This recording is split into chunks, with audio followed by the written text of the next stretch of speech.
Hey Insomniacs, before we begin, let me know what time it is and where you're tuning in from, and if you haven't yet, hit that subscribe button. Now, let's begin. Mop and Redemption.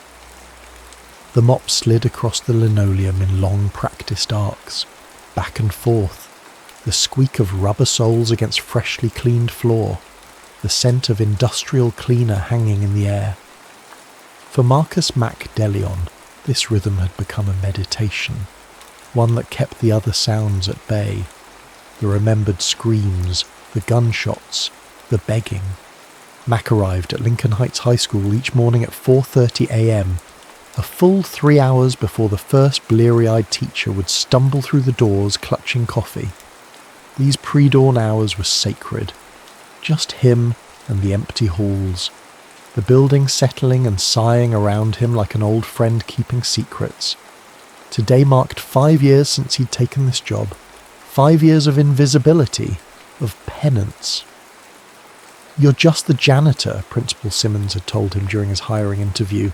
Not unkindly, but matter-of-factly. "Keep the bathrooms clean, the floors mopped, and don't interact with the students more than necessary. We've had incidents before." Mac had nodded, grateful for any opportunity.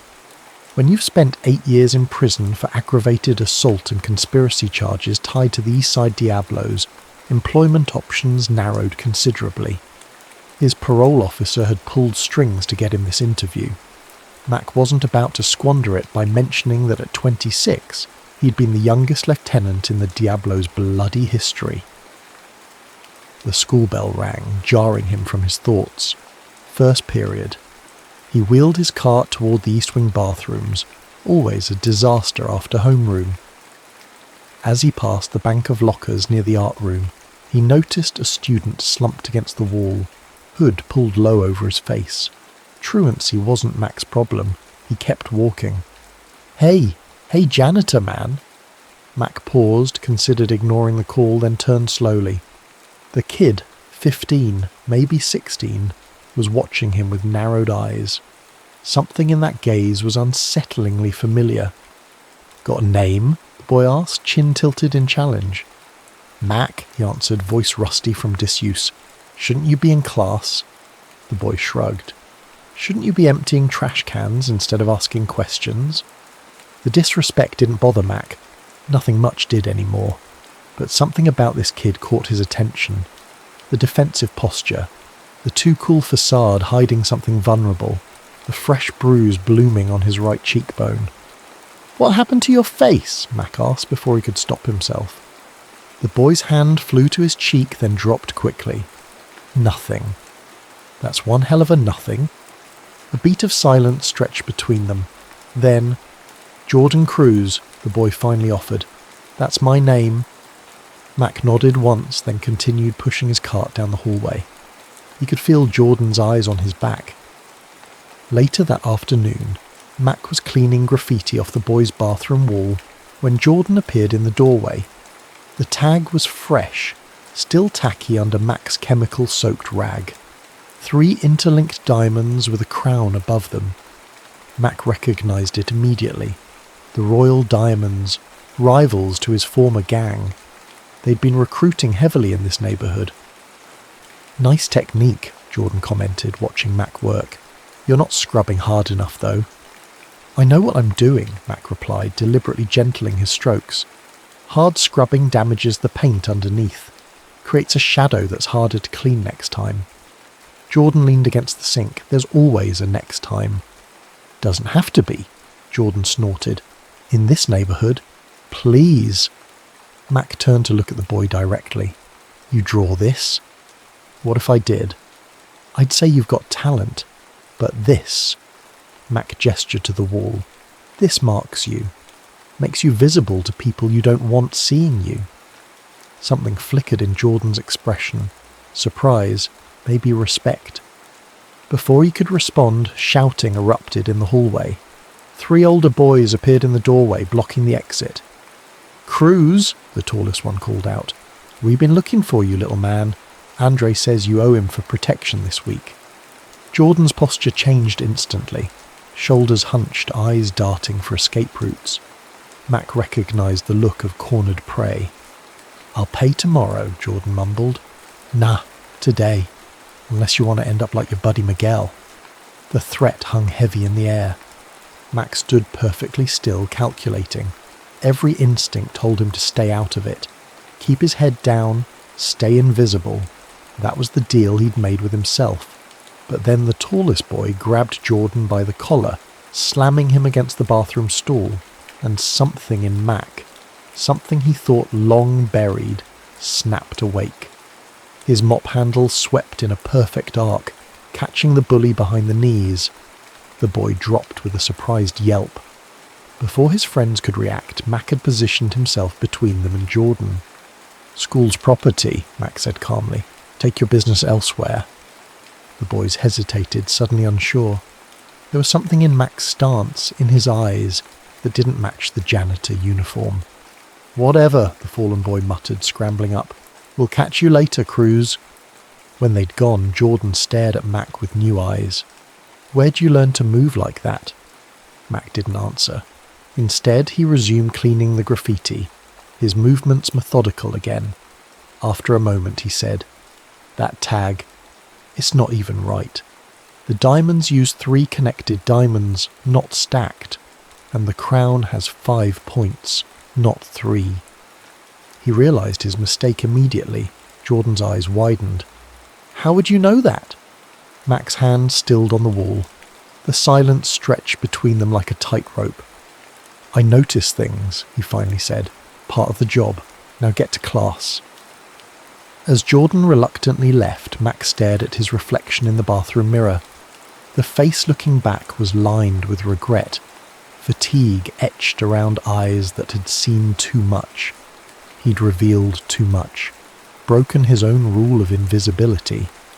Something about Jordan Cruz reminded him painfully of another boy, one who'd stood at a similar crossroads decades ago and chosen wrong. That afternoon, Mac received a summons to Principal Simmons' office. As he sat across from her desk, he already knew what was coming. "Mr. DeLeon," she began, peering at him over reading glasses, "we had an incident report today involving you and some students in the bathroom." "I was cleaning graffiti," he said. "Some boys came in to hassle another student. I suggested they leave." Principal Simmons studied him. "The report suggests you did more than suggest." "No one was hurt." "That's not the point." She removed her glasses. "You were hired with the understanding that you would have minimal interaction with students. Your background check raised concerns." Mac met her gaze steadily. "I've been here 5 years without incident. And I'd like to keep it that way." Her tone softened slightly. "Look, I understand you thought you were helping, but we have protocols for these situations.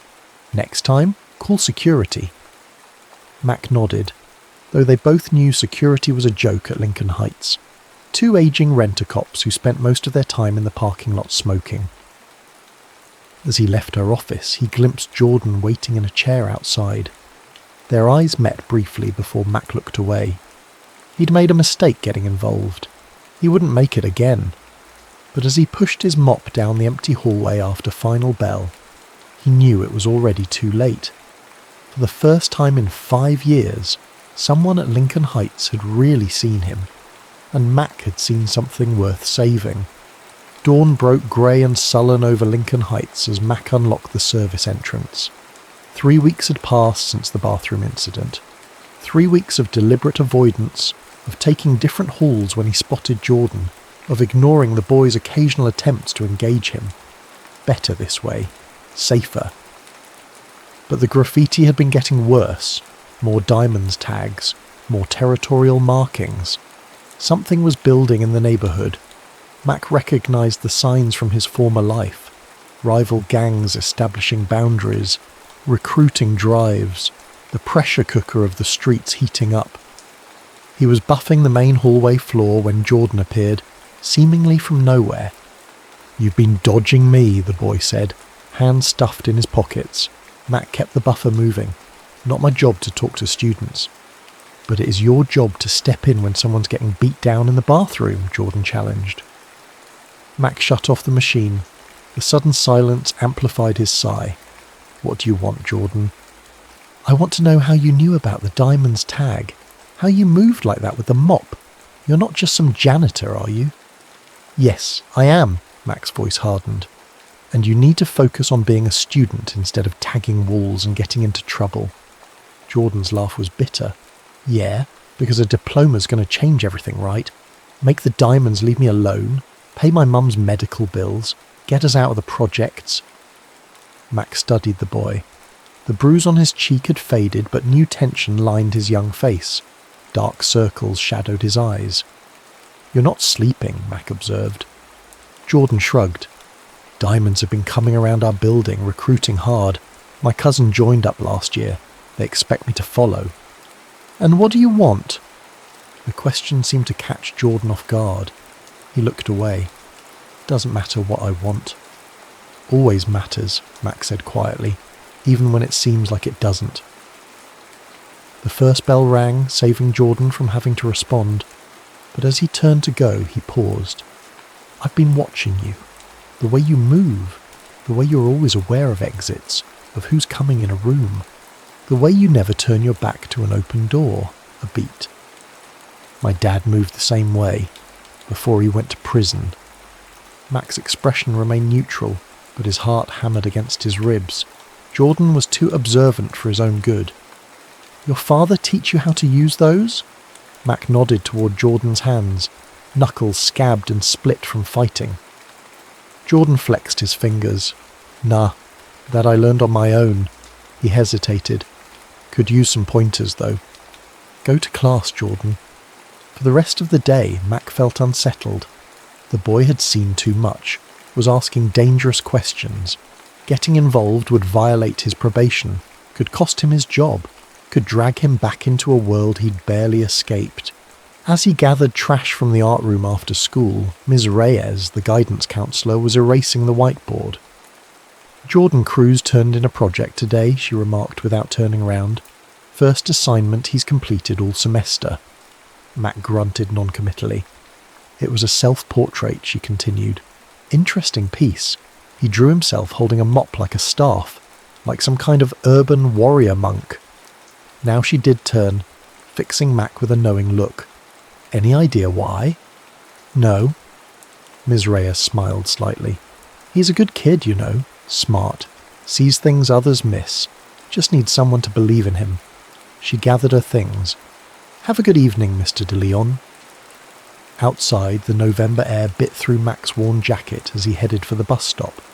3 blocks from school, he noticed a black SUV crawling alongside him. The window rolled down. Yo, Killer Mac. Long time. Mac's blood ran cold. He knew that voice. Hector Bones Delgado, former leader of the Eastside Diablos, his old boss.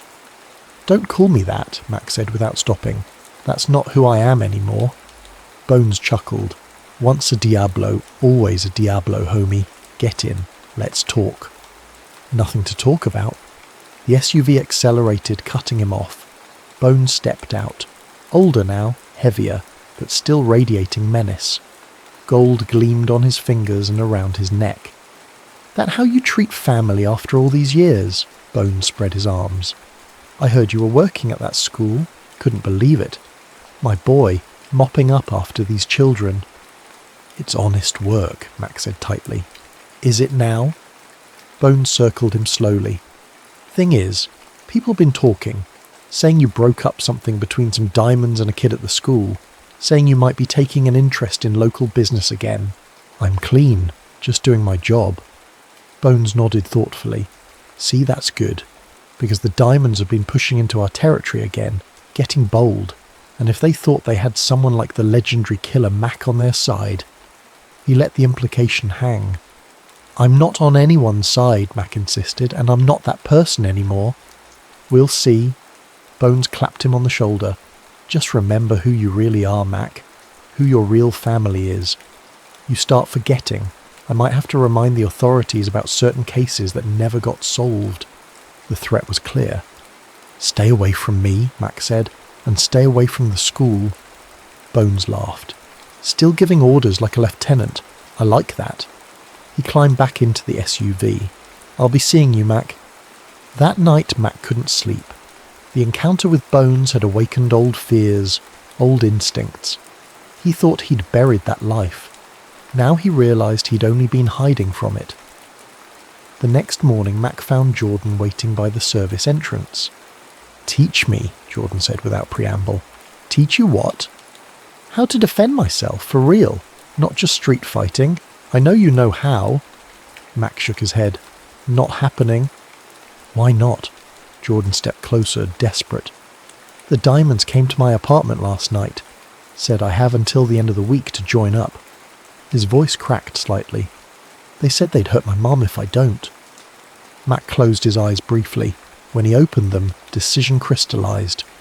"Meet me in the gym after last bell. Don't tell anyone." Later, as Mac showed Jordan how to hold his hands, protect your face, your center line, how to stand, balanced, knees soft, ready to move. He felt something he hadn't in years. Purpose. "Fighting's the last resort," Mac explained, demonstrating a simple block. "First is awareness. Second is avoidance. You only fight when you have no other choice." "Is that what you did?" Jordan asked, mimicking the movement. "When you were whatever you were before?" Mac's jaw tightened. "Number. And that's why I ended up in prison." He adjusted Jordan's stance. "I'm teaching you so you don't make my mistakes." For the first time, a genuine smile crossed Jordan's face. "So you admit it. You were somebody." "I was nobody," Mac corrected. "Just another fool who thought violence made him a man." He handed Jordan a mop.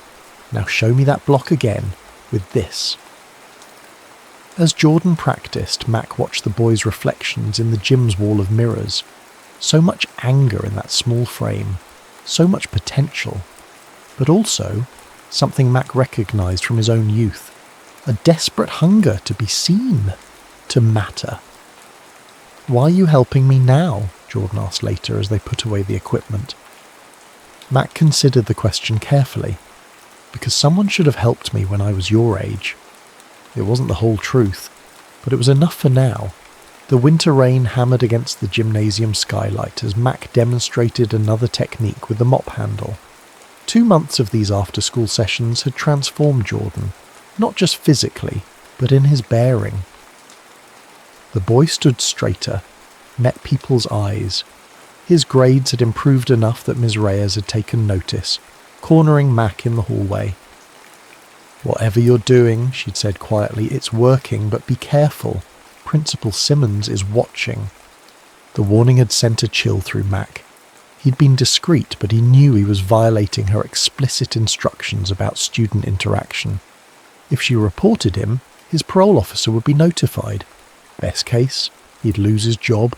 Worst case, back to prison. But every time he considered ending these sessions, he remembered the look in Jordan's eyes that first day. And he remembered another boy, himself, who'd been throwing away his life by 15 because no one had ever shown him another way. "Your footwork's improving," Mac noted as Jordan perfectly executed a sidestep maneuver. Jordan grinned, breathless. "Been practicing at home." "With the mop I gave you?" "Yeah. My mum thinks I've gone crazy. Suddenly volunteering to clean the apartment." They shared a laugh, a sound Mac realised had been absent from his life for far too long. "Hey," Jordan said, suddenly serious. "There's something I need to tell you. The Diamonds. They came around again last night." Mac's hand stilled on his own mop. "What happened?" "Nothing big. Just talking trash. But their leader, Andre, he mentioned you." "What did he say?" Jordan looked uncomfortable. "He asked if I knew who you really were. Said you used to run with the Diablos. Called you Killer Mac." The old nickname hung in the air between them. Mac turned away, focusing on the rain streaming down the skylight. "Is it true?" Jordan's voice was quiet. A long silence stretched. Finally Mac nodded once. "You killed people?" Mac faced the boy. "I did a lot of things I can't take back." "So you were in prison? That's why you're a janitor now." 8 years, Mac confirmed. "Got out 5 years ago. This job was part of my parole." Jordan absorbed this. "That's why you know all this stuff." why you move the way you do. I learned to fight in prison, to survive. Before that, I was just a thug with a gun. Thought it made me powerful. Mac's voice hardened. Nothing heroic about it, Jordan. Nothing to admire. What did you do to get locked up? Aggravated assault, conspiracy, racketeering. Mac looked directly at Jordan. I hurt people, for money, for respect, for a family that forgot about me the minute I went inside. Jordan was silent for a moment. But you changed. I try to. Every day. Jordan picked up his mop again, twirled it absently. My dad got 10 years. Armed robbery. Mum says he'll be out next year, but... He shrugged. He stopped writing 3 years ago. Mac understood. Prison changed you, hollowed you out. Some men never found their way back. That why you're teaching me this stuff? Jordan asked. So I don't end up like him, like you were. Partly. What's the other part? Mac considered the question. Redemption, maybe, he finally said. Trying to put some good back in the world to balance the bad I've done. The gym door banged open, startling them both. Principal Simmons stood in the doorway, her expression thunderous. Mr. De Leon, my office, now. Her gaze shifted to Jordan. Mr. Cruz, go home. Jordan started to protest, but Mac shook his head slightly. The boy gathered his things and left, shooting Mac a worried glance. In her office, Principal Simmons didn't mince words. I explicitly told you to minimize contact with students, she paced behind her desk. Now I find you've been conducting some kind of martial arts class with a student with disciplinary issues. I've been helping him, Mac said quietly. You've been overstepping. She stopped pacing. Do I need to remind you of the conditions of your employment here? Of your background? No. Jordan Cruz has a file 3 inches thick. Fighting, truancy, suspected gang affiliations, and you think teaching him combat skills is helping? They're defensive skills, Mac corrected. And yes, it is helping. His grades are up. He's staying out of trouble. Principal Simmons sat down heavily. Mr. De Leon, I took a chance hiring you, against better judgment, against policy, because your parole officer convinced me everyone deserves a second chance. She sighed. Don't make me regret it. Jordan's a good kid, Mac insisted. He just needs someone to believe in him. That's not your job, she shot back. You're the janitor. The words stung more than Mac wanted to admit. I'm also the only adult male in his life who gives a damn what happens to him. Principal Simmons studied him for a long moment. This stops. Now, or I'll have to let you go, and report the violation to your parole officer. Her expression softened slightly. I'm sorry, Mr. De Leon, but I'm responsible for the safety of every student in this building. Mac nodded stiffly and left. Outside, the rain had stopped, leaving the world washed and gleaming under streetlights. Mac pulled his collar up against the chill and headed for the bus stop. His mind raced with the implications of Principal Simmons' ultimatum. Losing this job meant likely returning to prison for parole violation, but abandoning Jordan now. He was so lost in thought he didn't notice the black SUV until it cut across his path. 4 men emerged surrounding him. Bones stepped out last. We need to talk, Mac, Bones said, gesturing toward the vehicle. Get in. Not interested. One of the men moved closer. Mac recognized him. Andre, leader of the local diamond set. What is this? Mac demanded. Since when do Diablos roll with diamonds? Bones smiled coldly. Times change. Territories merge. The diamonds have agreed to come under my organization. One big happy family now. Still not interested. Thing is, Bones continued as if Mac hadn't spoken, we've been watching you, getting cozy with that Cruz kid, teaching him things. His smile vanished. After I specifically told you to stay in your lane. Jordan's got nothing to do with any of this. Andre stepped forward. Kid's got everything to do with it. His cousin's one of my best soldiers. Family business. He doesn't want any part of it, Mac said. Not his choice, Andre sneered. Besides, we already got plans for him. Special first assignment all picked out. Something in Andre's tone made Mac's blood run cold. What assignment? Bones and Andre exchanged glances. Let's just say there's a certain school janitor who's been causing problems, needs to be dealt with. Bones spread his hands. Poetic, right? The kid takes out the man trying to save him. He won't do it. He will when his mama's life depends on it, Andre said casually. Rage, an emotion Mac thought he'd buried years ago, surged through him.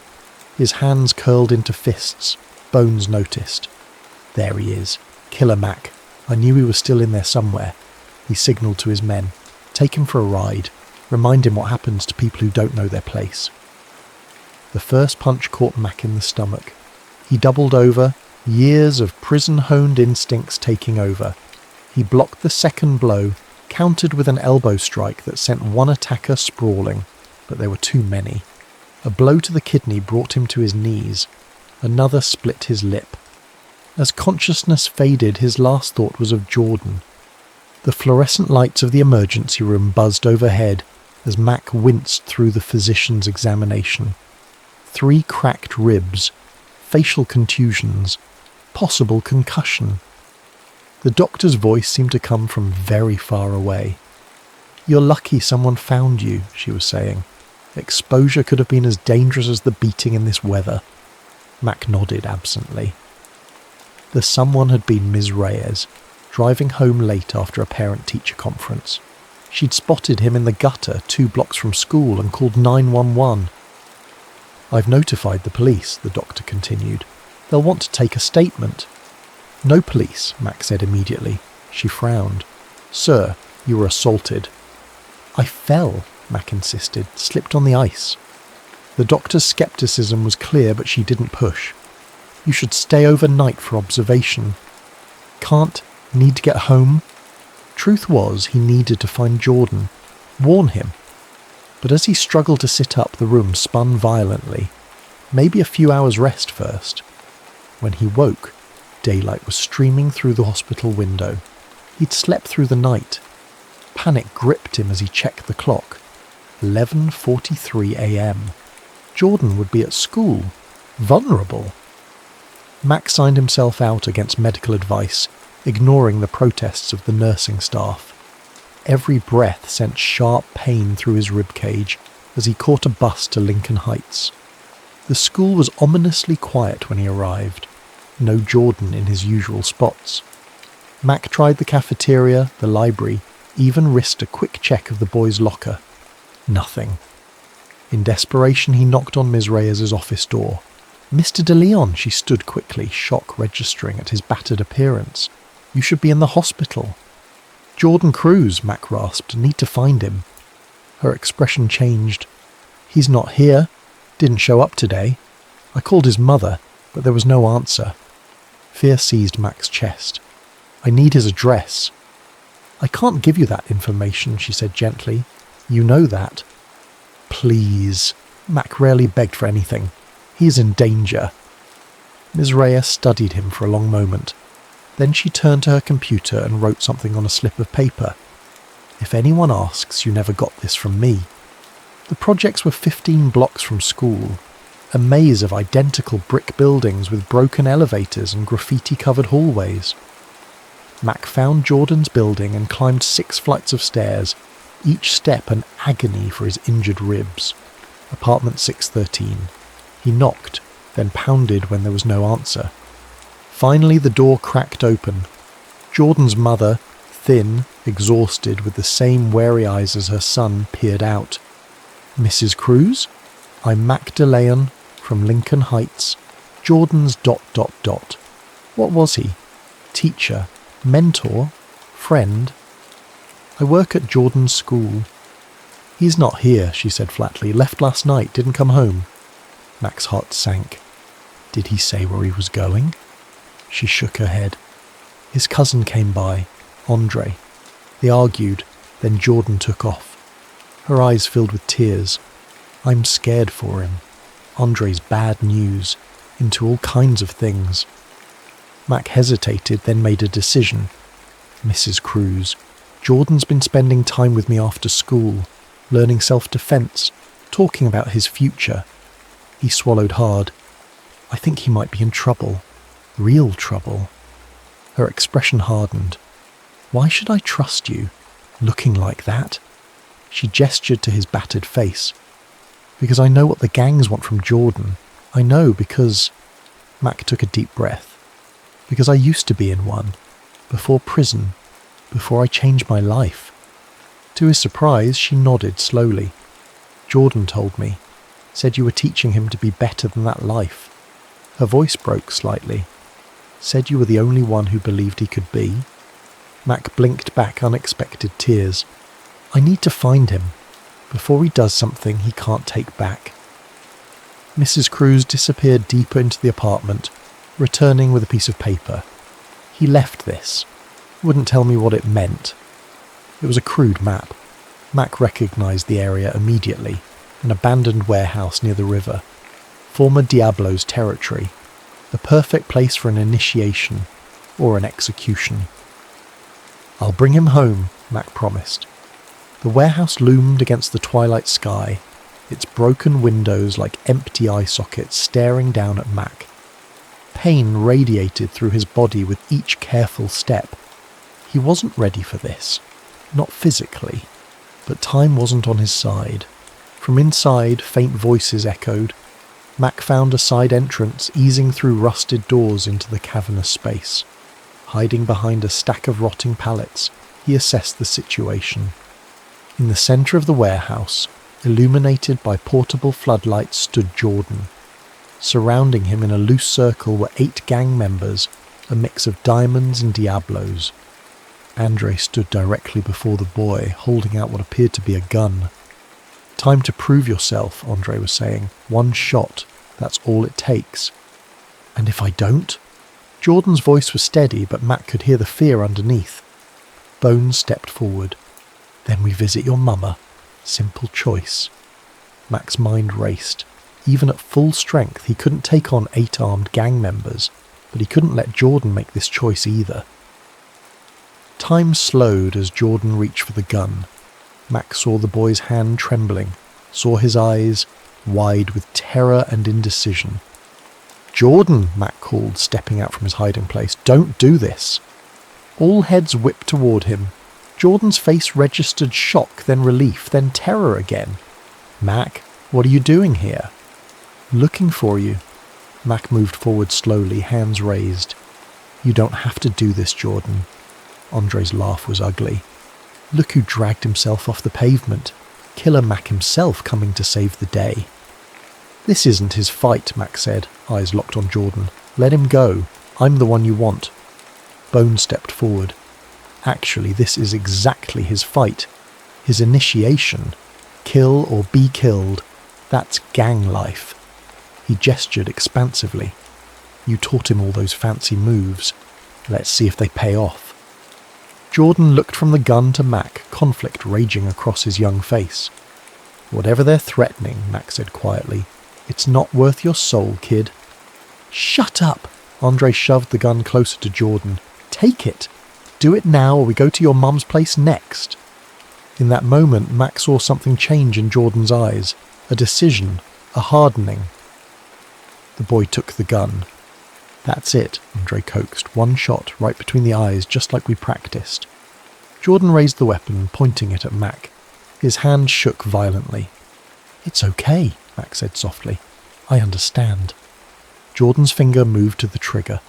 Mac closed his eyes. The shot never came.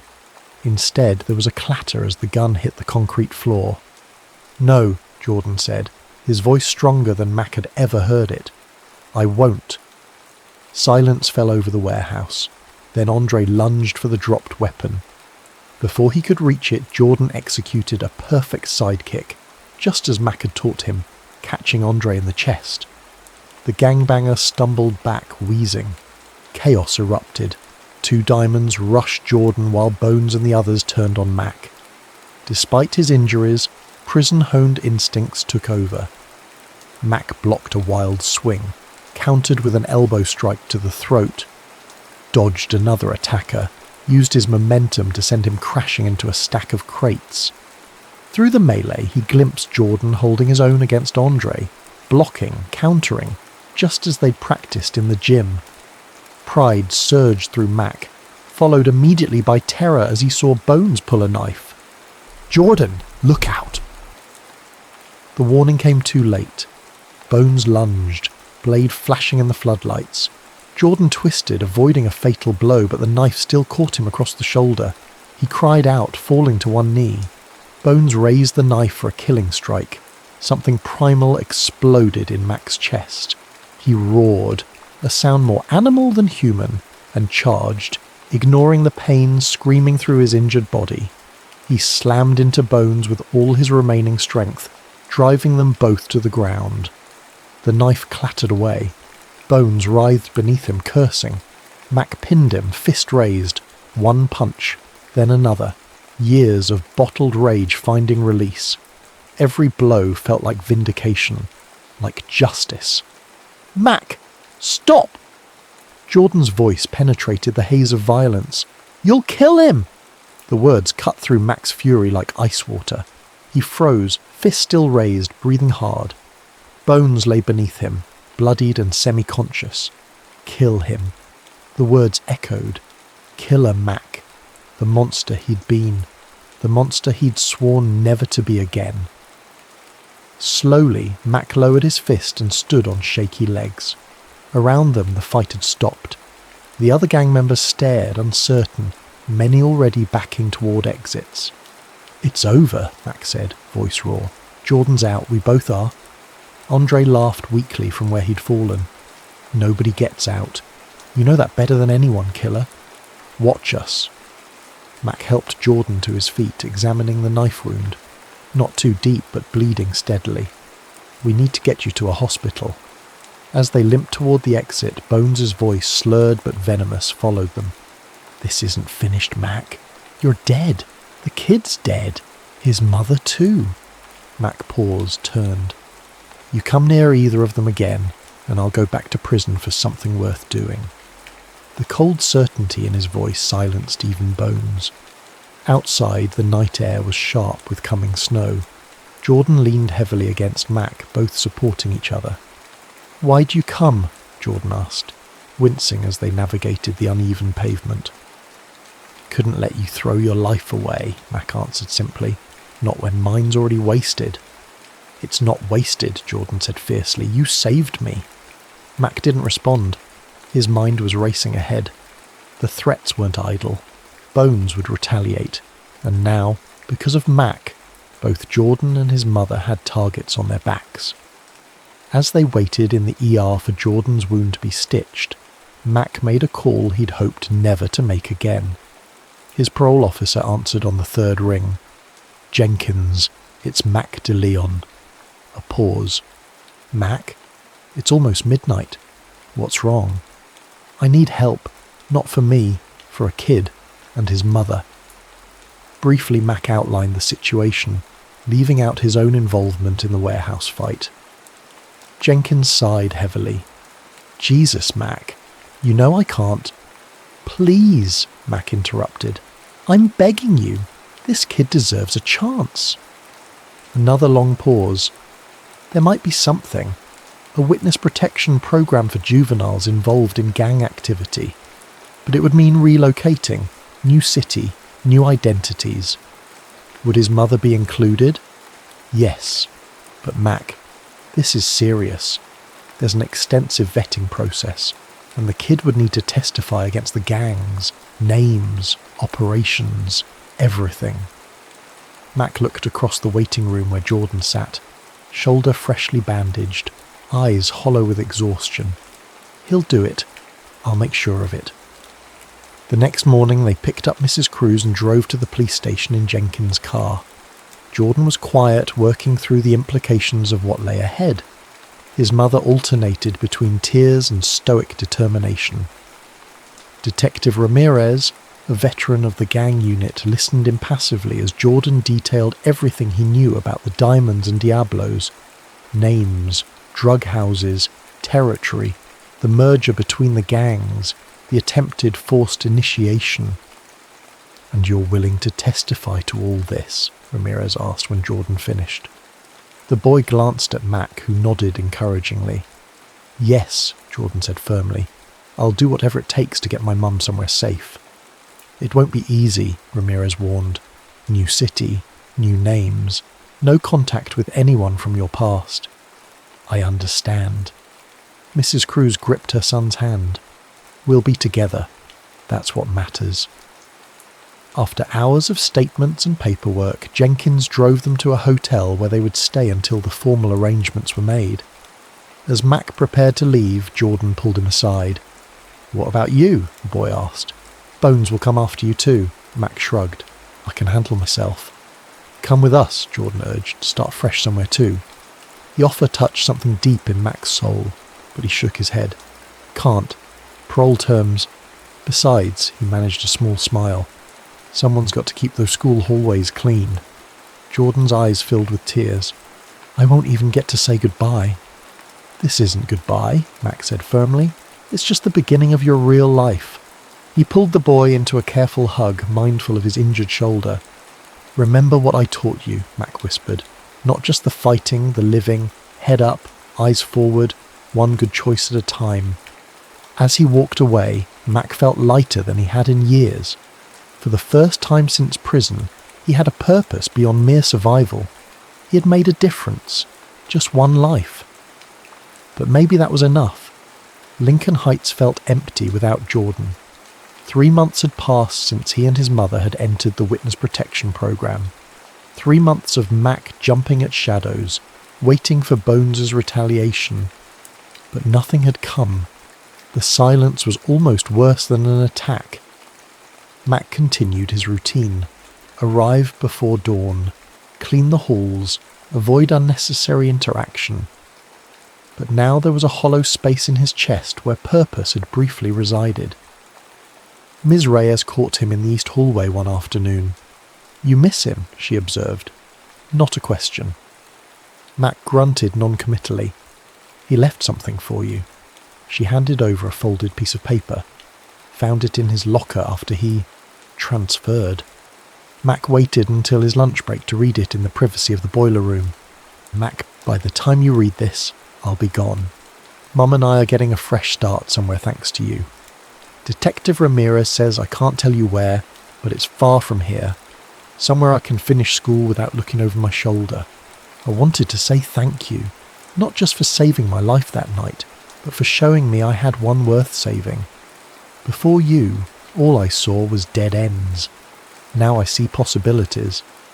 I'm going to do something good with this second chance. Maybe become a counsellor or something.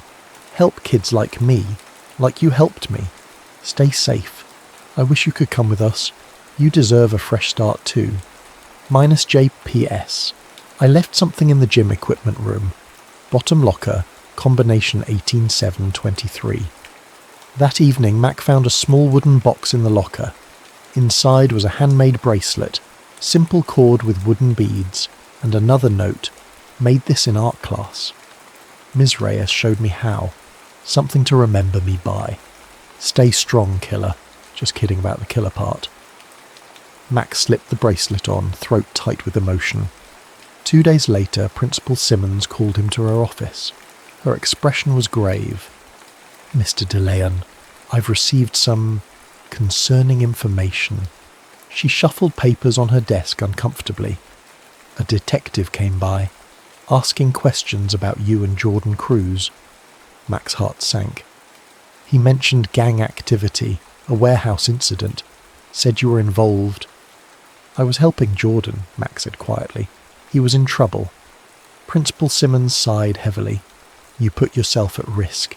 You put the school at risk." She looked genuinely regretful. "I'm sorry, but I have to let you go. Effective immediately." Mac nodded. He'd been expecting this. "For what it's worth," she added, "the detective also said Jordan and his mother are safe now because of you, that you likely saved his life." A pause. "I've spoken with your parole officer, explained the circumstances. He's agreed not to report this as a violation." "Thank you," Mac said, surprised. Jordan was doing better. His grades, his attendance, his attitude.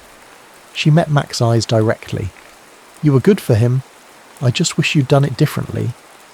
As Mac cleaned out his small locker in the maintenance room, Ms. Reyes appeared. I heard, she said simply. It's not right. Mac shrugged. It's fair enough. I broke the rules. To save a life. She leaned against the doorframe. What will you do now? Find another job, I guess. Something quiet.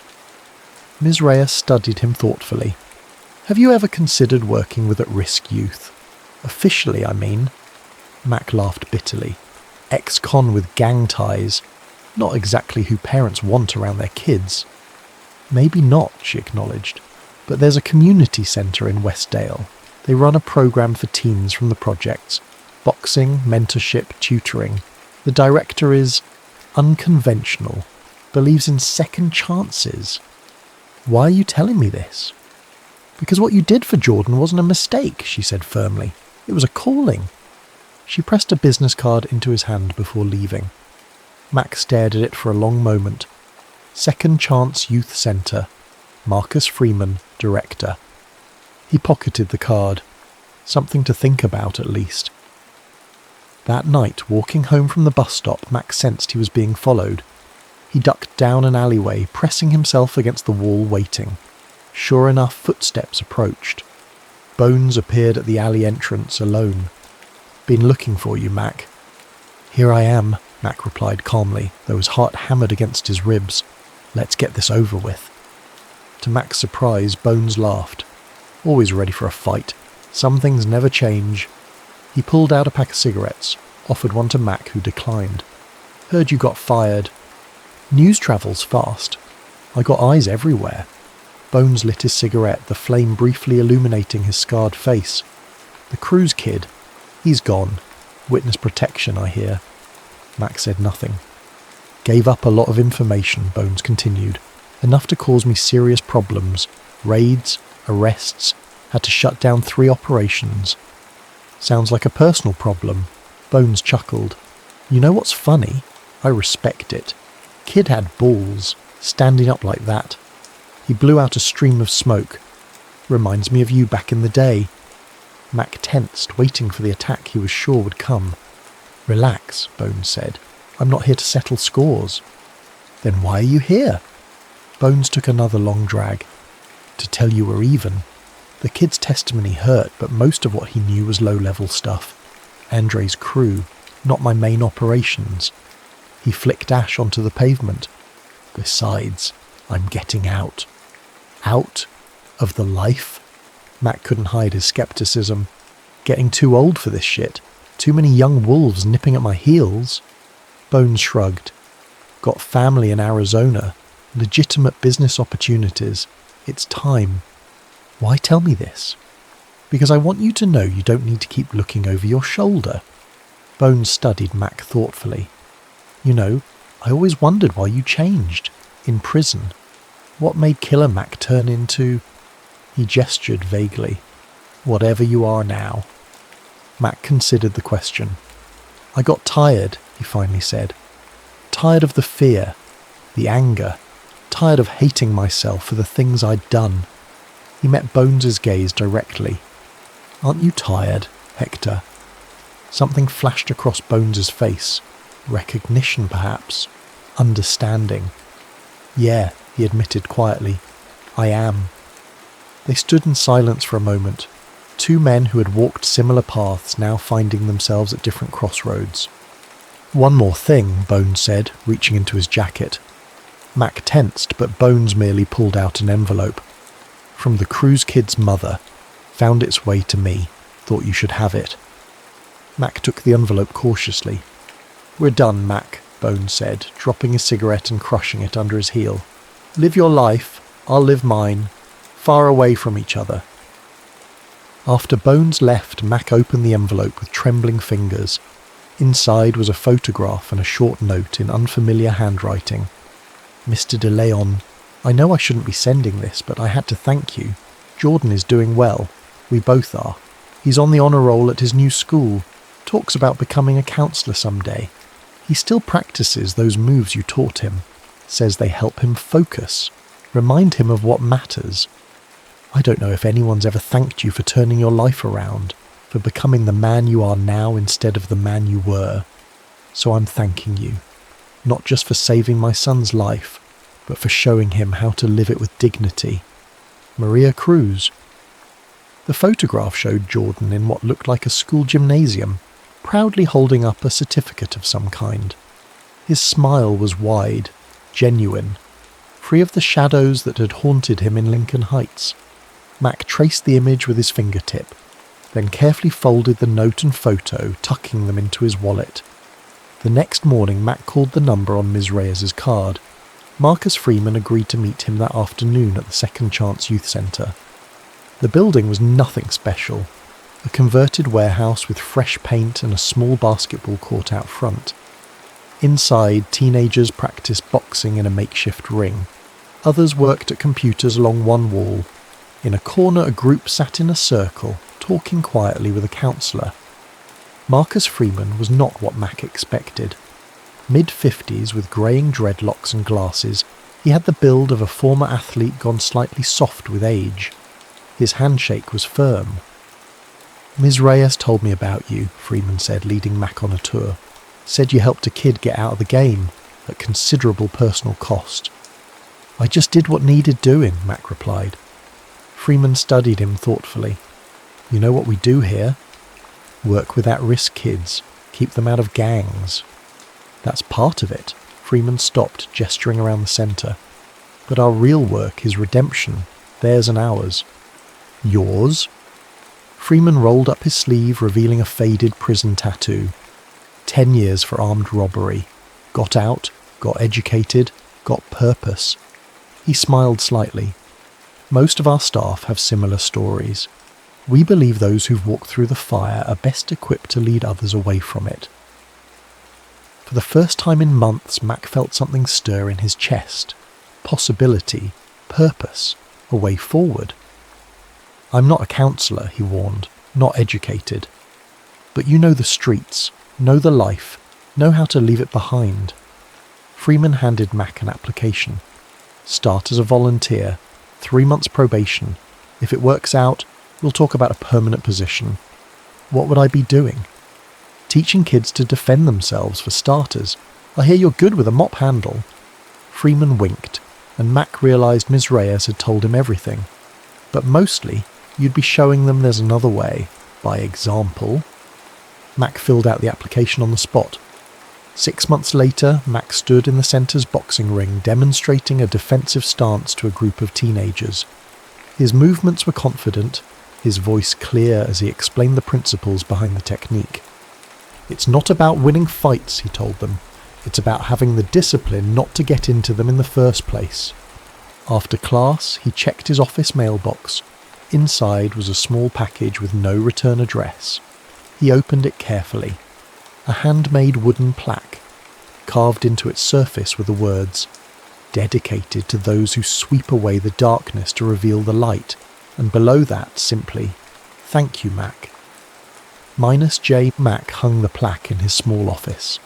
Every morning when he arrived, he touched it briefly, a reminder of the boy who had helped save him just as much as he had saved the boy. Sometimes redemption comes not in grand gestures but in simple acts of faith, in believing someone can be more than their worst mistakes, in clearing a path for them to walk towards something better, in showing them how to sweep away the darkness to reveal the light.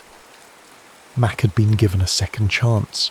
Now he was paying it forward, one kid at a time, and somewhere in another city, under another name, Jordan Cruz was doing the same.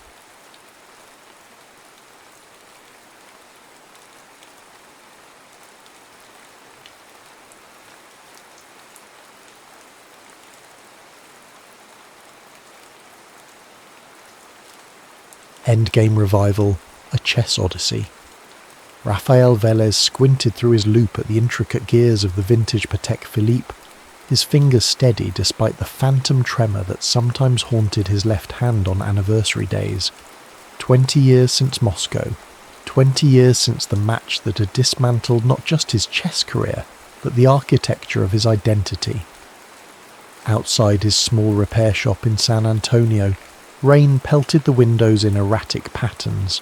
Not unlike the unconventional opening he'd pioneered, the Velez counterattack, now relegated to dusty chess journals and obscure online forums. He'd chosen horology as his second act with deliberate irony. Controlling time in miniature after time control had been his undoing. The bell above the door jangled and Raphael didn't look up. "Shop's closed," he muttered, adjusting a hairspring with microscopic precision. "Even for an old friend," the voice carried the unmistakable cadence of the South Side. Raphael removed his loupe, blinking away the magnified world of wheels and balances. Damon Watts stood before him, greyer, heavier, but with the same calculating eyes that had once made him the terror of Washington Square Park's chess tables.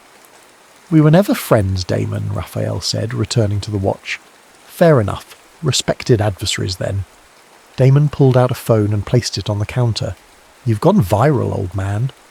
Raphael frowned at the device as if it might bite. On screen, a compilation video played, The Forgotten Genius of Raphael Velez.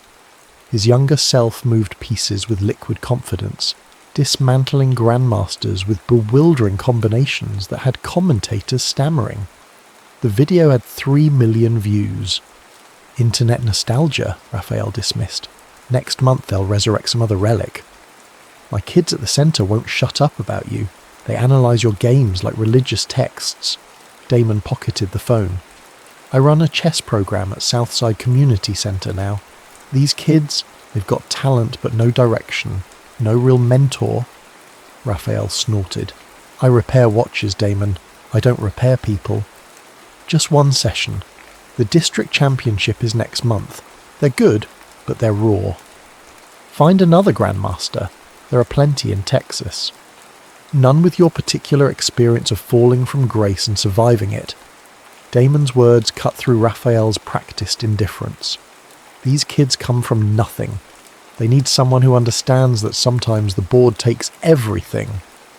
After Damon left, Raphael returned to the Patek Philippe, but his focus was fractured. The video had awakened something, not ambition or regret, but a cognitive itch. The tactile memory of ivory beneath his fingers, the gravitational pull of 32 pieces waiting for animation.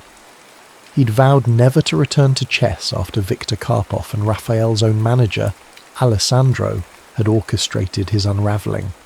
Feeding his opponent information about Raphael's preparation, exploiting his insomnia, arranging accidental disturbances before crucial games. The betrayal had been so complete, so precisely targeted at his psychological vulnerabilities, that when Raphael finally understood the depth of their collusion during Game 7, something fundamental had broken inside him. 2 days later, Raphael found himself standing outside the community centre, watching through a window as a girl with tight braids and intense concentration demolished her opponent with ruthless efficiency. Her technique was undisciplined but fearless. She sacrificed material with the confidence of someone who'd already calculated 10 moves ahead. Inside, Damon introduced him. "This is Isabella Ruiz. Izzy, meet Raphael Velez." The girl's eyes narrowed. The one who quit.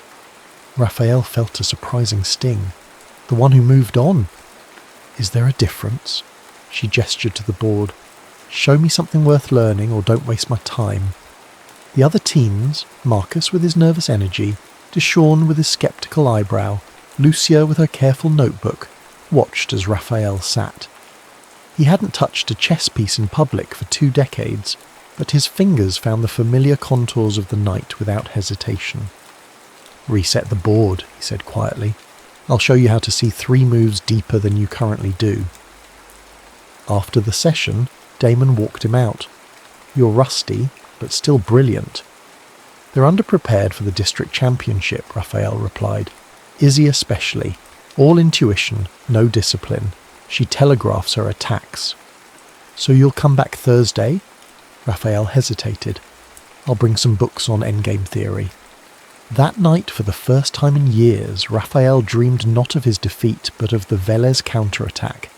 The opening he'd created but never fully explored, abandoned when he'd abandoned everything else.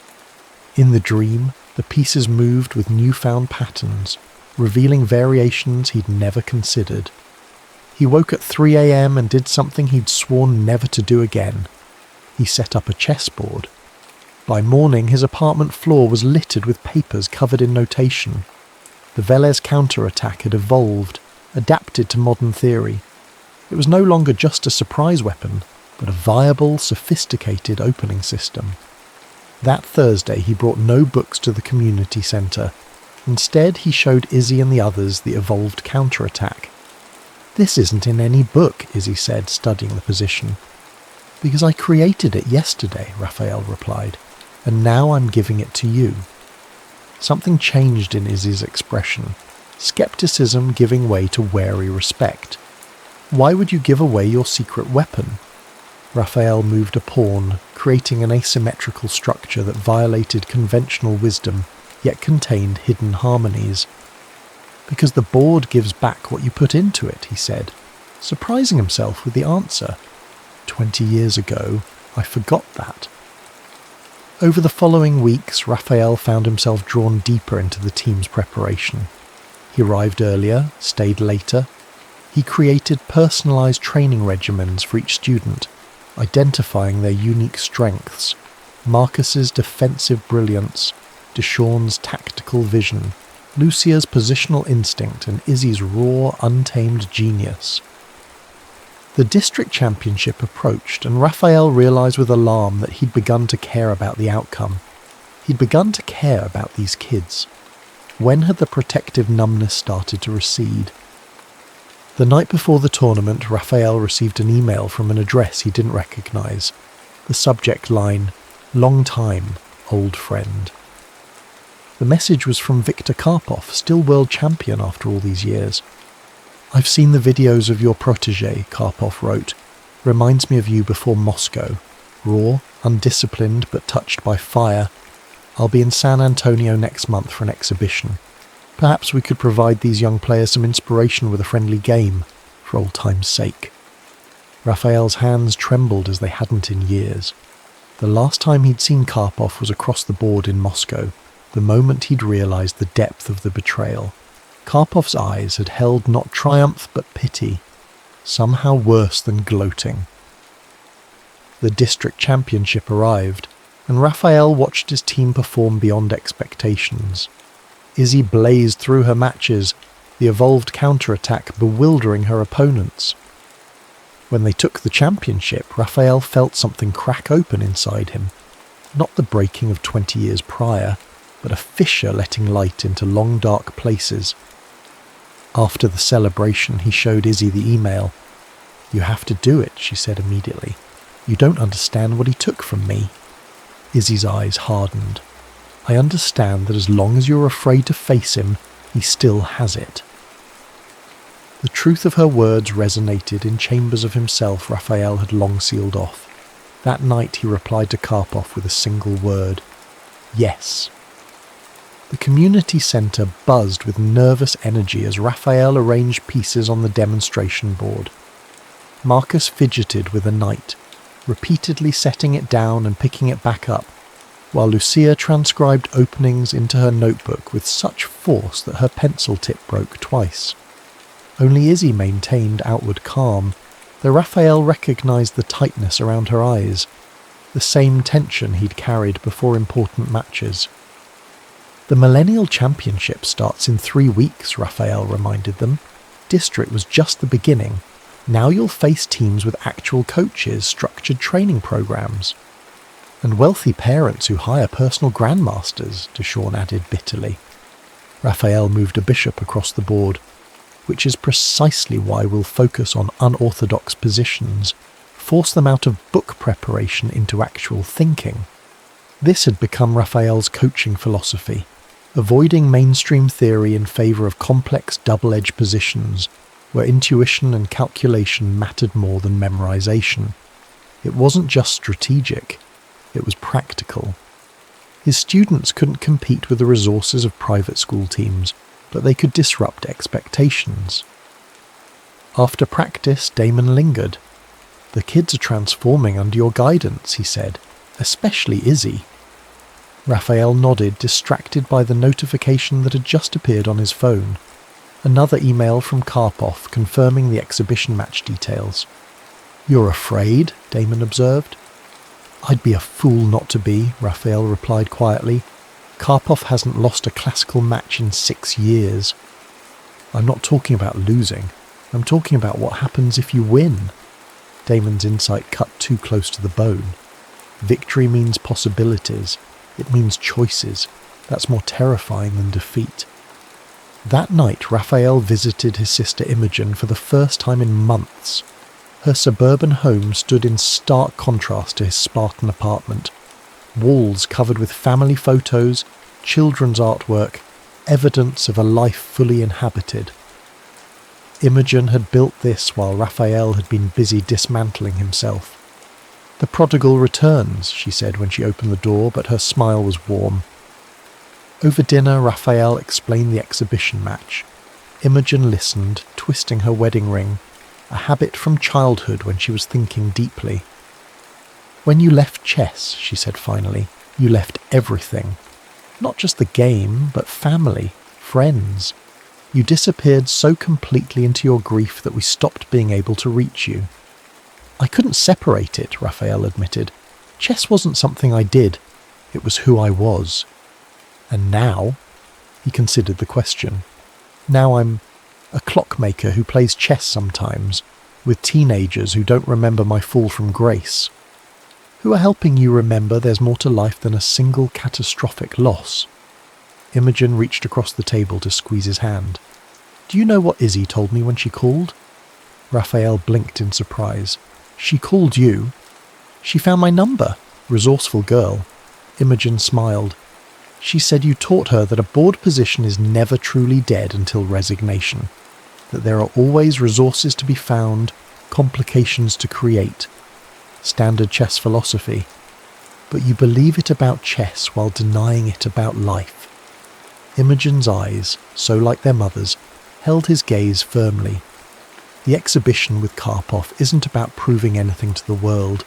It's about proving to yourself that 20 years in exile was a choice you can unmake. The weeks before the exhibition match blurred together. By day, Raphael drilled the team on endgame techniques and calculation exercises.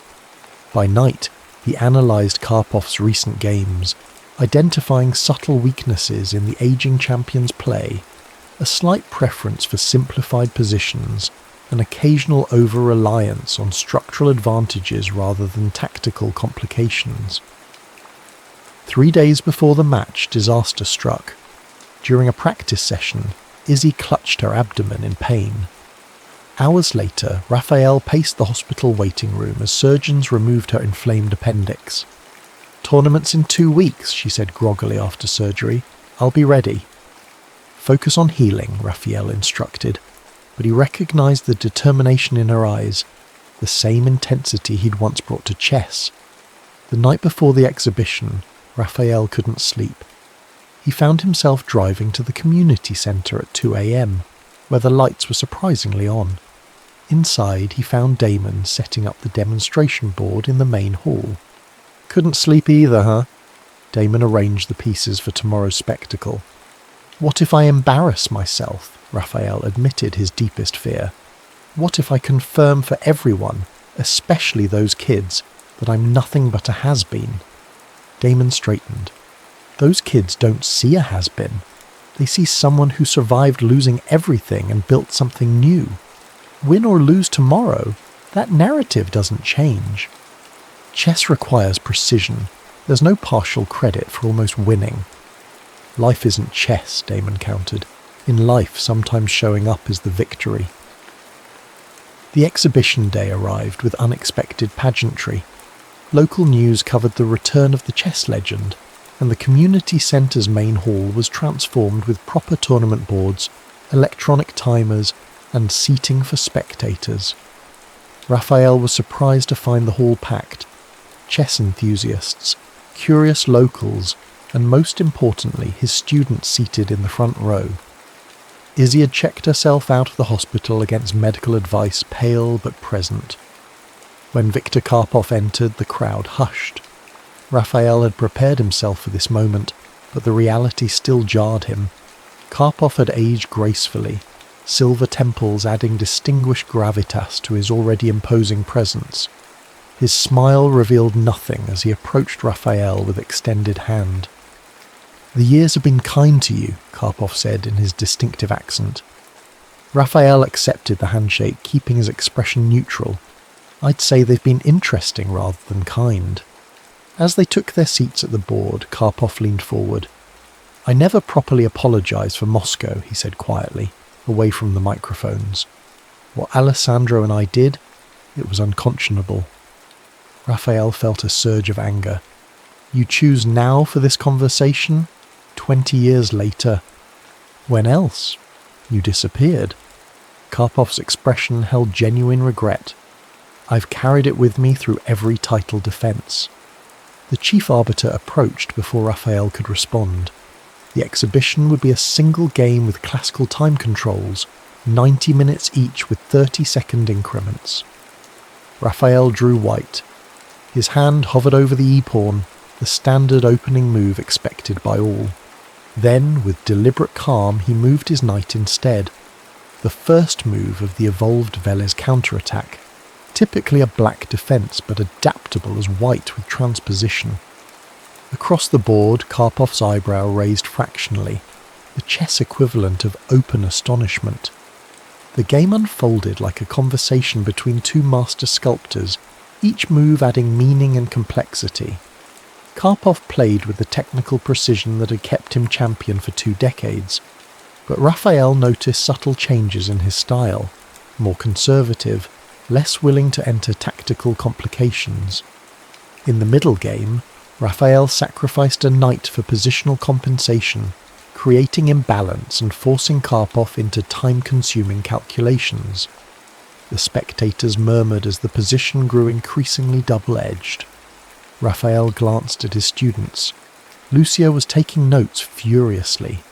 Marcus watched with wide-eyed concentration. Deshawn nodded slightly at Raphael's sacrifice, seeing the purpose behind it. And Izzy leaned forward in her chair, eyes bright with understanding. 4 hours into the game, Raphael found himself in a complex endgame, down material but with dynamic possibilities. His hand hovered between 2 moves, the solid, safe continuation or a speculative sacrifice that could either win brilliantly or lose spectacularly. 20 years ago he would have chosen safety. Today, with the eyes of his students upon him, Raphael chose fire. The sacrifice sent ripples through the audience. Karpov spent 15 minutes calculating before accepting the material. 3 moves later, the champion's expression shifted as he recognized the trap he'd walked into.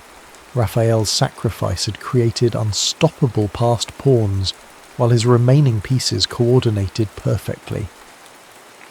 Karpov studied the position, then extended his hand in resignation. The hall erupted.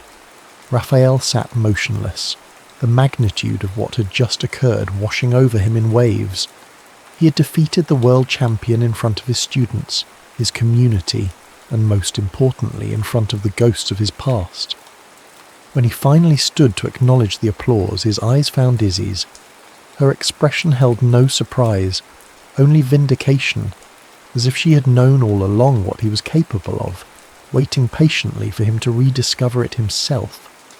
The morning after the exhibition, Raphael's phone wouldn't stop buzzing. Chess blogs, news outlets, even international media requested interviews about his victory over Karpov. He silenced the notifications and walked to his repair shop, seeking refuge in the familiar precision of gears and springs. He hadn't expected Izzy to be waiting outside, perched on the steps despite her recent surgery. "You should be resting," he said, unlocking the door. "I've been offered a scholarship," she announced, following him inside, "to the Wagner Chess Academy in New York. Full ride, including living expenses." Raphael set down his tools. The Wagner Academy was elite, a pipeline to international competition and grandmaster norms. "When do you start?" "I haven't accepted."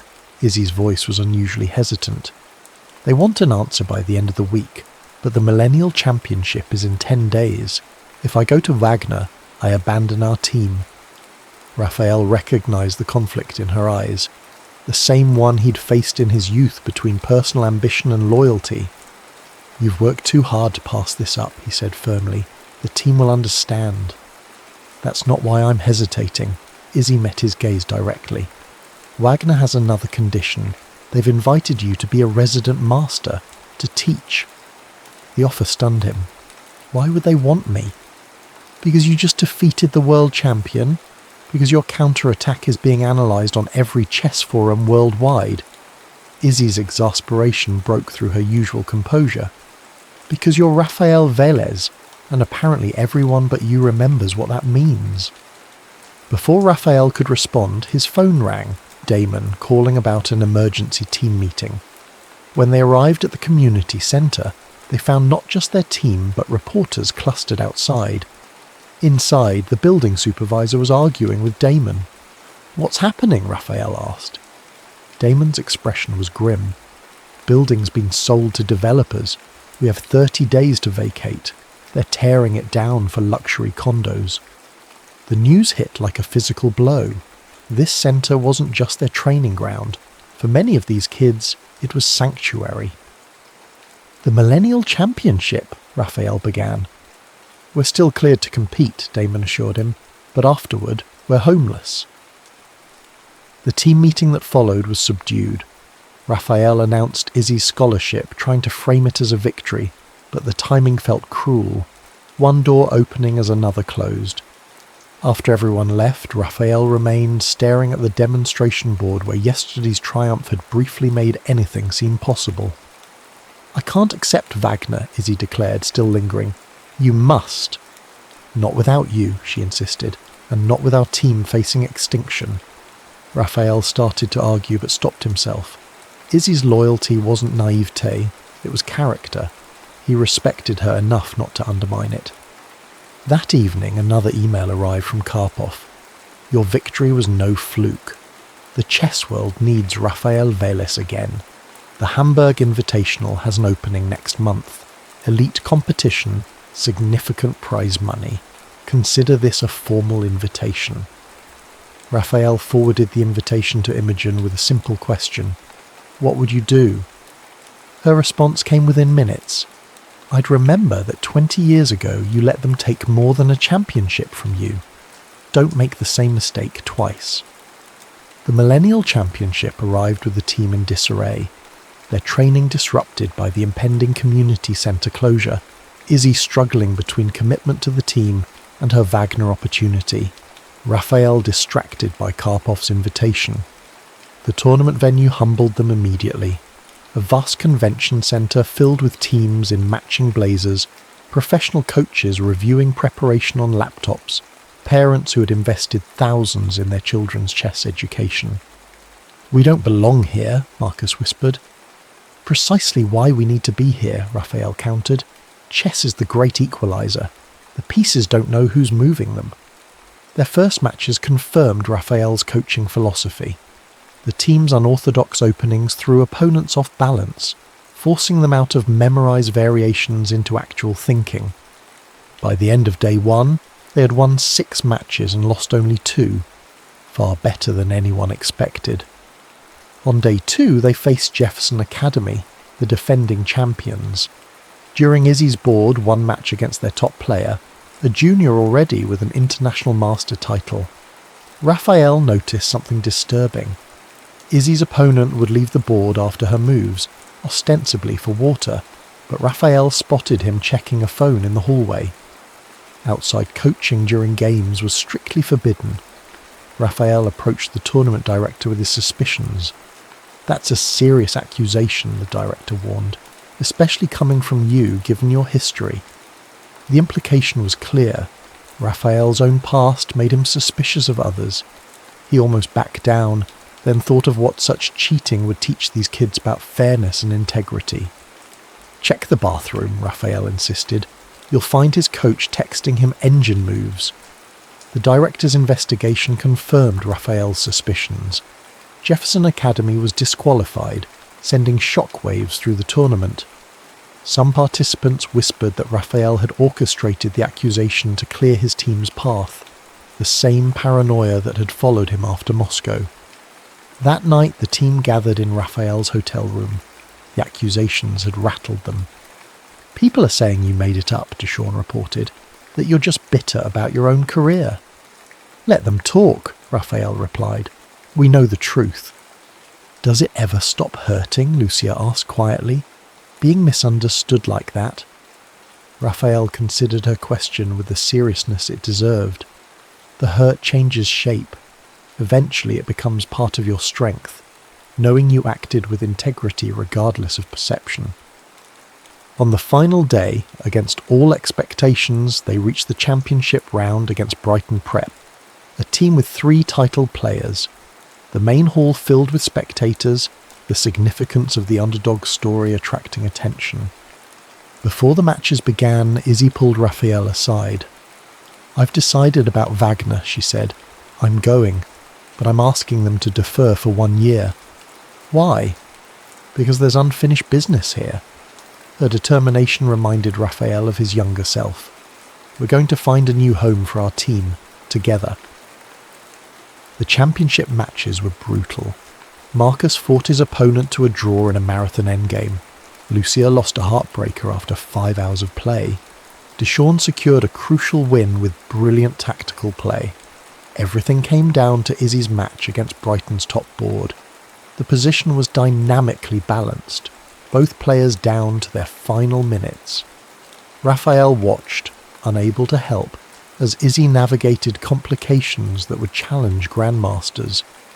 In the critical moment, she found a stunning queen sacrifice that forced checkmate in 5 moves. The hall erupted as Brighton's captain tipped his king in resignation. Against all odds, they were champions.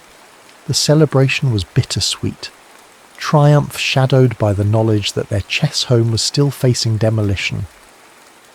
As reporters gathered for interviews, Raphael found himself approached by an elegant woman in her 60s. "Remarkable coaching," she said, extending her hand. "Helen Blackwood, Wagner Chess Academy Director. I understand you're considering our offer." "I haven't decided," Raphael admitted. "Perhaps this will help your decision." She handed him a business card. "My husband is on the city's historical preservation board. That community centre, it's a 1930s building with architectural significance. A case could be made for landmark status." Raphael stared at the card, possibilities unfolding like a promising chess position. "I believe in what you're building here," Helen continued. "Wagner would be honoured to have you, but perhaps we could arrange a different kind of partnership. Masterclasses, joint tournaments, scholarships for your most promising students." For the first time in 20 years, Raphael allowed himself to envision a future not defined by past losses, a future where the community centre survived, where Izzy attended Wagner with his occasional guidance, where he himself returned to professional chess through Karpov's invitation. A future where the pieces were once again his to move. 3 months after their championship victory, Raphael stood in the renovated community centre, watching workers install professional-grade chess tables donated by the Wagner Academy. The landmark preservation effort had succeeded, transforming crisis into opportunity. Not only had the centre been saved, but it had received grant funding for expansion. The phone in his pocket vibrated. His sister, Imogen. "Have you seen the latest chess informant?" she asked without preamble. "Your counterattack has its own chapter. They're calling it the Renaissance of Hypermodern Theory." Raphael smiled. "Academic interest doesn't win tournaments." "No, but winning Hamburg did." Imogen's pride radiated through the connection. "The footage of your final combination against Petrosian has over 2 million views. You're trending, big brother." The Hamburg Invitational had indeed been a watershed. Raphael's return to elite competition after 2 decades. He'd finished clear first, ahead of players half his age, his revitalised counterattack proving devastatingly effective. The chess world had responded with fascination to this unprecedented comeback. How's the preparation for Weekend Z coming? Imogen pressed. It's not, Raphael admitted. I'm still not certain I'll accept the invitation. His sister's exasperation was palpable. You finished first at Hamburg. You've qualified for the Grand Prix series. What are you waiting for? Before he could answer, Damon entered with a group of new students, elementary schoolers drawn by the publicity of their championship win. We'll finish this conversation later, Raphael promised, ending the call. As Raphael began the introductory lesson, Izzy arrived, dropping her travel bag by the door. She'd been in New York for a month-long intensive at Wagner, returning on weekends to help coach. After the lesson, she confronted him. Imogen texted me. You're hesitating about Weekend Z. Raphael sighed. It's complicated. It's fear, Izzy countered, her directness unchanged by her recent exposure to elite training. You're afraid of fully committing to your comeback because that means accepting the possibility of another fall. Her assessment cut too close to truth. The Hamburg victory had been exhilarating but terrifying. Opening doors Raphael wasn't sure he wanted to walk through. Professional chess meant returning to a world of ranking anxiety, political manoeuvring, and financial instability. His watch repair business provided modest but reliable income. Chess offered only the gambler's promise of feast or famine. There's more at stake now, he explained. The centre, the team, your development. Don't use us as an excuse. Izzy's eyes flashed with the fierce clarity that made her such a formidable player. You showed me that chess is about embracing risk, seeing opportunities others miss. Now you're the one playing it safe. That evening, Raphael visited the public library, seeking quiet to consider his path forward. In the reference section, he found himself drawn to chess biographies, accounts of players who had walked away and those who had fought back from setbacks. A particular passage in Emanuel Lasker's biography resonated. The beauty of chess is not in the result but in the continuous becoming. The player, like the pieces, transformed through struggle. Raphael had experienced this transformation twice now, first in his original rise, then in his recent resurrection. But Izzy was right. He was hesitating at the threshold of full commitment, one foot still anchored to his safe harbour. His phone chimed with an email notification. Wagner Academy again, this time offering a hybrid arrangement, resident master with flexible scheduling to accommodate tournament play. Helen Blackwood had crafted a proposal allowing him to coach at Wagner when not competing, with provisions for remote instruction during tournaments. The offer solved his practical concerns but not his deeper hesitation. Raphael closed his eyes, finally confronting the truth. He was afraid not of losing, but of caring too much again, of returning to a state where his identity was so entwined with chess that defeat could shatter him. At home, he found Karpov waiting outside his apartment building. "You're avoiding my calls," the champion said without preamble. "I've been busy." "You've been hiding." Karpov fell into step beside him. "The candidates tournament is in 6 months. Your Hamburg victory qualifies you for the wildcard position." Raphael stopped walking. The candidates determined who would challenge the world champion, Karpov himself. The implication was staggering. "You're lobbying for me to be your challenger." "I'm lobbying for the strongest field possible for my final defence." Karpov's expression was unreadable. "I'm retiring after this cycle, win or lose." Inside Raphael's apartment, they talked not as rivals but as colleagues, perhaps finally as friends.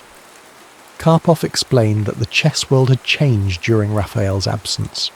New talents emerging, computer preparation dominating, corporate sponsorship transforming the economics of elite play. "Why now?" Raphael finally asked. "Why champion my return after what happened in Moscow?" Karpov sighed, suddenly looking older. "Because Moscow has haunted me longer than it's haunted you. 20 years of titles built on a foundation of dishonour. You've defended legitimately since then, yet always knowing how the first victory came. Karpov met his gaze. "I want my final championship to be beyond reproach, defended against the strongest possible challenger. If that's you, so be it." After Karpov left, Raphael called Imogen. "If I commit to this comeback," he said without preamble, "I need you to promise something. Don't let me disappear again, even if it all falls apart. Don't let me retreat from everything that matters." "I promise," she replied simply, "but it won't fall apart this time." "How can you be so certain?" "Because this time you're playing for the right reasons." The next day, Raphael accepted the Weekendsie invitation, the Wagner position, and most significantly, the wildcard nomination for the candidates tournament. The chess world buzzed with the official confirmation of Raphael Velez's full-scale return to elite competition. That evening he gathered the team to explain his decision and its implications for their training schedule. To his surprise, they had prepared a celebration, a cake decorated with chess pieces, cards expressing support, and a gift, a custom-designed tournament clock engraved with "Time is on your side." "We took a vote," Damon announced, "unanimously in favour of your comeback, even knowing we'll see less of you." "I don't understand," Raphael admitted. "This will disrupt everything we've built." "What you've built," Lucia corrected gently, "is not just a chess program, but a mindset. You've shown us that setbacks are temporary, that reinvention is always possible. Besides," Izzy added with characteristic directness, "we expect compensation for our sacrifice, specifically Grandmaster-level coaching via video when you're winning tournaments abroad." For the first time in years, Raphael felt the future not as a threat, but as an unfolding opportunity, a complex position rich with possibilities. The pieces were moving again, and this time he was moving with them, not against them. 10 months later, Raphael adjusted his tie in the mirror of his Oslo hotel room, the Norwegian winter pressing against the windows. Outside, snow fell in thick curtains, muffling the city sounds. Inside, the candidates' tournament final round awaited. Raphael tied for first with Dmitry Sokolov, the young Russian prodigy who many considered Karpov's natural successor.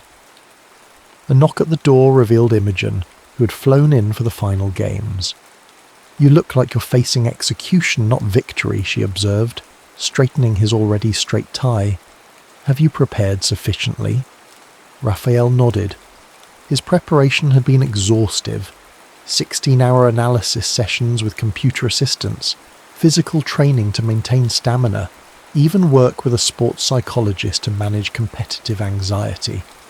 The comeback trail had been grueling but exhilarating. 5th place at Weekendsie, clear first at Dortmund, shared second at Paris. "Izzy called," Imogen reported. "She's organising a viewing party at the centre. Local news is covering it." The thought of his students watching the decisive game added both pressure and purpose. This wasn't just his comeback, but a vindication of everything he'd taught them about resilience and reinvention.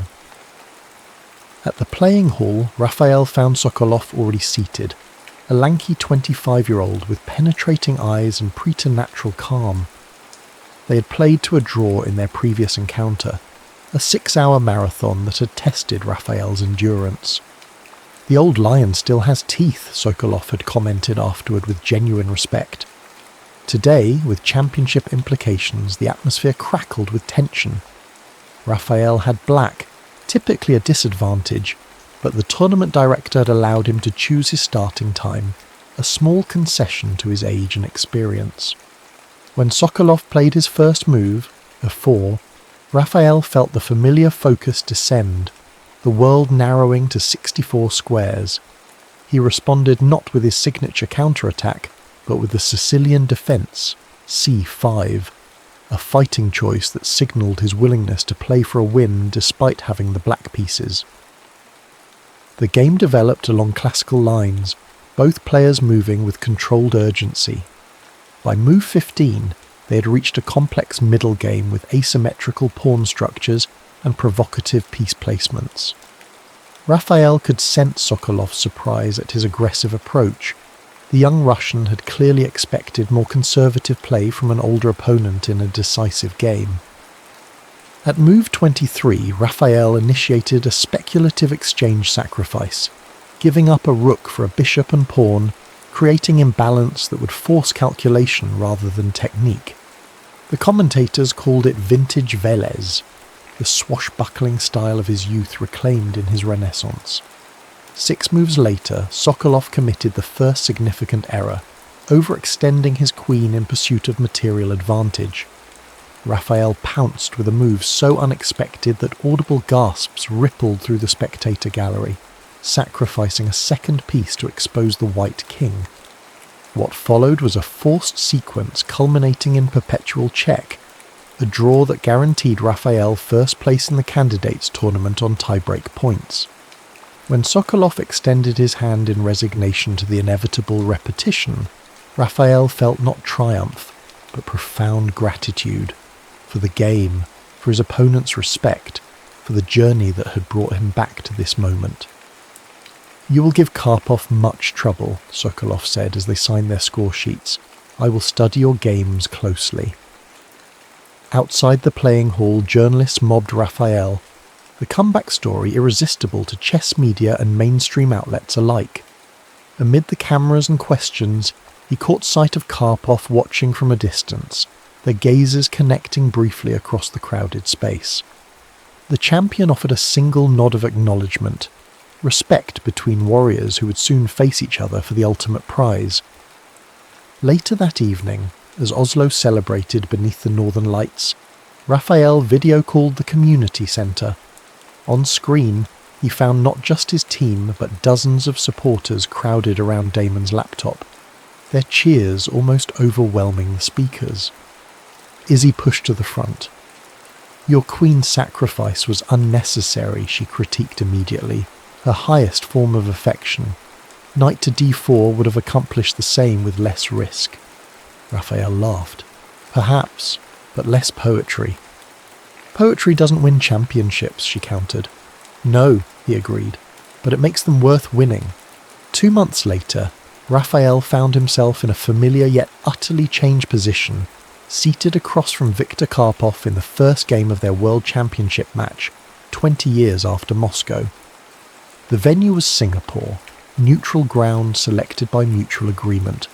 The terms, 14 classical games, rapid tiebreaks if necessary.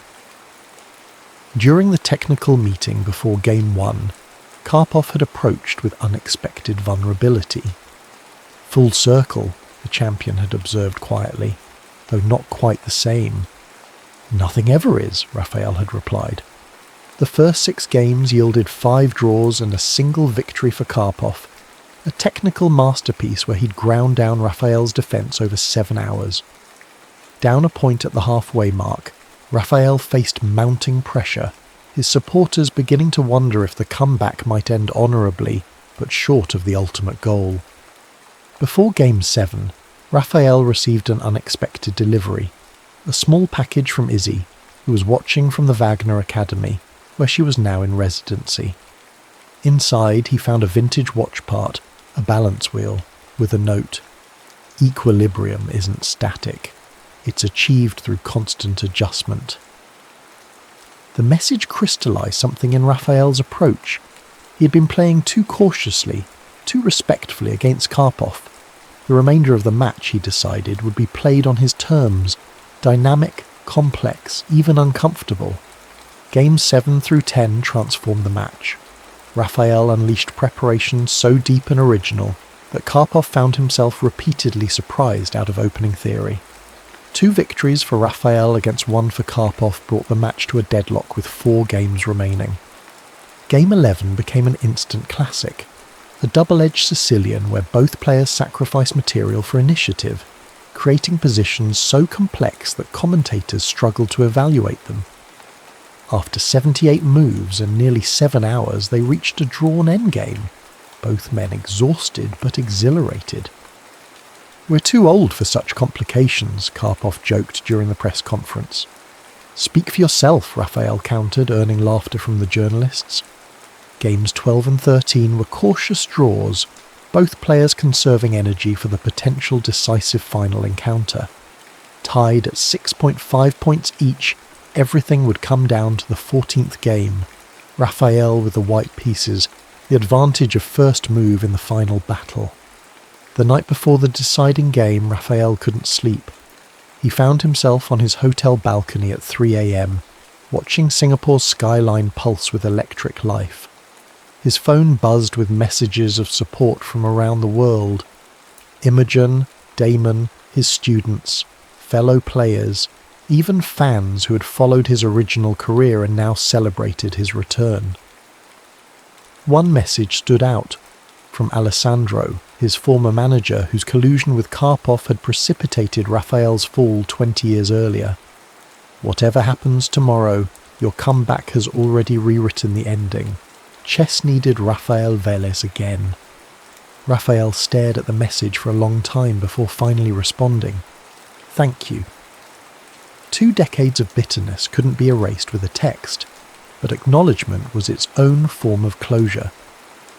When morning came, Raphael felt unusual calm. He had prepared his opening choice, not the expected Ruy Lopez or Queen's Gambit, but the Vienna game, an aggressive opening rarely seen at championship level. It would signal his intentions immediately. This final game would be decisive one way or another. The playing hall was packed beyond capacity, the match having captured global attention far beyond the chess community. Raphael spotted Imogen in the front row, having arrived overnight for the final game. Beside her sat Damon, and to his surprise Izzy, somehow managing a brief absence from Wagner. When the arbiter started the clock, Raphael played 1e4 followed by 2 nc3, the Vienna game as planned. Across the board, Karpov's expression remained impassive, but a slight tension in his shoulders betrayed recognition of the gambit. The champion responded with solid but uninspired moves, seeking to neutralize White's initiative rather than embrace complications. By move 15, Raphael had established a spatial advantage, his pieces controlling key central squares, while Karpov's position, though solid, lacked counterplay. The critical moment came at move 22, when Raphael launched a speculative knight sacrifice that computer analysis would later pronounce equal but human intuition found deeply challenging to navigate. Karpov spent nearly 40 minutes on his next move, the pressure visible in the tightness around his eyes. When he finally captured the offered knight, he entered a forced variation that simplified the position but left his king slightly exposed. What followed was an endgame masterclass from Raphael, patient, precise, exploiting microscopic weaknesses until Karpov's position began to crumble. At move 56, facing inevitable defeat, the champion extended his hand in resignation. Viktor Karpov, after 20 years as world champion, had been dethroned by the very man whose career he had once derailed. The moment of victory felt surreal. Applause thundering through the hall, cameras flashing, Imogen rushing the stage despite security. Raphael stood somewhat dazed as the tournament director placed the championship trophy in his hands. Across the table, Karpov offered a genuine smile of congratulation. "The better player won today," the former champion said simply. Later, after the press conferences and celebrations, Raphael found a quiet moment with Izzy, Damon and Imogen in his hotel suite. "What happens now?" Izzy asked, uncharacteristically uncertain. "You've reached the pinnacle. Where does the story go from here?" Raphael considered the question. The championship brought financial security, invitations to elite tournaments, exhibition opportunities, a completely transformed landscape from his watchmaker's existence of just 18 months prior. "The story goes wherever we choose," he replied finally. "For me, that means defending the title, certainly, but also returning to what started this journey. The community centre, Wagner, developing young talent. Including preparing your successor," Izzy said with familiar ambition. "I'm coming for your title in 5 years. Consider yourself warned." Raphael laughed. "I would expect nothing less."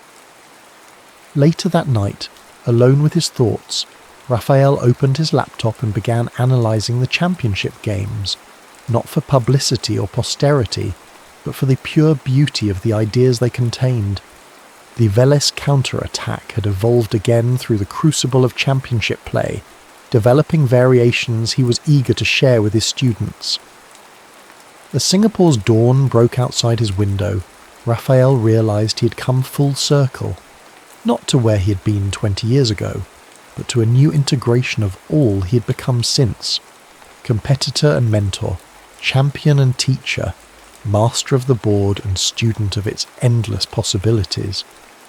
The pieces were set up before him, waiting as they always had for the next move.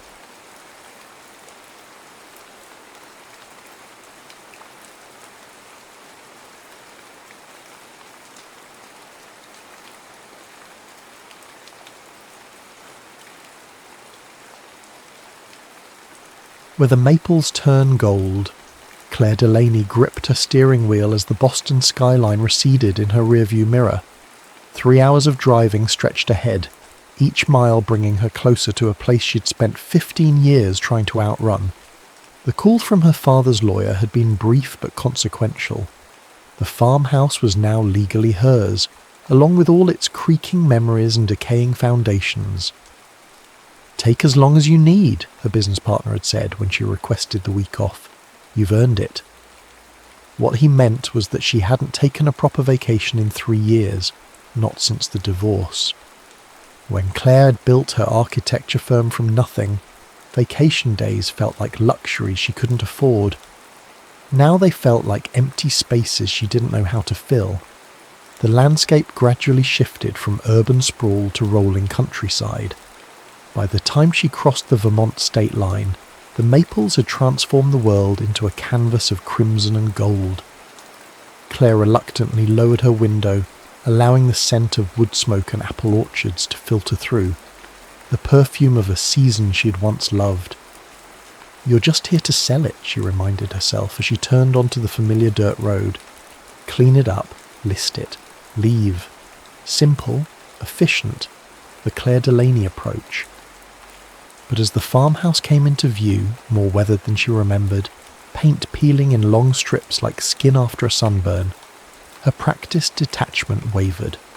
The porch swing where her father had taught her constellation still hung by one chain. The gardens her mother had tended with religious devotion now sprouted only wild chicory and Queen Anne's lace. It looked abandoned, which it was. It looked forgotten, which it wasn't. Claire stepped from her car, designer boots immediately sinking into the soft earth. The key felt unnaturally heavy in her hand as she approached the front door. Its familiar red faded to the colour of dried blood. The lock protested with a screech, but eventually yielded.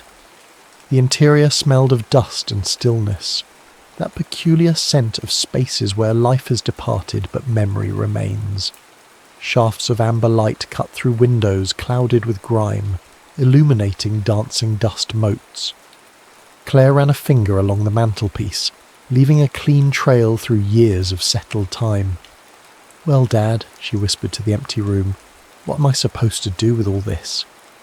The house offered no answers, just the soft settling of old timber. Later that afternoon, armed with a list of supplies, Claire drove into town. Riverford hadn't changed much. The same general store with its wooden Indian statue out front. The same diner where teenagers still gathered after school. Claire kept her sunglasses on, a thin barrier between herself and potential recognition. She was examining different grades of sandpaper when a voice like warm bourbon spilled over her shoulder. "Claire? Claire Delaney?" Her body recognised him before her mind did. A peculiar tightening beneath her ribs, a warmth that had nothing to do with the store's heating system. She turned slowly. Evan Hartwell stood before her, more man than memory now. His dark hair was cropped shorter than the teenage mop she remembered, threaded with the occasional silver at the temples.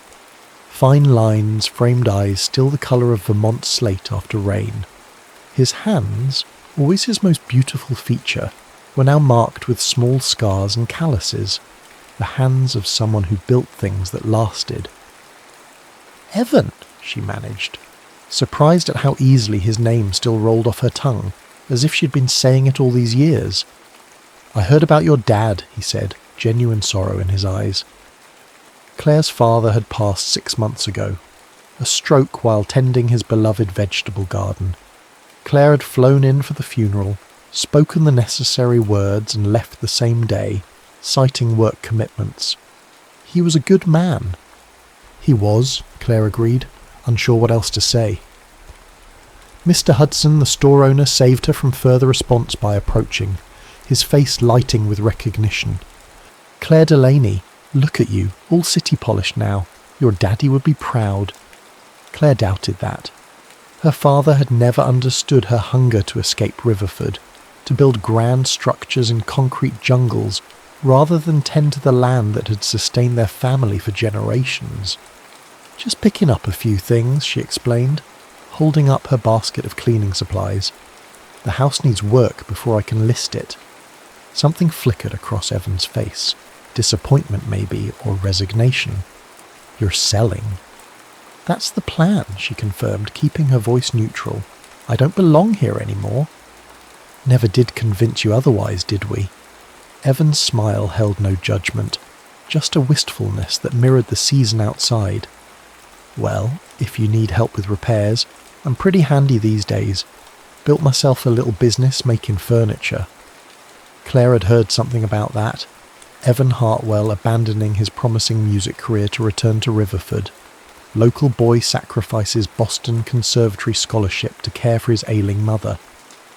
It had seemed inconceivable to 18-year-old Claire, who had left for MIT without a backward glance. "I appreciate the offer," she said, meaning to decline politely. "The porch railing was looking pretty rough when I drove by last month," Evan continued. "That's a 2-person job at least. I could swing by tomorrow, take a look." Claire found herself nodding before she could formulate a reason to refuse. "That would be helpful. Thank you." As she paid for her supplies, Claire felt oddly untethered, as if something long dormant had begun to stir beneath the carefully constructed architecture of her life. Outside, the maples blazed against an impossibly blue October sky, their beauty almost painful in its intensity. "It won't last," she reminded herself as she started her car. The fall never did. Neither did anything else. But as she drove back toward the farmhouse, Claire couldn't help but notice how the maple leaves clung to their branches despite the wind, not yet ready to surrender to the coming frost. Evan arrived exactly when he promised, 9 the next morning, his battered green truck crunching over fallen leaves in the driveway. Claire watched from the kitchen window as he examined the porch railing, running his hands along the wood grain with a craftsman's deliberation. Something about the gesture made her throat tighten. She'd spent the night in her childhood bedroom, surrounded by the ghosts of her teenage ambitions, national merit certificates, architectural sketches, a Boston cityscape poster her mother had frowned at. Such an ugly place to dream about, Claire Bear. "Coffee," she offered, stepping onto the porch with 2 steaming mugs. She dressed casually but carefully.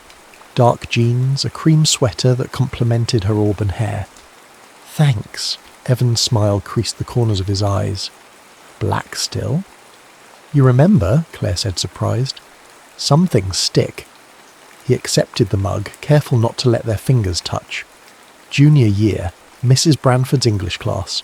You brought coffee every morning, black as midnight." "Poetry section," Claire recalled. "Frost and Dickinson.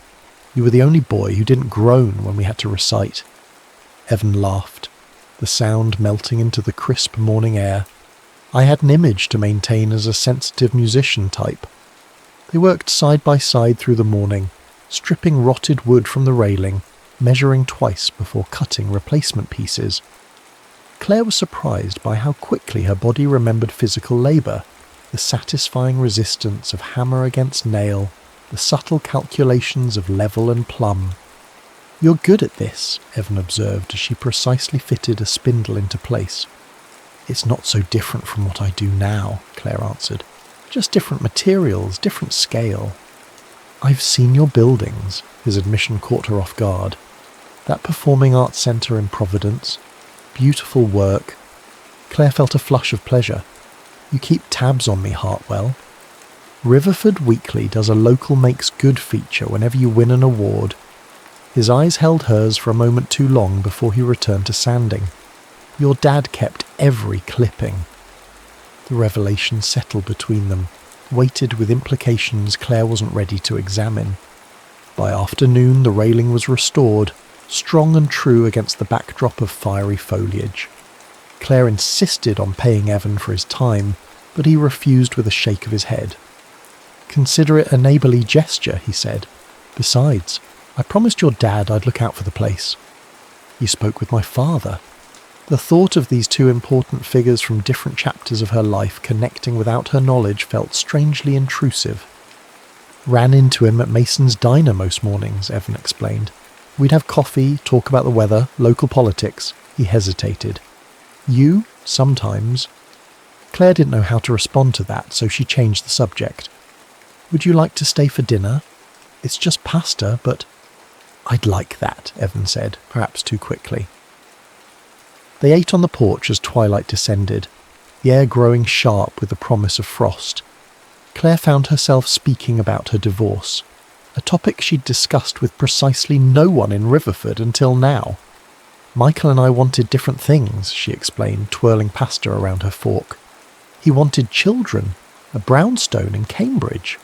I wanted... She trailed off, realising she'd never fully articulated what she wanted, only what she didn't.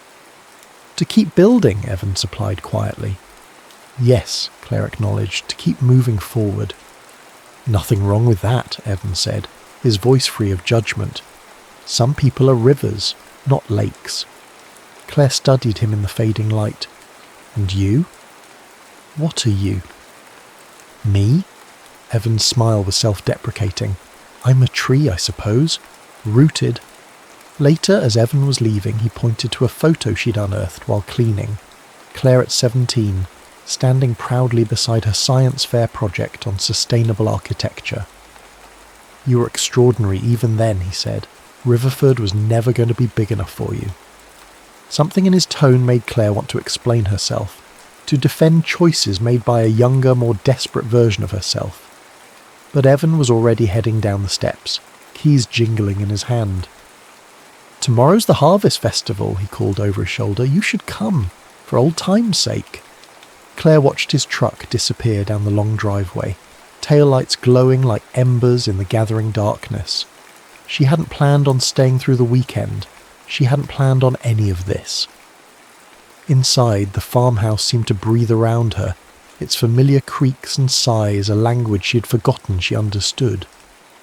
Claire moved from room to room, touching her father's books, her mother's china, the worn banister where generations of Delaney hands had left their invisible imprint. She found herself in her father's study, a space that smelled of pipe tobacco and old leather. His desk calendar still displayed March, the month he died, as if time had stopped with his heart. Claire opened the top drawer, finding it meticulously organised. Pens lined up by colour, paper clips in a small ceramic dish she'd made in 4th grade. Beneath a stack of bills was a manila folder labelled simply Claire. Inside she found not only the newspaper clippings Evan had mentioned, but photographs she'd never seen. Claire receiving her master's degree, Claire at her firm's opening, Claire shaking hands with the mayor of Boston after winning a design competition. Her father, who had rarely travelled more than 50 miles from Riverford, had somehow witnessed the milestones of her adult life from afar. Among the clippings was a handwritten letter she'd sent years ago, the paper soft from repeated handling. Dad, Boston is everything I hoped. The city never sleeps, never stops offering new angles and perspectives. Yesterday I watched the sunrise from the harbour, not as many colours as Vermont autumn, but beautiful in its own way. I miss you sometimes. Claire. Claire closed her eyes, feeling the weight of all she'd left unspoken, all the casual cruelties of youth, The way she'd reduced her childhood home to a footnote in her personal narrative of escape and achievement. Outside, a maple leaf detached from its branch and drifted past the window, a small flame against the night sky. Tomorrow was the harvest festival. Tomorrow, she would make some calls about listing the property. One thing at a time, she told herself, one foot in front of the other, the Claire Delaney way. But as she climbed the stairs to bed, Claire found herself wondering what it might feel like to stand still for once, to be a tree instead of a river, rooted instead of restless. The Riverford Harvest Festival transformed the town square into a patchwork of canvas tents, hay bales, and strings of golden lights that swayed gently in the October breeze. Claire had forgotten how the entire town turned out for this annual celebration. Farmers in freshly pressed shirts, children with faces sticky from caramel apples, teenagers eyeing each other from opposite sides of the bandstand. She almost turned around 3 times on the drive over. What was she doing here? She had calls to make, realtors to contact, a life waiting in Boston. But something stronger than logic had propelled her forward, dressed in a burnt orange sweater and boots that weren't quite practical enough for a rural festival. Claire Delaney, as I live and breathe. Mrs. Patterson, her former English teacher, enveloped her in a lavender-scented hug. It's been years, dear. How's city life treating you? Before Claire could answer, others appeared. Her father's poker buddies, her mother's garden club friends, classmates who had stayed and built lives in the spaces between Riverford's maple-lined streets. They greeted her with genuine warmth, asking about her work, expressing condolences about her father, never once making her feel like the prodigal who had abandoned them. Your daddy was so proud, Mr. Jenkins told her, his weathered face earnest beneath his cap. Showed everyone that article about your firm winning that green building award. Sustainability award, Claire corrected automatically, then felt foolish for the precision. I didn't realise he followed my career so closely. Oh, honey, Mrs. Patterson said gently, you were his North Star. Claire excused herself, suddenly needing space. She wandered through the festival, past apple bobbing stations and pumpkin carving contests, her mind a tangle of contradictions. Had she misunderstood her father's silence as disapproval? Had her own ambition blinded her to the quiet ways he'd expressed his pride? Cider? Evan stood beside a copper kettle, steam rising from its spiced contents. He wore a flannel shirt the colour of forest moss, his hair slightly tousled as if he'd run his hands through it. Thanks, Claire accepted the warm cup, grateful for its weight between her palms. It's exactly as I remember. Some traditions are worth preserving. Evan's voice carried a weight she couldn't quite decipher. Walk with me. They strolled away from the festival's hub, following a path that wound toward the old covered bridge. Silence stretched between them, not uncomfortable but laden with potential energy, like the pause before a symphony begins. I'm surprised you came, Evan finally said. So am I, Claire admitted. I was supposed to be making calls about listing the house today. And instead you're drinking cider with a guy who never left town. There was no bitterness in his tone, just a statement of fact. The guy who builds beautiful things with his hands, Claire corrected. I saw your work in town. The new library circulation desk, the mayor's podium. They're stunning, Evan. He looked pleased but embarrassed by her praise. Different kind of creation than I planned on, but it satisfies something in me. They reached the bridge, its weathered red timbers framing the river beyond. Claire remembered summer afternoons spent dangling feet from its edge, watching water flow endlessly towards some distant, imagined ocean. You never told me why you didn't go, Claire said softly, to the conservatory.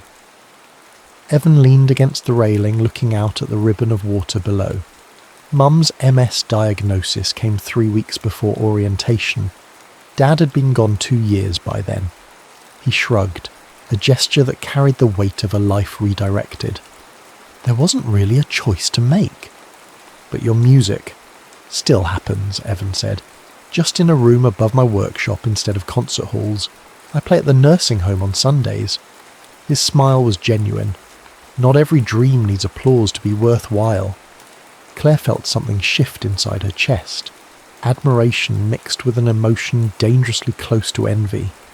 How had Evan found peace in limitation while she still hungered, still reached, still measured herself against impossible yardsticks? "I didn't know about your divorce," Evan said after a moment. "I'm sorry." "Don't be. It was—" Claire searched for the right word. "Necessary." Still hurts though, doesn't it? When necessary things break. Claire nodded, unexpectedly moved by his perception. From the festival grounds, music drifted toward them, a local band playing something slow and sweet.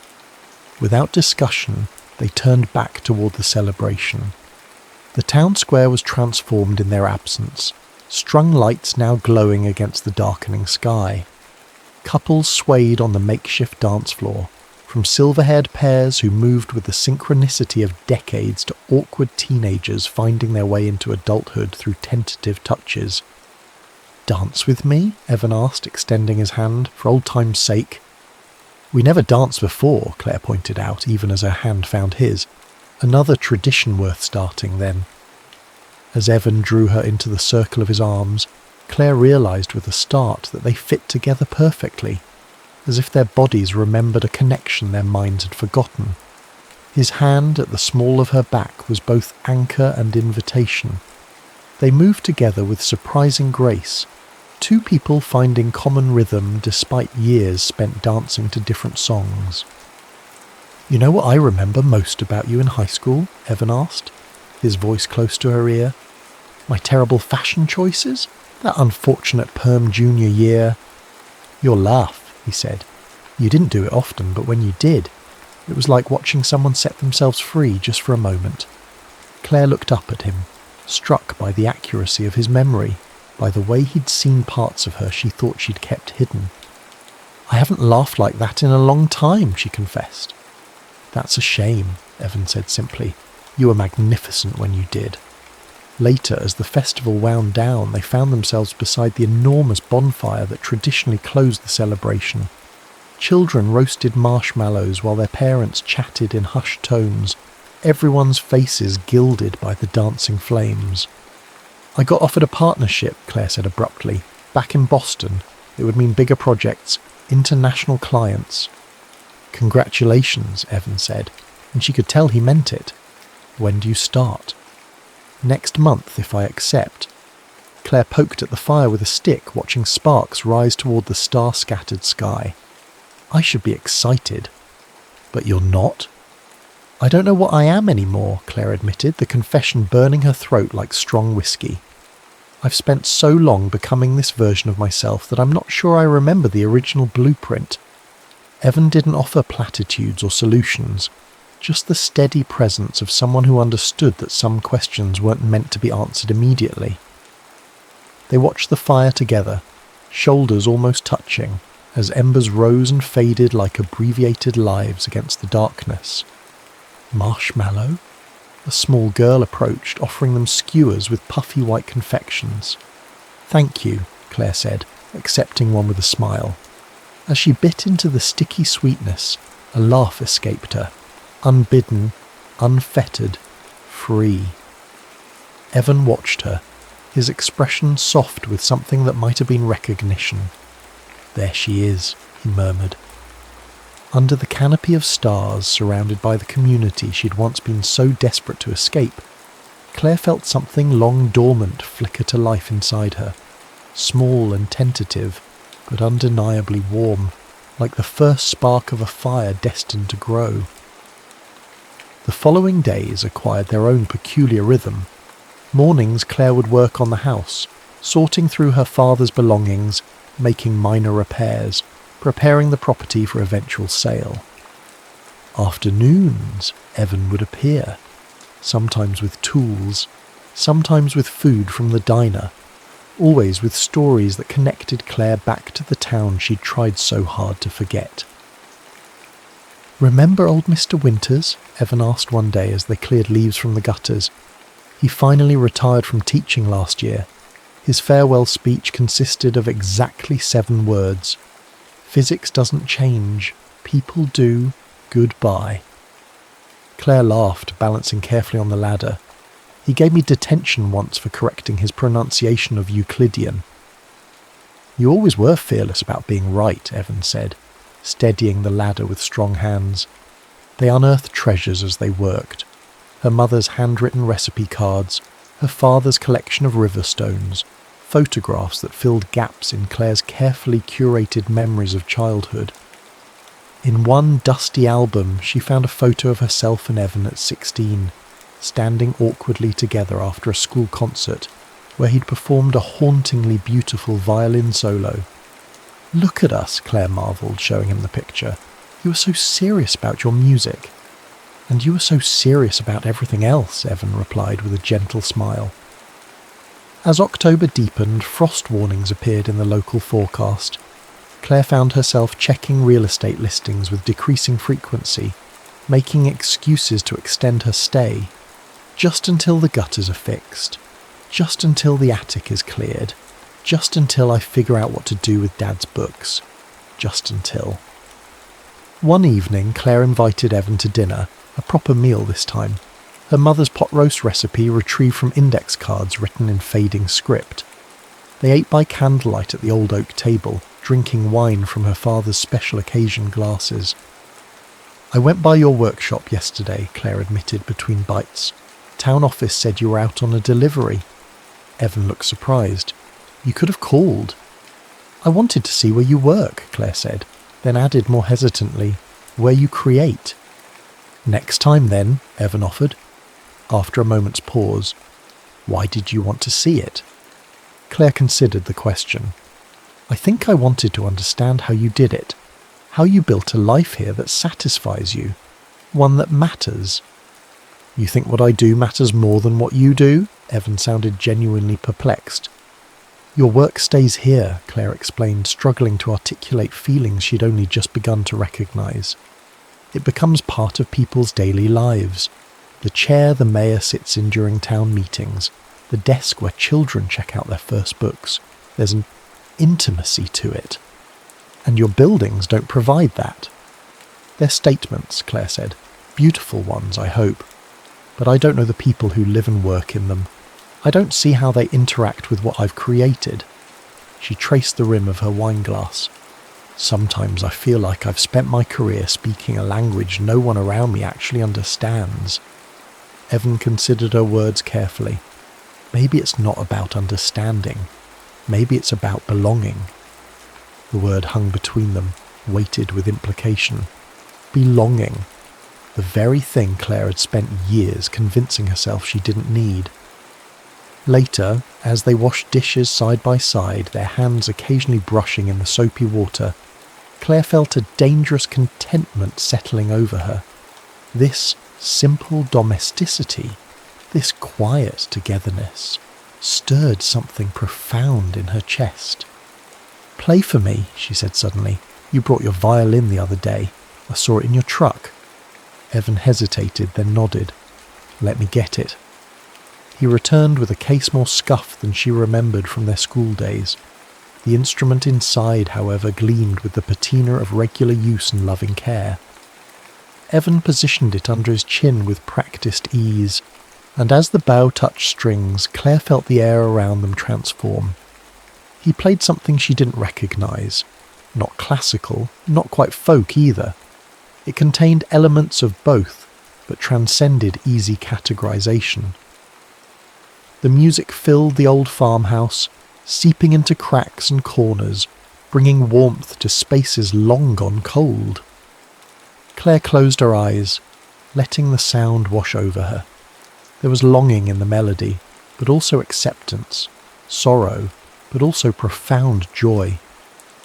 When the final note faded, she opened her eyes to find Evan watching her, vulnerability etched across his features. "That was beautiful," she whispered. "What was it?" "Something I wrote." Evan carefully returned the violin to its case. "A long time ago." "What's it called?" "Where the river meets the shore." His gaze held hers. "It's about places of intersection, transition, choice." Claire felt the weight of unspoken words between them, heavy as autumn fruit ready to fall. They stood in silence, the distance between them charged with possibility. Her phone shattered the moment, its clinical ring intrusive in the warm quiet they'd created. Claire glanced at the screen, her business partner's name flashing insistently. "I should take this," she said apologetically. Evan nodded, already gathering his things. "I'll head out. Early delivery tomorrow." Claire answered the call as Evan slipped through the door with a quiet wave. "James, hi." "Claire, finally." Her partner's voice was brittle with tension. "Where have you been?" "The Westbrook presentation is in 2 days and the rendering team needs your sign-off on the final changes." Reality crashed back like a cold wave. "I thought we weren't presenting until next week." "They moved it up. Didn't you get my emails?" James sounded exasperated. "Claire, this is the biggest project we've bid on this year. We need you back in Boston. Tomorrow." "Tomorrow," Claire repeated, the word feeling foreign on her tongue. Through the window, she watched Evan's truck disappear down the driveway, tail lights glowing against the gathering darkness. "I'll book you on the first flight," James was saying. "Just wrap up whatever you're doing there and come home." Home? The word caught in Claire's throat. Where exactly was that now? After hanging up, Claire stepped onto the porch, the night air sharp with the promise of frost. The maples stood sentinel around the property, their leaves trembling on the edge of surrender. Soon they would fall, leaving branches bare against winter skies.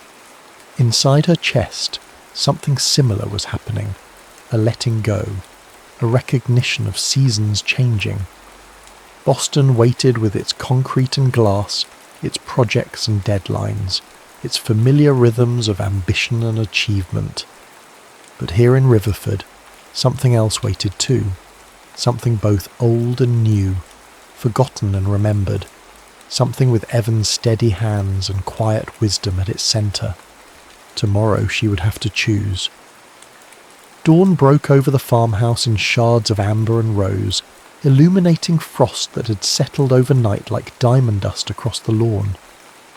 Claire stood at the kitchen window, coffee cooling in her hands, watching the sun reclaim the world from darkness. Her suitcase waited by the door, packed with the essentials for her return to Boston. The partnership offer sat heavily in her thoughts. It represented everything she'd worked toward: recognition, security, the professional pinnacle she'd oriented her entire adult life around achieving. 6 months ago she would have signed without hesitation. Now uncertainty clouded what had once seemed crystal clear. Claire's phone buzzed with a text from James. "Car confirmed.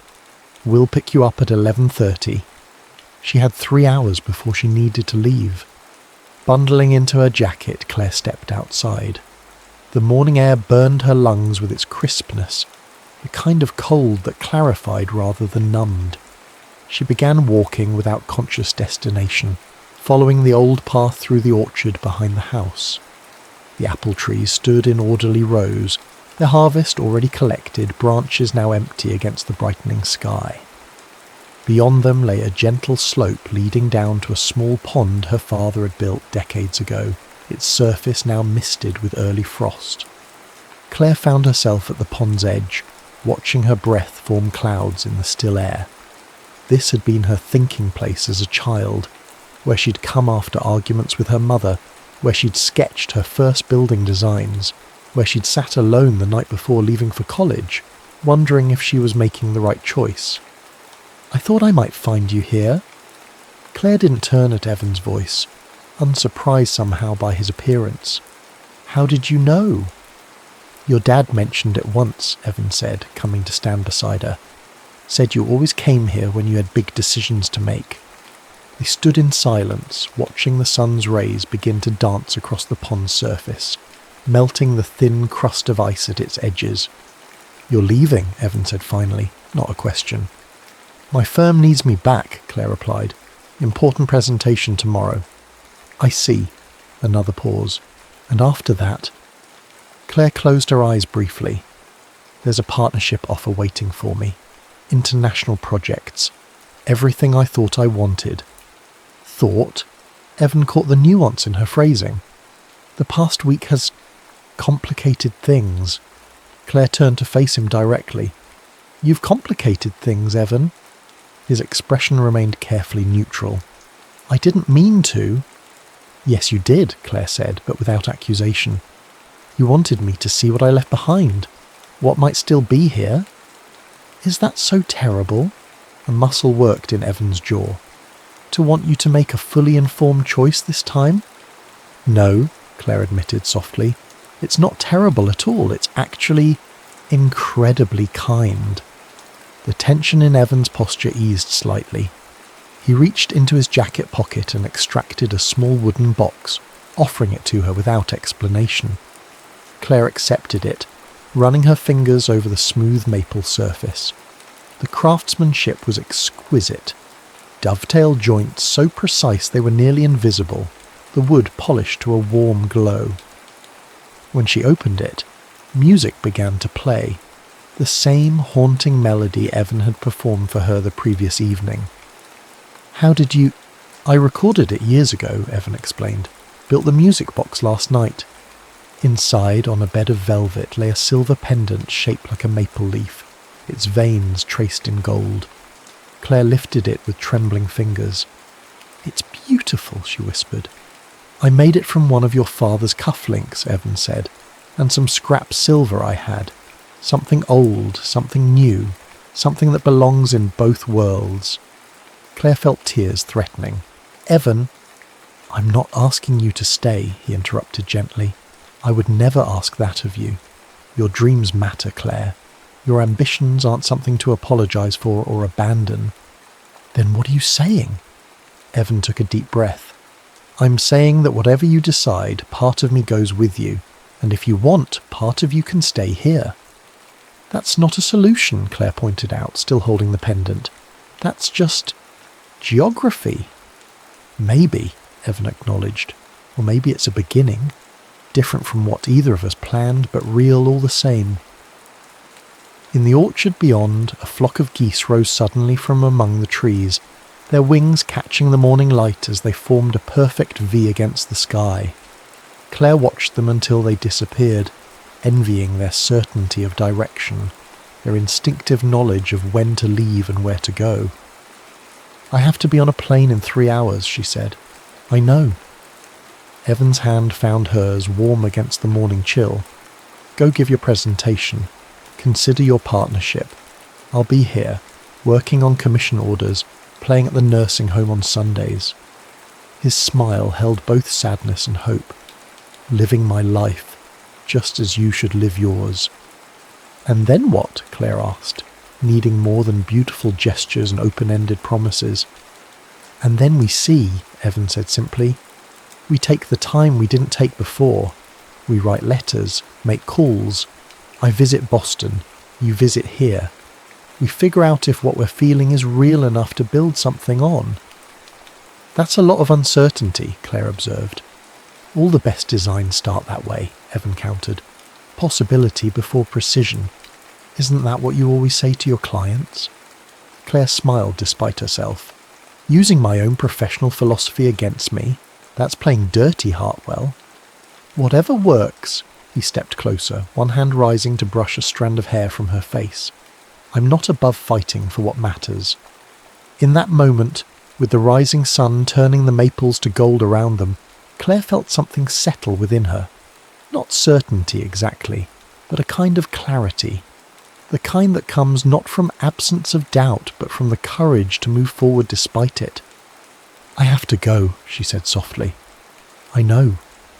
Evan's fingers lingered against her cheek. But this time, you know the way back. They walked together to her car in silence, the frosted grass crunching beneath their feet. When Claire opened the driver's door, Evan gently took the pendant from her hand and fastened it around her neck. For luck, he said, or remembering, or whatever you need it to be. Claire touched the maple leaf where it rested against her collarbone. Thank you. Safe travels, Claire Delaney, Evan said, stepping back. Go build beautiful things." As she drove away, Claire watched him in the rearview mirror, a solitary figure standing amid the golden maples, growing smaller with distance but never quite disappearing. The Westbrook presentation went flawlessly. Claire's designs were praised for their innovation, their seamless integration of form and function. The partnership offer was formally extended, complete with corner office and substantial salary increase. Claire accepted graciously, but asked for a month before starting her new role. "Personal matters to attend to," she explained to a surprised James. That night in her sleek Boston apartment, Claire stood at the floor-to-ceiling windows looking out at the city lights. The maple leaf pendant caught the reflection of skyscrapers and street lamps as it dangled between her fingers. She'd spent 15 years building this life. Concrete and steel, deadlines and achievements. It was real. It mattered. It was, in many ways, the fulfillment of everything her younger self had dreamed of creating. And yet... Claire opened her laptop and navigated to a real estate listing site. Not to sell the farmhouse, not yet, but to look at commercial properties in Riverford and the surrounding area. A small workspace, perhaps. Something that could accommodate architectural drafting tables and client meetings. Something with good light. Something that might, with time and care, grow roots. 3 days later, she called Evan. "I've been thinking," she said when he answered. No preamble necessary. "About trees and rivers." "And?" His voice was carefully neutral, but she could hear the hope beneath. "And I think they meet sometimes," Claire replied. "Not always, not everywhere, but in the right places, at the right times." "Sounds like the beginning of an interesting design concept," Evan said softly. "It might be." Claire took a deep breath. "I have some sketches I'd like to show you. I'd like to see them." "I'll be there next weekend," Claire said. "If that works for you." "It works for me." The smile was evident in his voice now. "The maples are still holding their colour. It's been an unusual autumn." "The best ones often are," Claire replied. After they hung up, Claire returned to the draft email on her screen, a proposal to her partners for a satellite office in Vermont, focusing on sustainable rural architecture. Not a complete relocation, but a bridge between worlds, a beginning. Outside her window, the Boston skyline glittered with possibility. Across 200 miles of darkness, the Riverford maples stood gold against the night sky. Both were beautiful. Both were real. Claire touched the pendant at her throat and smiled. For the first time in years, she wasn't running towards something or away from something else. She was simply standing at the intersection, eyes wide open, heart finally unafraid of what might come next. 1 year later. Claire leaned against the railing of the newly restored farmhouse porch, watching as Evan loaded the last of his woodworking tools into his truck. The November air carried a sharper chill than October had, but the late afternoon sun bathed everything in honey gold light. "That's the last of it," Evan said, climbing the steps to join her. His workshop, once housed in a rented space in town, now occupied the barn Claire had renovated over the summer. "Are you sure you won't miss having your own place?" Claire asked, not for the first time. Evan's arms encircled her waist as he stood behind her, chin resting on her shoulder. "I've never been more sure of anything." Beyond the porch, the maples had already shed most of their leaves, preparing for winter's dormancy. Next spring they would begin again, new growth, new colour, the eternal cycle of becoming. In the distance, Claire could see the lights of Riverford beginning to twinkle as dusk approached. Her satellite office there had flourished over the past year, attracting clients interested in sustainable rural development. 3 days a week in Vermont, 4 in Boston, a rhythm that had proven surprisingly sustainable. "I've been thinking," Evan said, his voice vibrating against her back. "Dangerous," Claire teased. "About the upstairs bedroom," he continued, "the one with the eastern exposure." Claire turned in his arms, curious. What about it? It would make a good nursery someday. His expression was tentative but hopeful. All that morning light. Claire felt her breath catch. Someday, she agreed softly. That evening they sat together on the porch swing, sharing a blanket against the growing chill. Evan's violin case rested nearby, ready for their nightly ritual of music under the stars. "Play me the river song," Claire requested. As the melody rose into the darkening sky, Claire closed her eyes, letting the notes wash over her. When Evan had first played it for her, she'd heard only the beauty of its longing. Now she recognized something else beneath the surface, a current of joy, of certainty, of belonging. The music spoke of places where rivers met shores, where roots met soil, where hearts finally found their way home, not through compromise or surrender, but through the courage to imagine a life large enough to hold all that they were and all they might become. Where the maples turned gold, Claire had found not just Evan, but herself. The self she'd always been beneath ambition and achievement. The self that could build beautiful things while standing firmly on solid ground. Later, as moonlight spilled across their bed, Claire whispered into the quiet darkness, "I love you." Evan's fingers traced the silver maple leaf that still hung around her neck. "I know," he said simply. "I've been waiting for you to catch up." Claire laughed, the free, unburdened laugh that had once been so rare. "Waiting suits you, Hartwell. You're good at it." "Some things," Evan said, drawing her closer, "are worth the wait." Outside their window, the last of the maple leaves surrendered to the November wind, falling not in defeat but in perfect timing, making way for whatever would come next.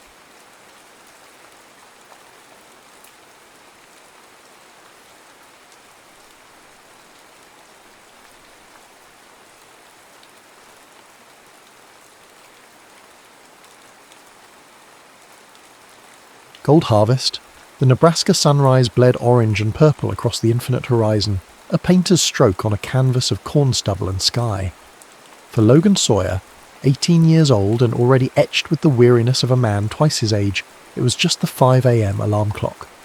He swung his legs out of bed, the worn floorboards cool beneath his bare feet. The air in the small farmhouse was thick with the smell of dust, old wood, and the lingering scent of yesterday's fried potatoes.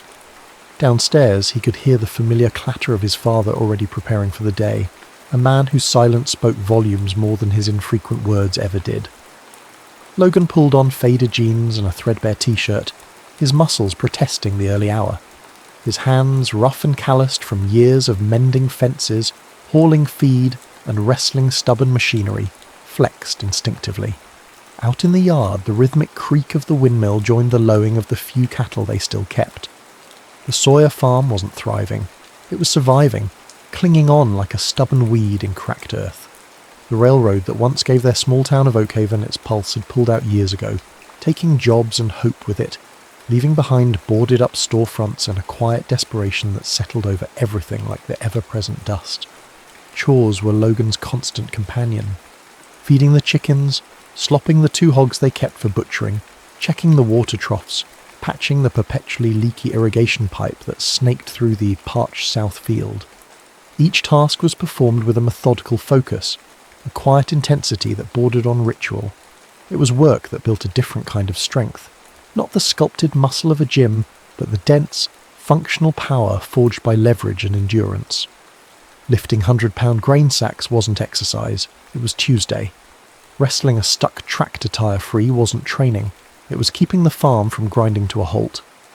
School was a necessary interruption, a place where Logan felt largely invisible. He sat in the back, answered when called upon, and faded into the background noise. He wasn't unpopular, just unnoticed.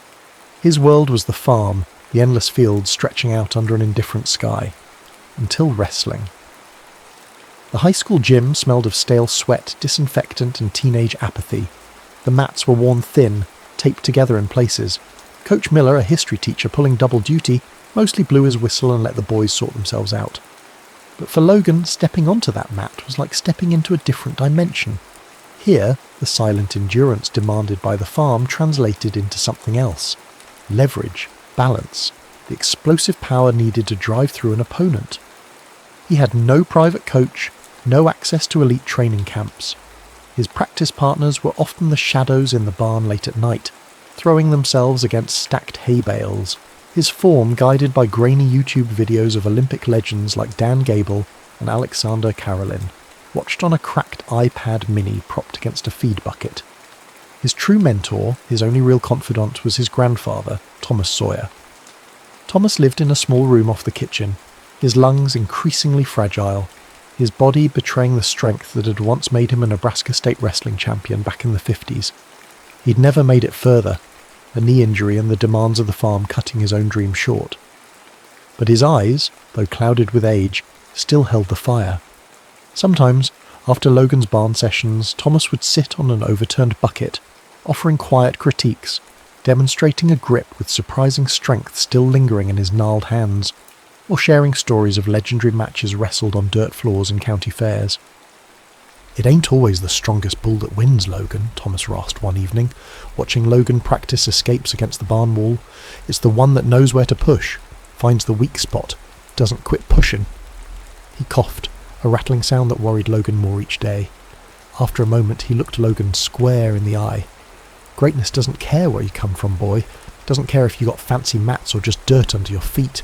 Just cares whether you fight like hell when it matters." That phrase echoed in Logan's mind, a counterpoint to the drudgery of his days. Fight like hell. He won local tournaments, small affairs and dusty gyms across the county. No scouts were present, no headlines were written. He'd shake hands, accept a cheap medal, and drive home in the rattling farm truck, this silence beside his father thick with unspoken things. His father saw wrestling as a distraction, another chore Logan wasn't doing. But these small victories were fuel. Then came Cleo Briggs. Briggs was a whirlwind, a fiery, fast-talking coach recently fired from a bigger school program over disagreements about coddling athletes. She'd seen Logan wrestle at a district meet, saw something raw and untamed in his style. She tracked him down, showing up at the farm unannounced, talking a mile a minute about potential and leverage and untapped power. She offered him off-the-books training in a dilapidated barn she rented cheap 20 miles away, 3 evenings a week. No facilities, no funding, just her yelling instructions while he drilled takedowns on mouldy old mats she'd salvaged. It was unorthodox, almost desperate, but it was something more. It was belief. Then came the state championships. Logan wasn't expected to place, let alone contend. He was an unseeded wildcard from a forgotten corner of the state.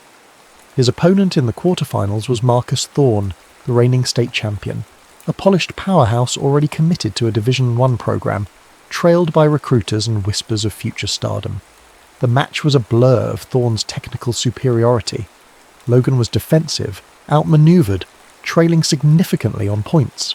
In the final 30 seconds, desperation kicked in. Thorne shot for a takedown, confident, almost arrogant. Logan reacted purely on instinct, the kind honed by years of wrestling stubborn livestock and immovable objects. He didn't block or sprawl in the conventional way. He twisted, hooked Thorne's attacking arm with a grip forged by hauling feed sacks, used Thorne's own momentum against him, and drove forward with a low, powerful lift, more akin to rolling a fallen calf than a textbook wrestling move. Thorne hit the mat with a surprised grunt, Logan immediately clamping down, pinning him with ferocious, unrefined pressure. The referee slapped the mat. Silence, then an explosion of stunned noise.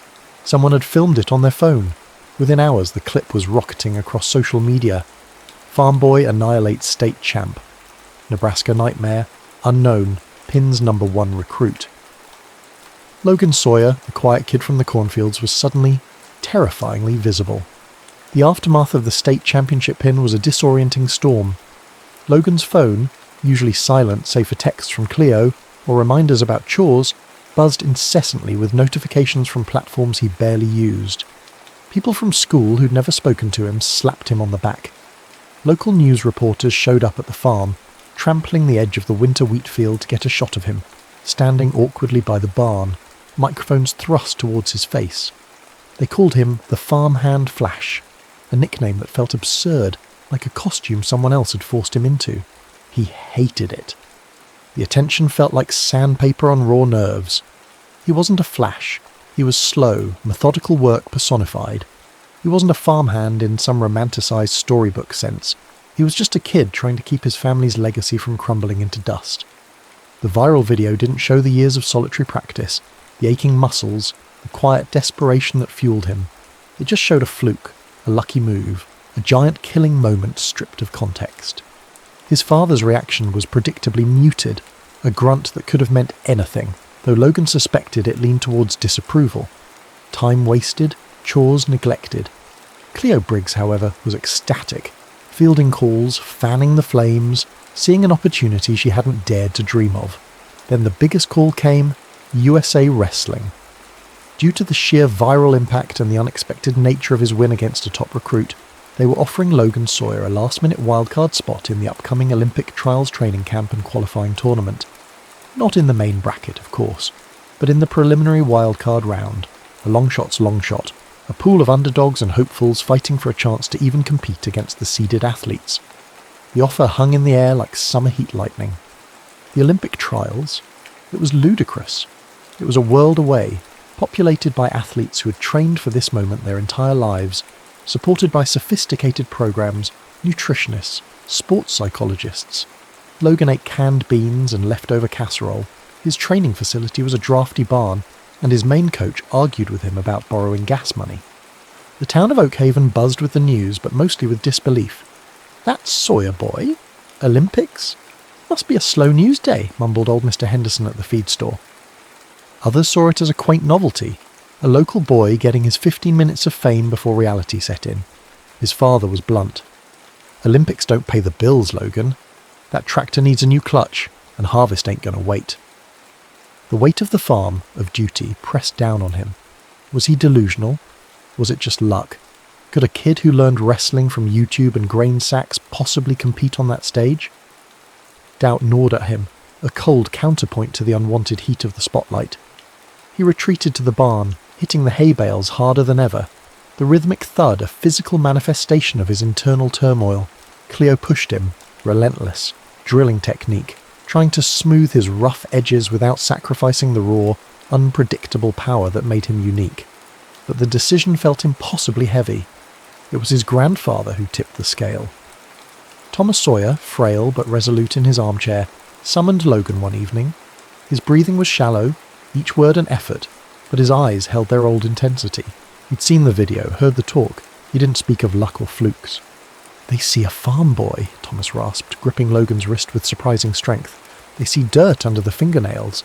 They don't see the fight it takes to make something grow out of this ground year after year. They don't see the strength it takes just to hold on." He paused, gathering breath. "That pin, that wasn't luck, Logan.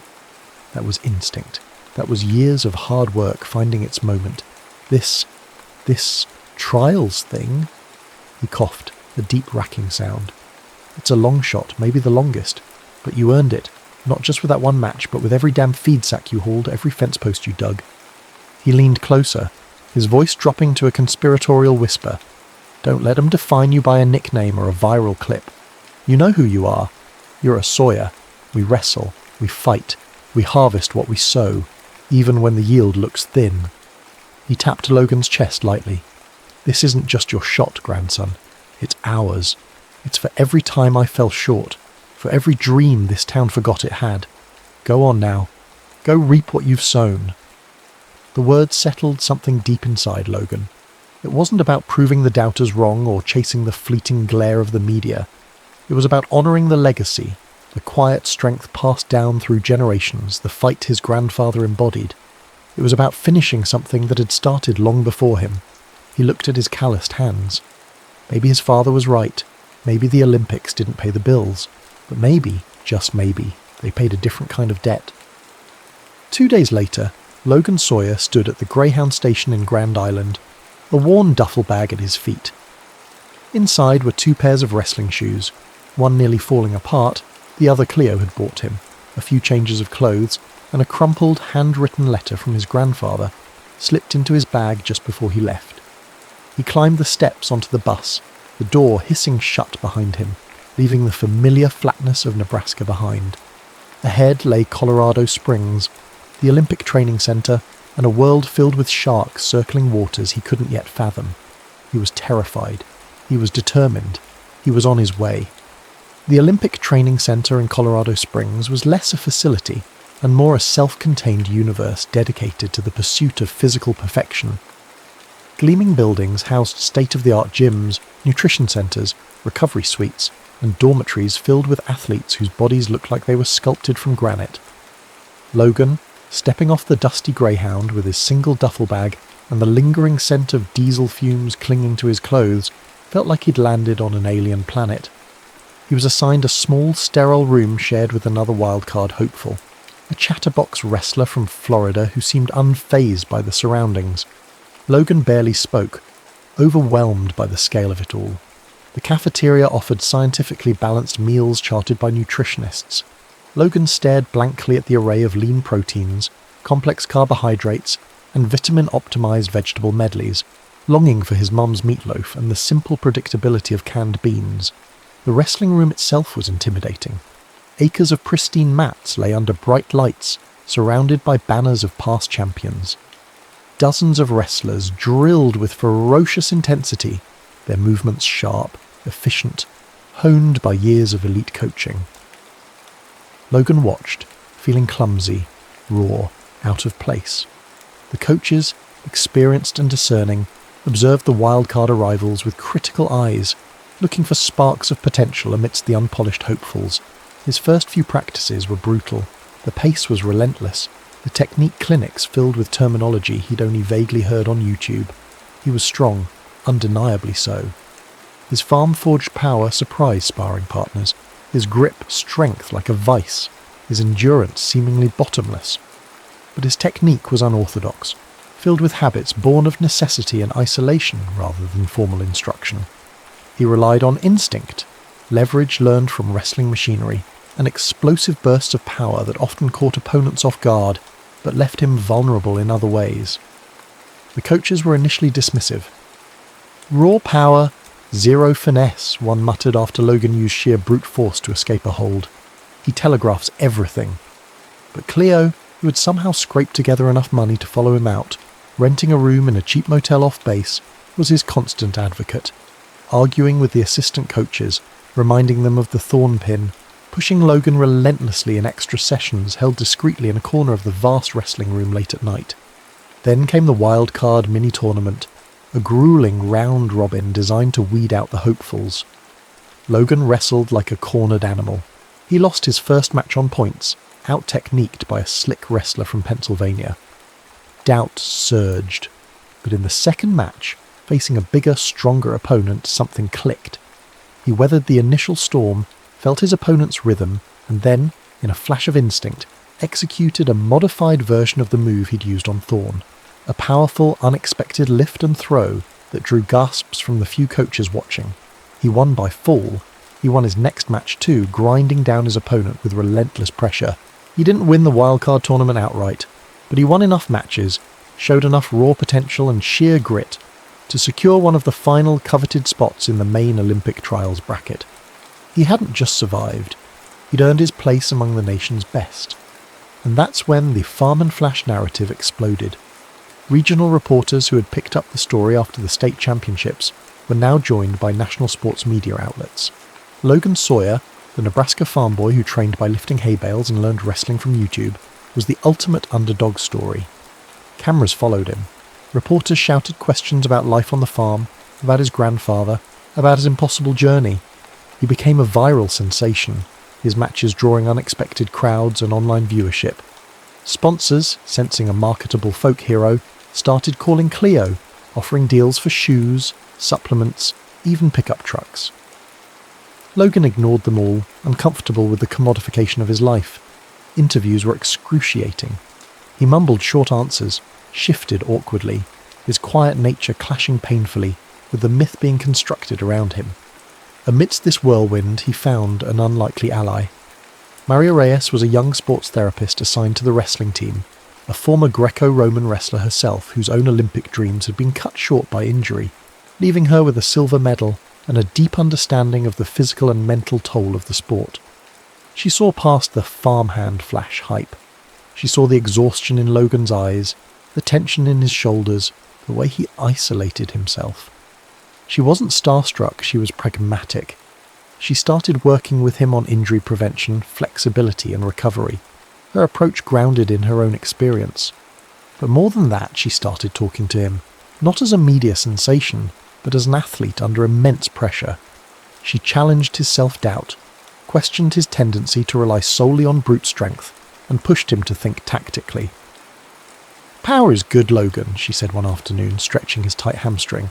"But power without purpose is just noise. Why are you really here?" Her quiet intensity pierced through his defences in a way the shouting coaches couldn't. She was becoming his anchor in the storm, someone who saw him, not the caricature. Training became a relentless cycle. Grueling practices, physiotherapy with Maria, awkward media sessions, late-night calls home where he tried to sound upbeat for his grandfather, whose health seemed increasingly fragile. He advanced through the early rounds of the trials, each match a war. He wasn't winning elegantly. He was winning ugly, through sheer willpower, conditioning, and those unpredictable bursts of farm-honed instinct. He took down a seasoned college champion with a desperate scramble in the final seconds.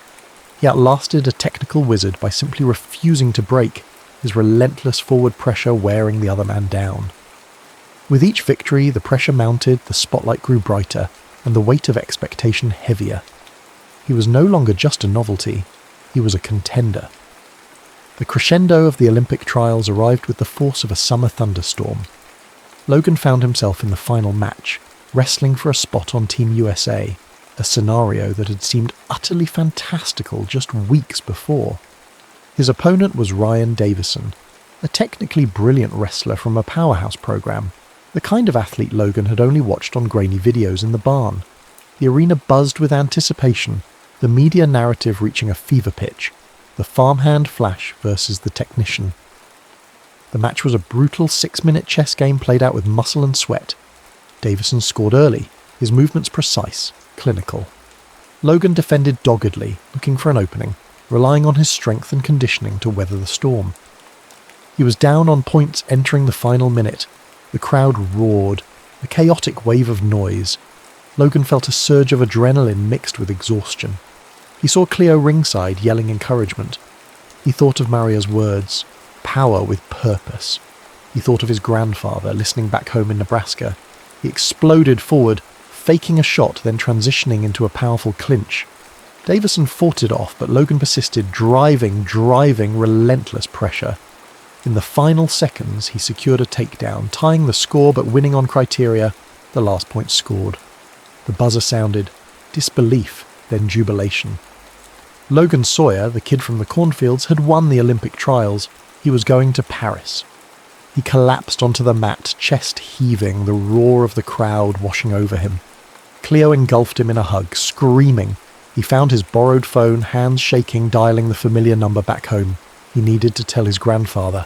Thomas had been his rock, his inspiration. This victory was as much his as Logan's. The phone rang once, twice. A woman answered, her voice unfamiliar, hesitant. "Sawyer residence?" "Yeah, can I speak to Thomas Sawyer? It's Logan." There was a pause. "Logan, oh, honey, this is Nurse Evans from Home Care. Your grandfather, he collapsed during the match. We had to take him to the hospital in Kearney. He's stable, but..." The world tilted. The cheering crowd faded into a dull roar. The victory, so monumental seconds before, felt hollow, distant. He mumbled thanks, hung up, and stumbled away from the celebration, the bright lights suddenly feeling harsh and cruel. Cleo found him slumped against a wall in the corridor, the colour drained from his face.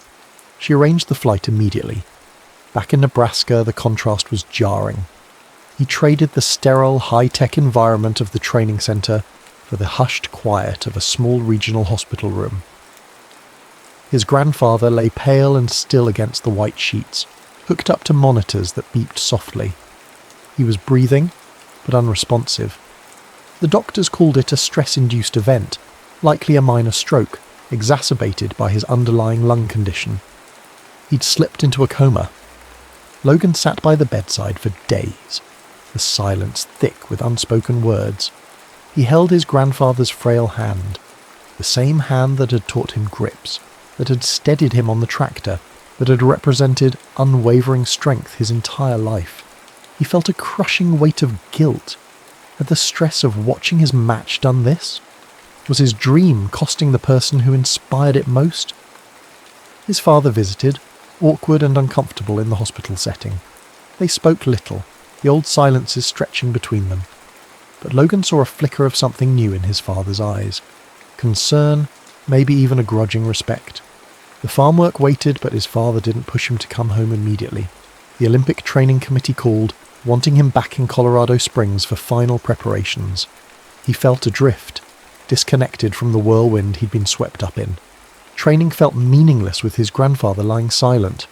Self-doubt, a familiar shadow, crept back in, colder and more pervasive than before. He wasn't the farmhand Flash, he was just a scared kid who felt responsible for hurting the person he loved most. He felt like a fraud, his victories tainted.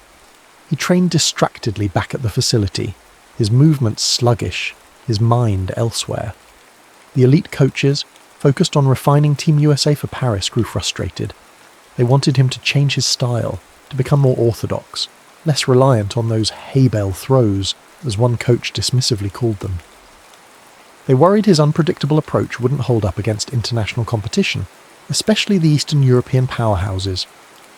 Logan resisted, stubbornly clinging to the style that had gotten him here, the style rooted in his identity. Maria Reyes became his lifeline. She didn't offer platitudes. She listened. She pushed him physically in therapy, helping him work through the tension knotting his shoulders and back. More importantly, she helped him reconnect emotionally. "Your grandfather wouldn't want you to carry this guilt, Logan," she said quietly during a stretching session. "He believed in your fight. Collapsing wasn't your fault. It was his body giving out. But quitting now, that would be wasting the fight he instilled in you. You fight for legacy, remember? His legacy. Your legacy. Not for the medals, not for the media. For the harvest." Her words resonated. He started training with renewed, albeit somber, focus. He visualized his grandfather's face, heard his raspy voice. Fight like hell. Then the Olympic brackets were announced. His path in Paris was a minefield. To even reach the medal rounds, he'd have to go through wrestlers with multiple world and European championships to their names. And looming in the potential final, Magomed Ibragimov, the undefeated Dagestani titan, a silent, relentless wrestling machine who hadn't lost a match in 3 years. The odds felt insurmountable. Just days before the team was scheduled to fly to Paris, the call Logan had been dreading finally came. His father's voice was heavy, strained. Thomas Sawyer had passed away peacefully in his sleep, never regaining consciousness. Logan felt a profound, shattering emptiness. The anchor was gone. The reason he fought, the person he wanted to make proud, was gone. He packed his bags, numb. He told Cleo he couldn't go. He was done. Wrestling felt insignificant, painful. Cleo didn't argue. She just sat with him, silent.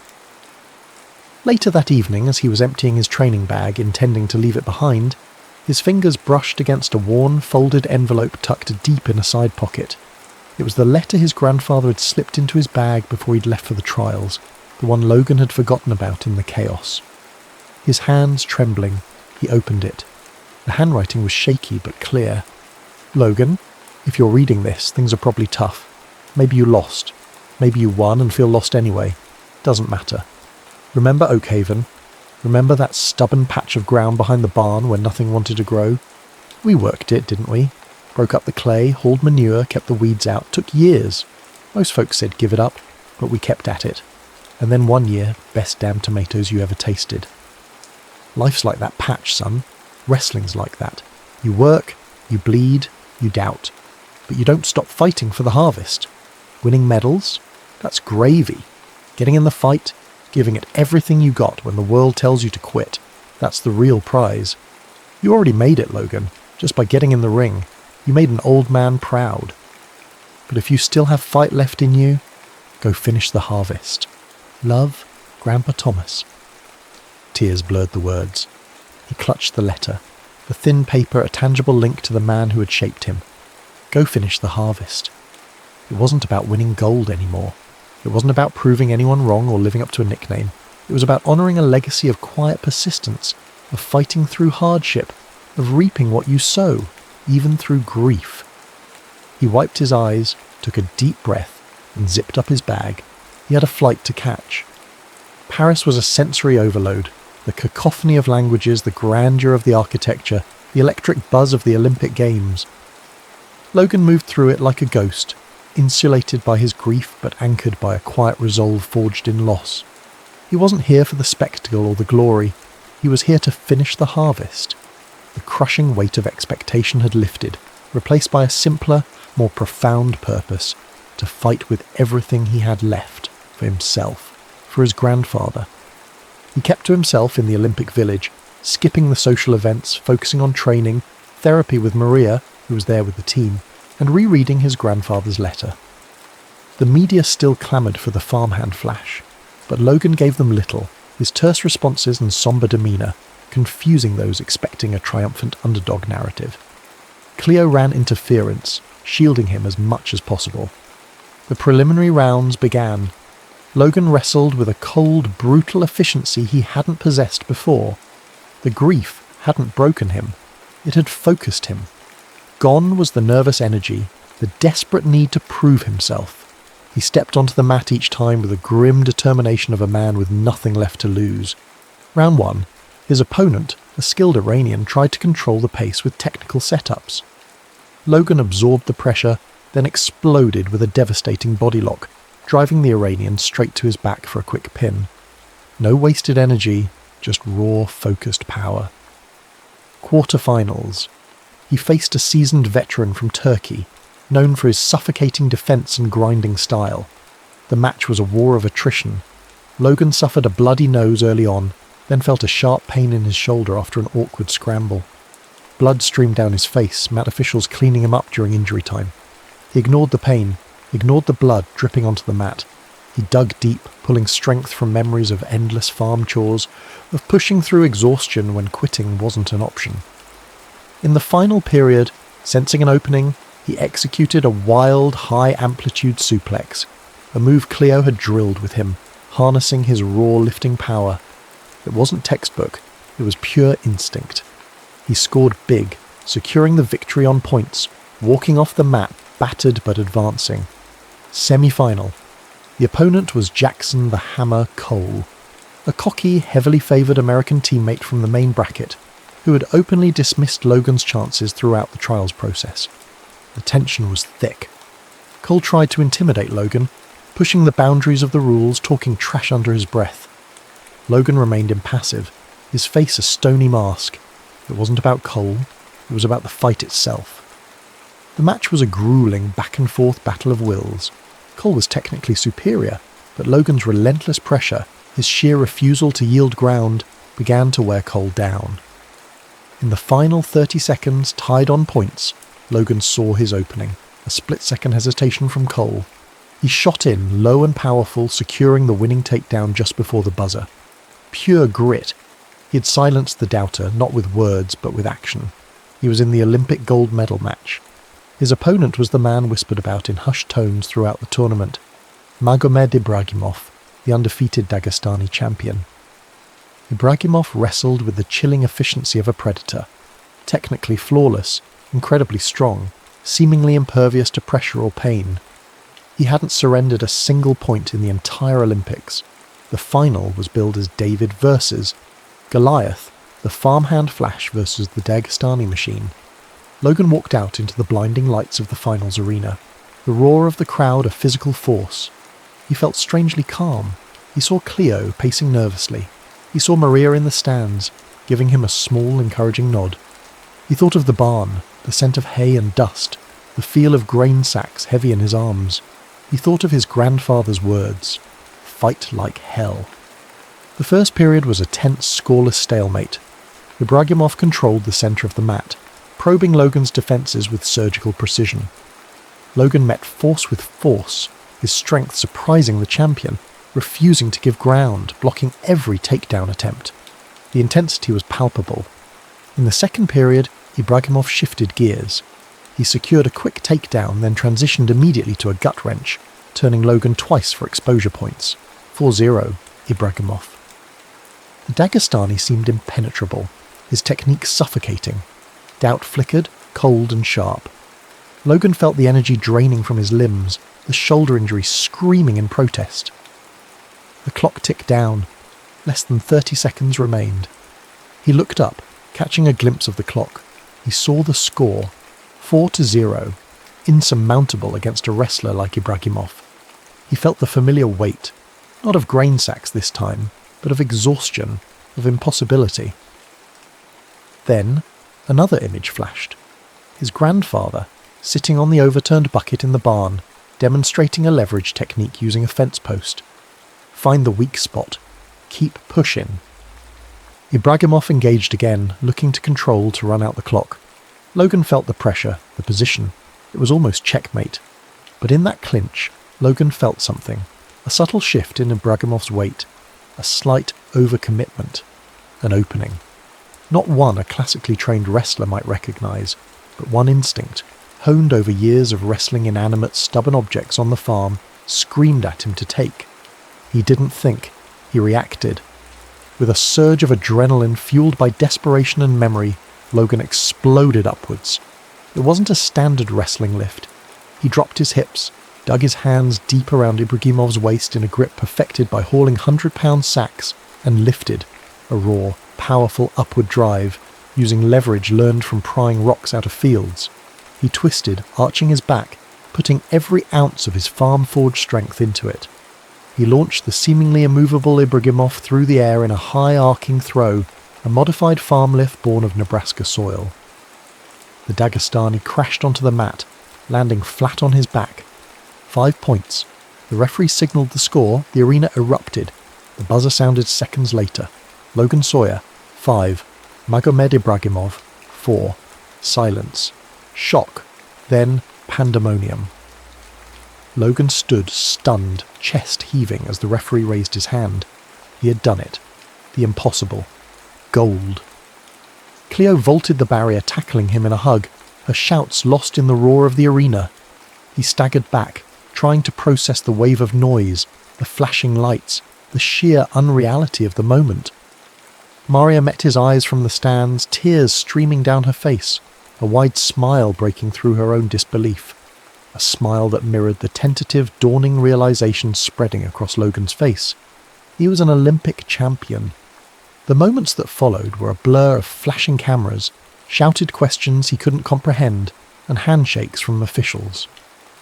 He was guided gently, almost floated towards the holding area, then back out onto the mats where a podium awaited. The silver medalist, Ibragimov, stood stoic, disbelief etched subtly on his features. The bronze medalist beamed, waving to the crowd. Logan, still feeling detached, was helped onto the top step. It felt unnaturally high. An Olympic official approached, holding the gold medal. It gleamed under the intense lights, heavier than he could have imagined. As the official looped the ribbon around his neck, the weight settled against his chest, a tangible, solid confirmation of the impossible feat. It wasn't just metal. It felt like the culmination of every drop of sweat shed in the barn, every ache endured, every doubt overcome. It felt like the weight of his grandfather's dreams finally realized. Then, the first notes of the Star-Spangled Banner echoed through the arena. The massive American flag began its slow ascent towards the rafters. Logan automatically placed his hand over his heart, his eyes fixed on the rising colours. The anthem, a song he'd heard countless times, resonated differently now. Each note seemed to vibrate deep within him, loosening the knot of shock and grief, allowing a profound sense of pride to well up. He thought of his father back in Nebraska, likely watching on the grainy television in the living room. He pictured him leaning forward in his worn armchair, the usual stoic mask cracking, perhaps a rare tear tracing a path through the ingrained farm dust on his cheek. Would he finally understand? Would he see the value in this fight, so far removed from the tangible demands of the land? Logan hoped so. He felt a surge of love and longing for that quiet, complicated man. And then, overwhelmingly, he thought of Grandpa Thomas. Not the frail man in the hospital bed, but the vibrant storyteller, the wrestler demonstrating holds with surprising agility, the steady presence offering quiet wisdom. He remembered Thomas showing him how to use leverage to move a stubborn rock, saying, "It ain't about being the strongest, Logan. It's about being smarter than the problem." He remembered the glint in his grandfather's eye when Logan won his first local tournament, a silent acknowledgement that the fire had been passed on. He remembered the words from the letter. "You already made it, Logan. Go finish the harvest." This gold medal wasn't just his, it belonged to the lineage, to the hard Nebraska soil, to the enduring spirit of his grandfather. Standing there, bathed in the anthem's crescendo and the crowd's adoration, Logan felt an ache of loss mingle with a fierce pride. His grandfather wasn't here to see it, but somehow Logan knew he was aware. This victory was their shared harvest, finally brought home. The music ended. The crowd roared again. Logan blinked, bringing himself back to the present, the weight of the gold medal a solid anchor. He managed a genuine, albeit small, smile for the flashing cameras, a silent promise echoing in his heart. A promise to honour the journey, the sacrifice, and the man who inspired it all. Weeks later. The Nebraska sun beat down on the Sawyer farm. Dust motes danced in the afternoon light filtering through the barn slats. Logan Sawyer, dressed in worn jeans and boots, stood on the front porch, the Olympic gold medal heavy in his hand. It felt unreal, disconnected from the familiar creak of the windmill and the smell of the earth. A group of kids rode past on their bikes, skidding to a stop at the end of the drive. "Look, that's him," one shouted, pointing. "That's the Olympic guy." Logan offered a small, tired smile, a gesture that didn't quite reach his eyes. He watched them pedal away, their excited shouts fading down the dusty road. He turned, the medal cool against his palm. He didn't hang it around his neck. Instead, he walked towards the barn, the place where it all began. The door groaned open. Inside, the familiar scent of hay, old wood and hard work greeted him. He placed the gold medal carefully on a dusty workbench next to a rusty wrench and a coil of baling wire. Then he picked up a feed sack, hoisted it onto his shoulder and began his chores. The harvest wasn't truly finished. It was just beginning.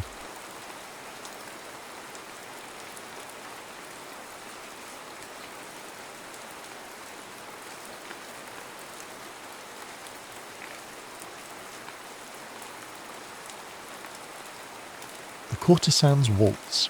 The Venetian fog had a way of transforming truth into doubt. It slipped between stone bridges and clung to iron railings, softening every edge until certainty itself seemed like a child's tale. On nights like these, Serafina Bellini, La Rosa di Notte they called her, preferred the company of shadows to the glittering salons that exhausted her. She had dismissed her usual gondolier that evening with a handful of soldi and a veiled smile. Instead, she had sought a recommendation from Nonna Bianchi, the ancient laundress who seemed to know every proper secret in Venice. Marcello Fontana, the old woman had said, folding linens with arthritic hands. He'll take you where you need without seeing where you're going.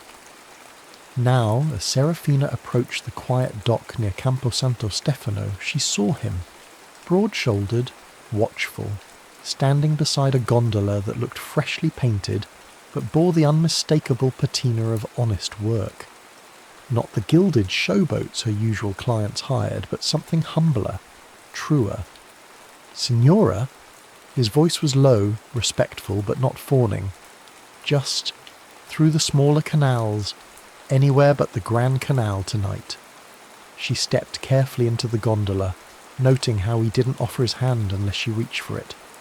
The men of her world always reached first, assuming. The night wrapped around them as they glided beneath moss-covered bridges. Serafina drew her cloak tighter, watching the reflection of lantern light dance on black water. She had expected silence, paid for it, even, but found herself startled by its quality. This wasn't the calculated quiet of servants waiting to gossip, but something else entirely. "Do you ever wonder," she found herself asking, "if the fish beneath us tire of carrying our reflections?" The gondolier paused in his rowing just slightly. "Perhaps they collect them," he answered, "like we collect memories." She turned, studying his profile in the dim light. His face was weathered, kind, marked by sun rather than excess. That's quite poetic for a boatman. And that's quite philosophical for... He stopped, clearly reconsidering his words. For a courtesan? She smiled, not unkindly. You may say it. I've been called worse in better company. I was going to say, for a passenger who requested silence. The laugh that escaped her was genuine, surprising them both. It echoed off stone walls, returning to them transformed. For the next 3 nights she requested him specifically. Their conversations remained sparse but gained substance. She learned his name, Marcello, and that he was raising a daughter alone. He learned nothing of her clients or conquests, only that she had once studied music at the conservatory before life rewrote her plans. On the 4th night, as autumn rain pattered against the Velsa canopy, she noticed a small book tucked beneath his seat. Petrarch, she asked, recognizing the binding. My Lucetta practices her reading with it, though she prefers fairy tales. How old is she? 7, with the curiosity of 70 scholars and the wisdom of 7 bishops. And her mother? Fever took her 3 summers ago. He said it simply, without the dramatics she was accustomed to from men seeking sympathy. The rain intensified, drumming rhythms on the arched covering above them. Serafina watched droplets race down the curved wood, merging and parting like dancers. I played the pianoforte once, she offered suddenly, before I learned that music doesn't pay a woman's debts. Do you still play? For myself, sometimes, when no one's listening. That sounds like the only time worth playing. She looked at him sharply, but his eyes remained on the water ahead. There was nothing flirtatious in his tone, no hidden invitation, just truth, plainly stated. As they approached her usual stopping point near San Marco, she hesitated. Tomorrow, could we perhaps go somewhere different? Somewhere with music? There's a small square near San Giacomo dell'Orio. An old man plays the accordion there some evenings. His fingers are gnarled, but the notes still dance. That sounds perfect. The next evening found them in that hidden square, listening to melodies that spoke of simpler times. The old musician nodded to them, his wheezy accordion painting stories in the air. Without thinking, Serafina began to sway slightly. Her professional grace fell away, replaced by something more honest, more vulnerable. You dance differently here, Marcello observed quietly. Here, I'm not performing. The admission cost her something, though she couldn't say what. My Lucetta loves to dance, he said after a pause. She practices waltzes with her shadow, talking to imaginary princes. Every girl should have her princes, Serafina replied, real or imagined. She has no one to teach her properly.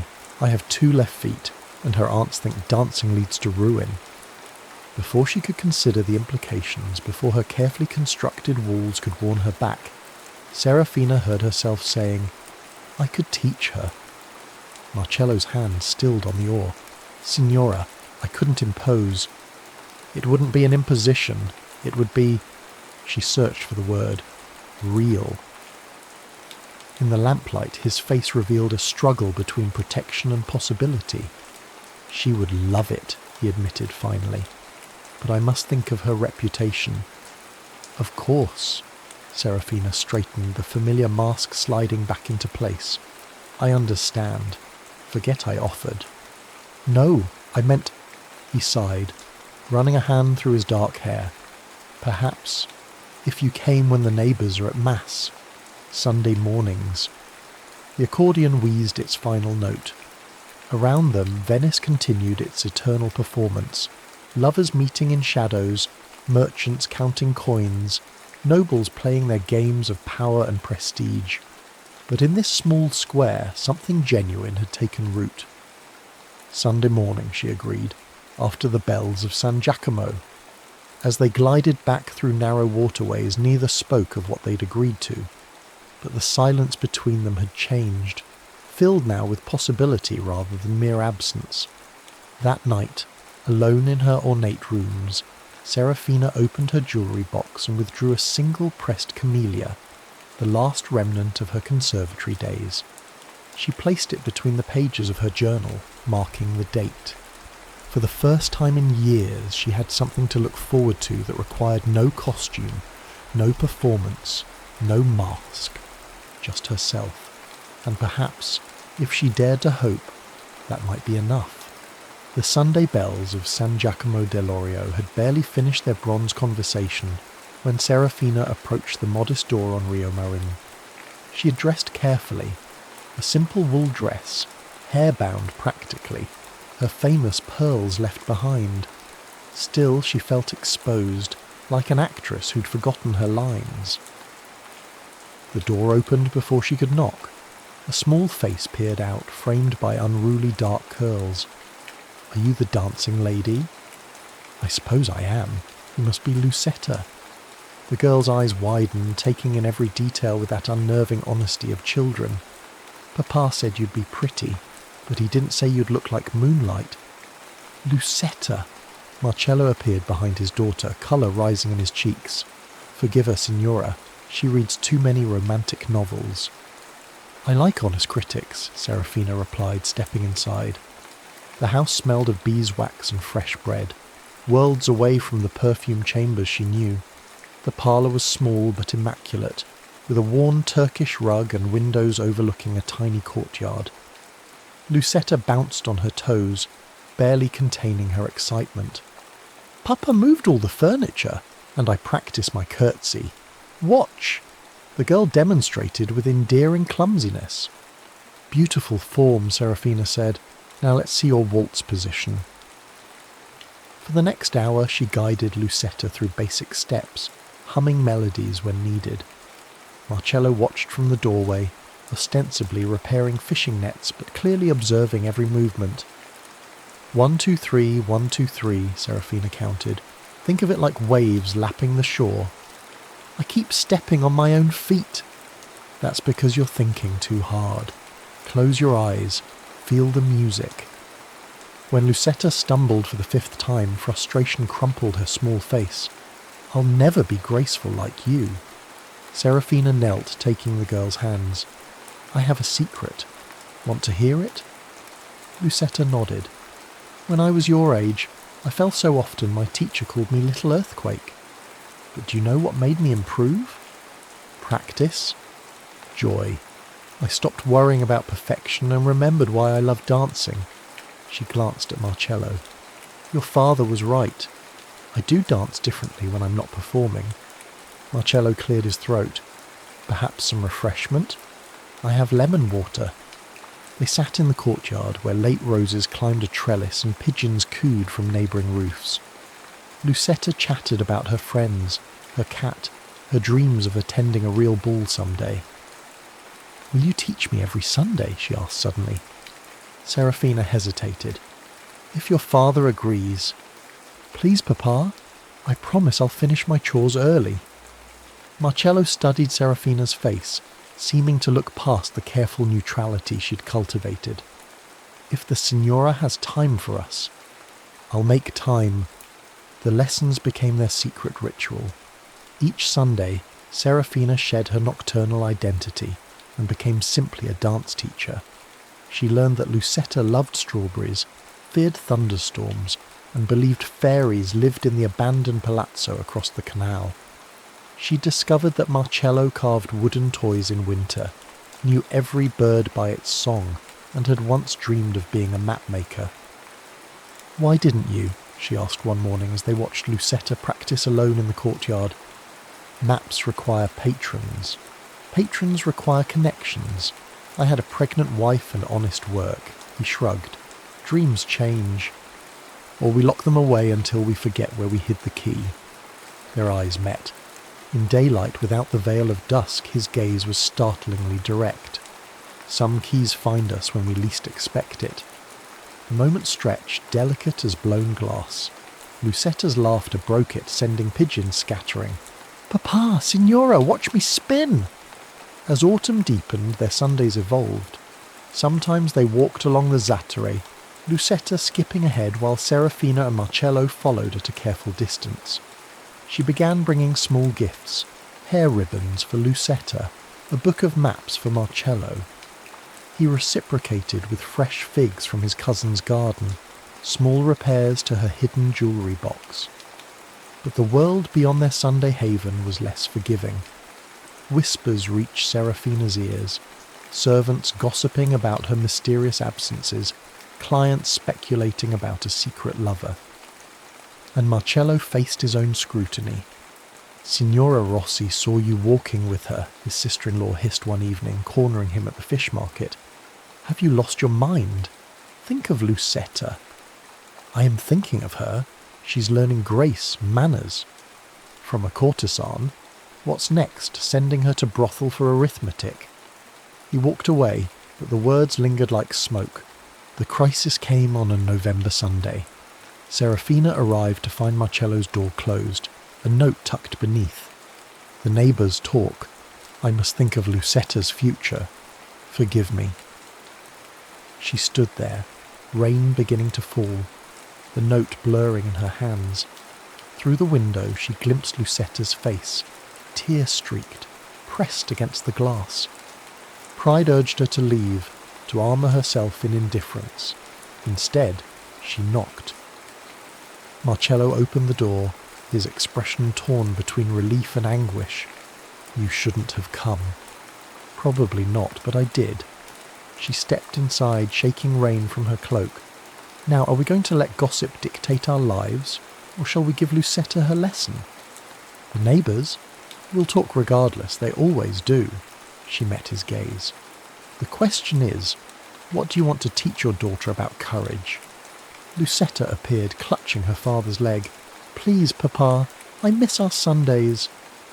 Marcello looked between them, his daughter's pleading eyes, Serafina's quiet determination. Finally he sighed. One condition. We do this openly. No more hiding. Agreed. Serafina smiled. Though I warn you, that might scandalise them more. That afternoon they opened every window. Music and laughter spilled into the street as Lucetta twirled, her joy defiant against whispered judgments. When curious faces appeared at neighbouring windows, Marcello simply waved. Later, as Serafina prepared to leave, he caught her arm gently. Thank you for not letting me be a coward. We're all cowards sometimes. The brave ones are those who open the door anyway. Walking home through sunset-painted streets, Serafina realised something had shifted. She wasn't just teaching Lucetta to dance. She was learning to live without masks, one Sunday at a time. December brought news that shattered Serafina's carefully balanced world. Count Alvise Morosini, a merchant prince with ships in every port and spies in every salon, requested her exclusive companionship. The offer came wrapped in silk and promises, a palazzo in Padua, a generous annuity, freedom from the exhausting rotation of clients. The catch? She would leave Venice immediately. Consider carefully, Cara, her mentor Madame Loretta advised over morning chocolate. Morosini's last mistress retired with enough gold to buy a vineyard. And where is she now? Tuscany, I believe. Or was it Umbria? These arrangements rarely permit correspondence. Serafina stirred her chocolate, watching patterns form and dissolve. He wants an answer by Christmas. He wants you isolated, dependent. Loretta lit her pipe, eyes shrewd. The question is, what do you want? That Sunday, distraction made her clumsy. She missed steps, forgot counts, and finally stopped mid-lesson when Lucetta burst into tears. I'm ruining everything, the girl wailed. No, darling, I'm the one who's distracted today. Serafina hugged her. Shall we try again? But Marcello intervened. Perhaps we should rest. Lucetta, go feed the cats in the courtyard. Alone with him, Serafina felt exposed. He had developed an unsettling ability to see through her performances. What troubles you? He asked simply. She nearly deflected with a pretty lie, but his steady gaze deserved better. I've received an offer.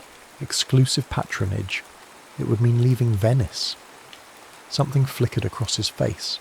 Pain, fear, before he mastered it. A good offer? Financially, yes. Otherwise, she shrugged. I'd become a caged nightingale. Beautiful songs, golden bars, and these Sundays would end. The words tasted like ashes. He turned to the window, hands clasped behind his back. Lucetta will miss you. Only Lucetta? The question hung between them, dangerous as naked flame near gunpowder. When he faced her again, his composure had cracked. You know it's not only Lucetta. Her heart stuttered. They had danced around this truth for months, maintaining careful boundaries. Now it stood before them, demanding acknowledgement. Marcello? Number don't. He held up a hand. I have no right to influence your decision. You must choose what's best for your future. And if I don't know what that is anymore? Before he could answer, Lucetta burst in, cuddling a scraggly kitten. Look, can we keep him? Please? The moment shattered. They finished the lesson with forced cheerfulness, but everything felt different. Fraught, fragile, ending. That evening, Serafina attended a reception at Carazzonico where Morosini waited. He was handsome in that polished way of men who've never known hardship, his smile calculated to dazzle. Have you considered my proposal, Bella? I'm still contemplating, my lord. What's to contemplate? I offer security, comfort, devotion. And freedom. His laugh held no warmth. Freedom is overrated. You'd have everything you need within reach.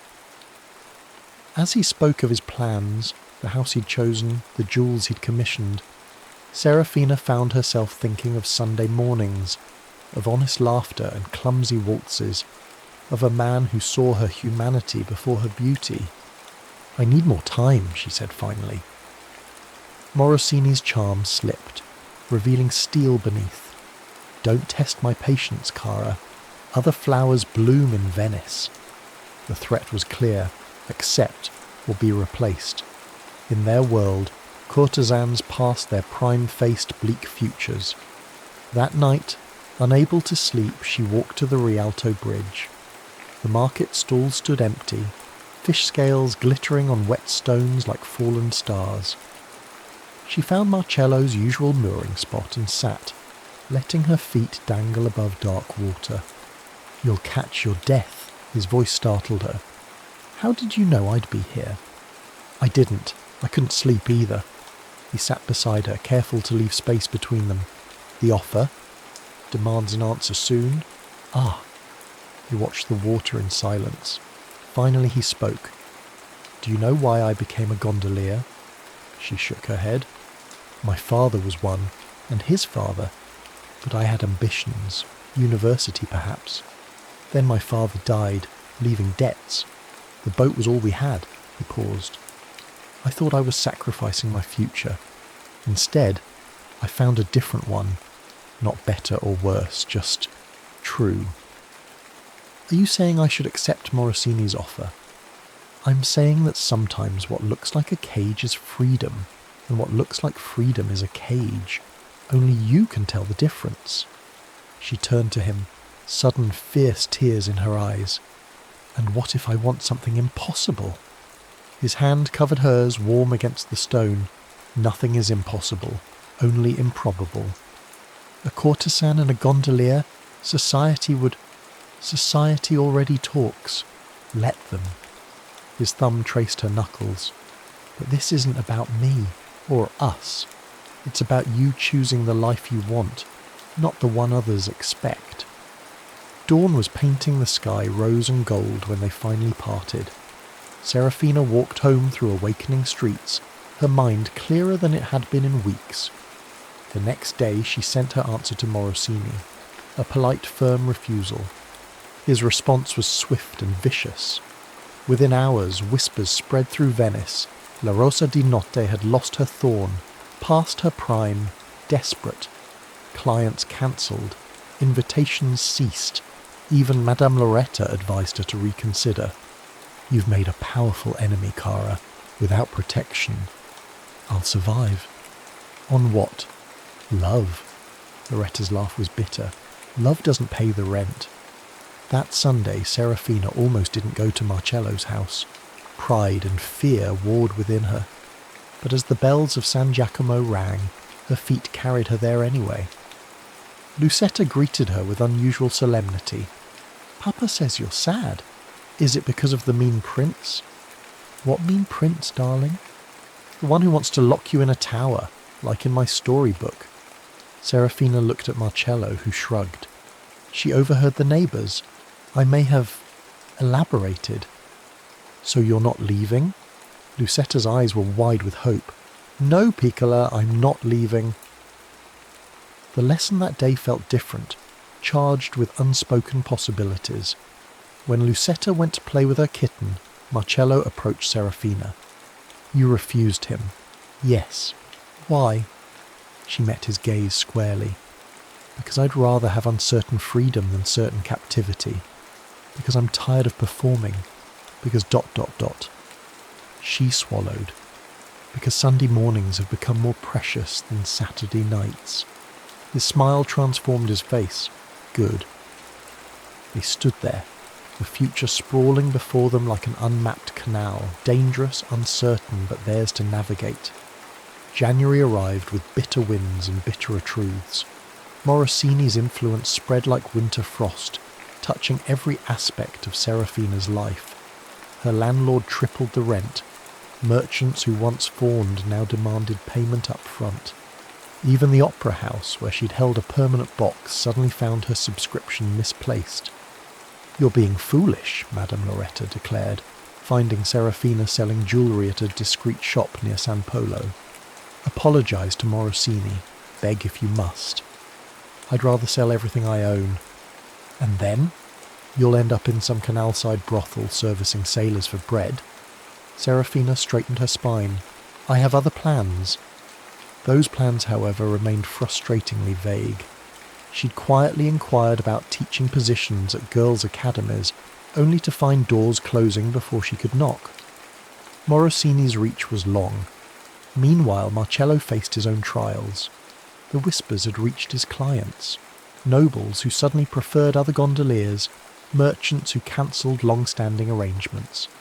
His brother-in-law cornered him at the fish market. "End this association, or we'll petition to take Lucetta, a courtesan's influence. She's teaching my daughter to dance." "Today? Dance? Tomorrow? What other lessons?"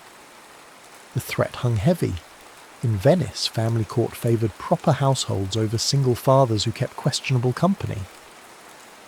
That Sunday, Serafina arrived to find Marcello's door locked, windows shuttered. Panic clawed at her until she spotted the note tucked beneath a flower pot. "Meet at Sant'Alvise, side entrance. M." The ancient church was empty save for an elderly priest dozing in the sacristy. Marcello waited in a shadowed alcove, Lucetta clutching his hand. "What's happened?" Serafina whispered. "My brother-in-law has filed a petition, claims I'm exposing Lucetta to moral corruption." His voice was tight with controlled fury. "The hearing's next week." "Oh, Marcello." She reached for him, then stopped, acutely aware of the public space. "What can I do?" "Nothing. Everything. I don't know." He ran a hand through his hair. "If I lose her." "You won't. You can't promise that." Lucetta tugged her father's sleeve. "Papa, are they taking me away because of Signora Serafina?" "No, Piccola, never think that." But the child's eyes, wise beyond their years, saw through the comfort. She turned to Serafina. "If I don't see you any more, will you remember our dances?" Serafina knelt, gathering the girl close. "Always, but we're not saying goodbye yet." That night, alone in her emptying rooms, Serafina made a decision. She wrote 3 letters, one to Madame Loretta, one to her banker, and one to a name from her past she'd sworn never to contact again. The replies came swiftly. Loretta offered refuge in her countryside villa. The banker confirmed her remaining funds would last perhaps 6 months.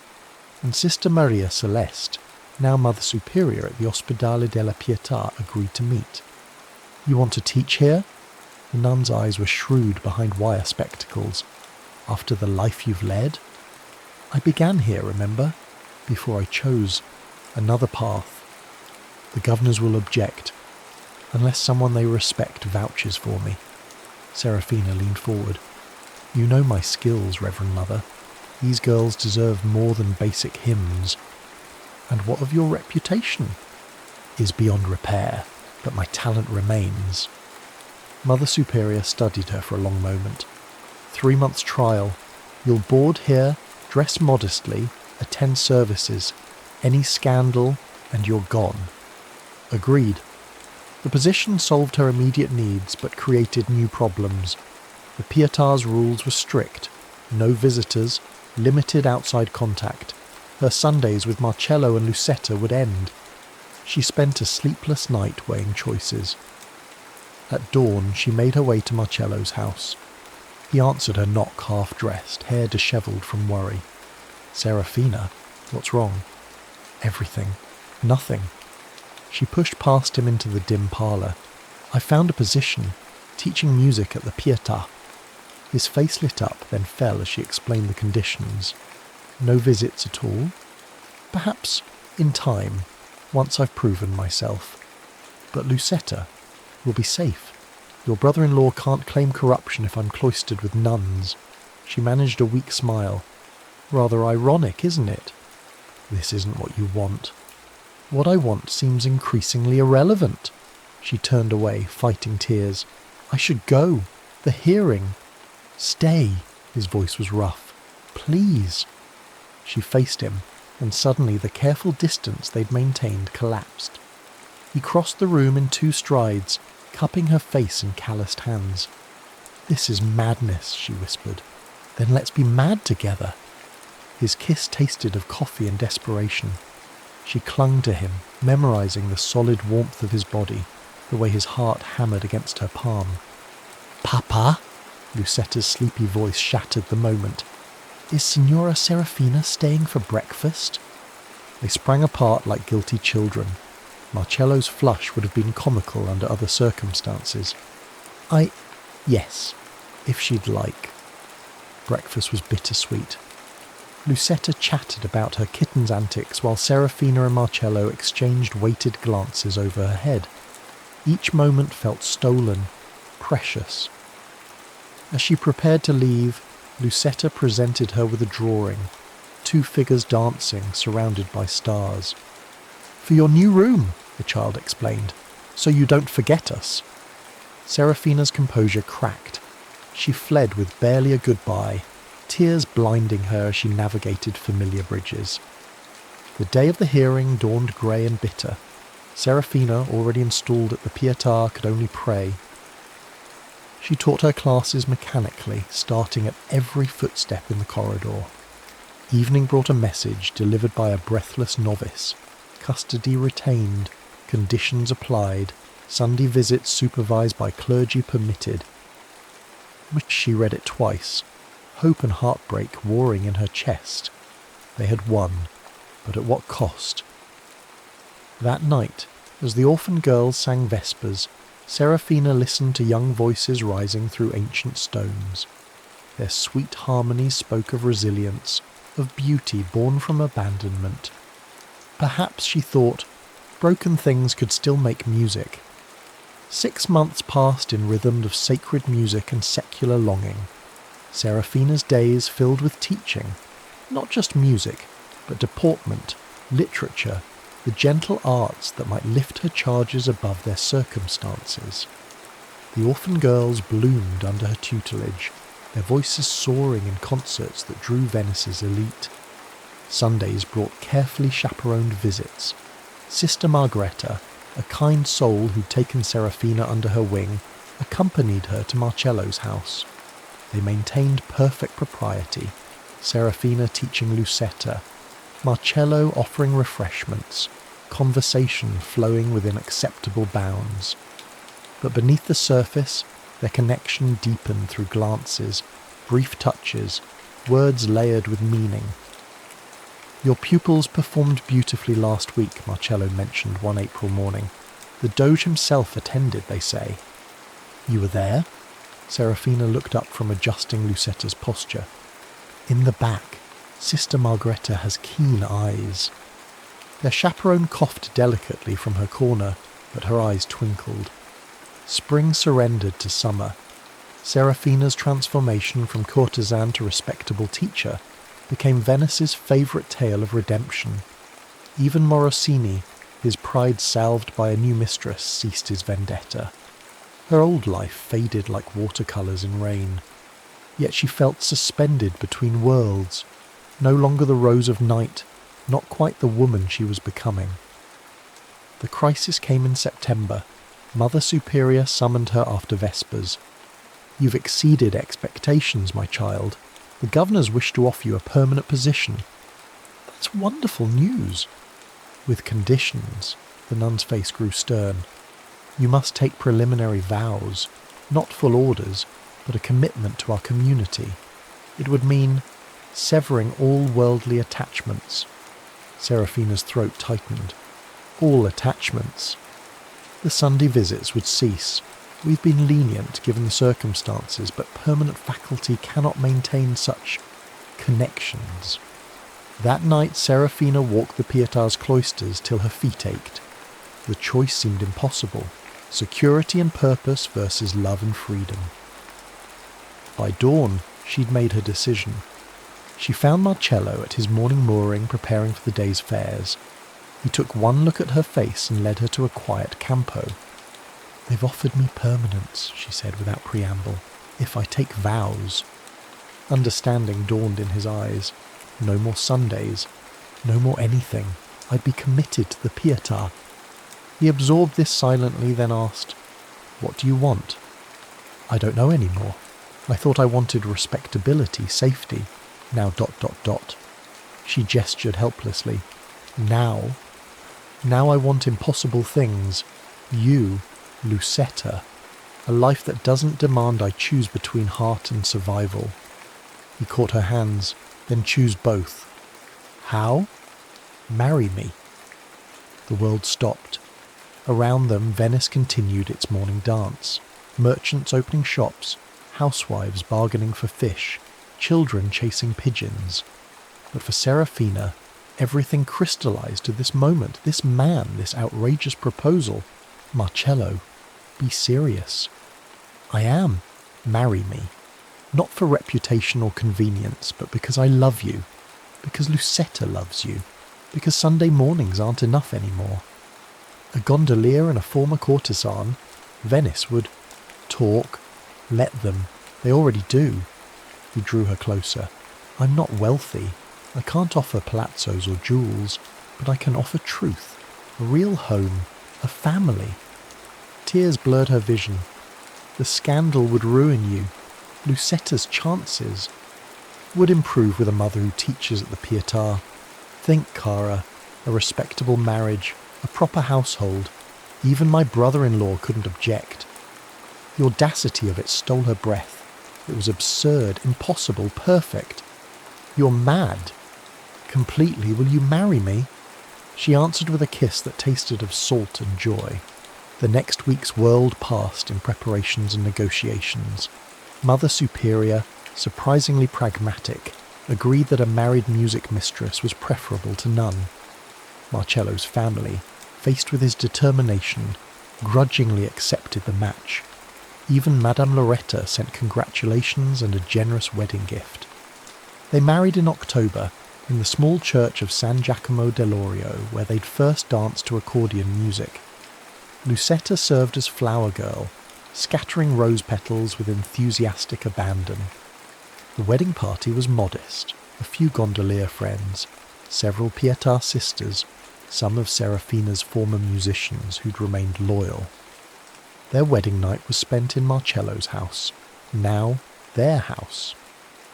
As moonlight silvered the canal outside, Serafina unpacked her belongings, including the pressed camellia she'd saved from their first meeting. "What's that?" Marcello asked, watching her place it reverently on the mantel. "A reminder of who I was, who I am, who I'm becoming." He wrapped his arms around her waist. "And who is that?" "Serafina Fontana, wife, mother, teacher, myself." The months that followed brought their own challenges. Venice's memory was long, and whispers followed them.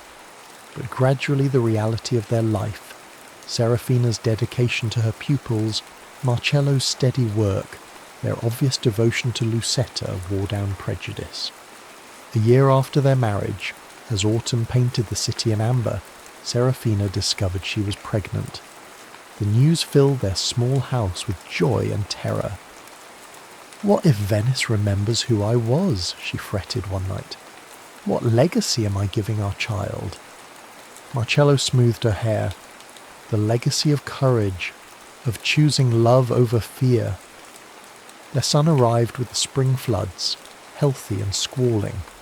They named him Marco after Marcello's father. Lucetta proclaimed herself the greatest big sister in Venice and proved it by teaching her brother to dance before he could walk. Years blended into a tapestry of small joys and quiet victories. Serafina's pupils won prestigious competitions. Marcello expanded his business, eventually owning 3 gondolas. Lucetta grew into a poised young woman who played violin in the Pietà Orchestra. One evening, as they celebrated their 10th anniversary, Serafina found herself in their courtyard garden. Marcello joined her, bringing wine and comfortable silence.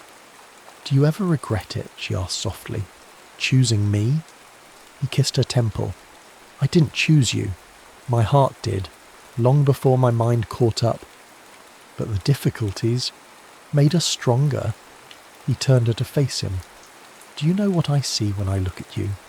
Not La Rosa di Notte, not the Pietà's music mistress. I see the woman who taught our daughter to dance with joy instead of perfection, who showed our son that strength comes from tenderness, who chose love over comfort, truth over performance." She leaned into him, watching stars reflect in the canal. "I used to think my life was a tragedy interrupted by farce. Now I realize it was always a love story. I just needed to find my true partner." "And the waltz continues," he murmured. From inside came the sound of music. Lucetta practicing a new piece while Marco attempted to sing along, hilariously off-key. Serafina smiled. This was her symphony now. Imperfect, chaotic, real. She reached into her pocket and drew out a fresh camellia, picked that morning from their garden. "For you," she said, tucking it into his lapel. "A promise kept." As church bells marked the hour across Venice, Serafina Fontana, once courtesan, now wife, mother, teacher, waltzed with her husband in their small courtyard. No audience watched. No masks remained, just 2 hearts moving as one, writing their own ending to a story that began with a silent gondola ride through fog-shrouded canals. In Venice, a city built on water and dreams, they had found their solid ground. The end.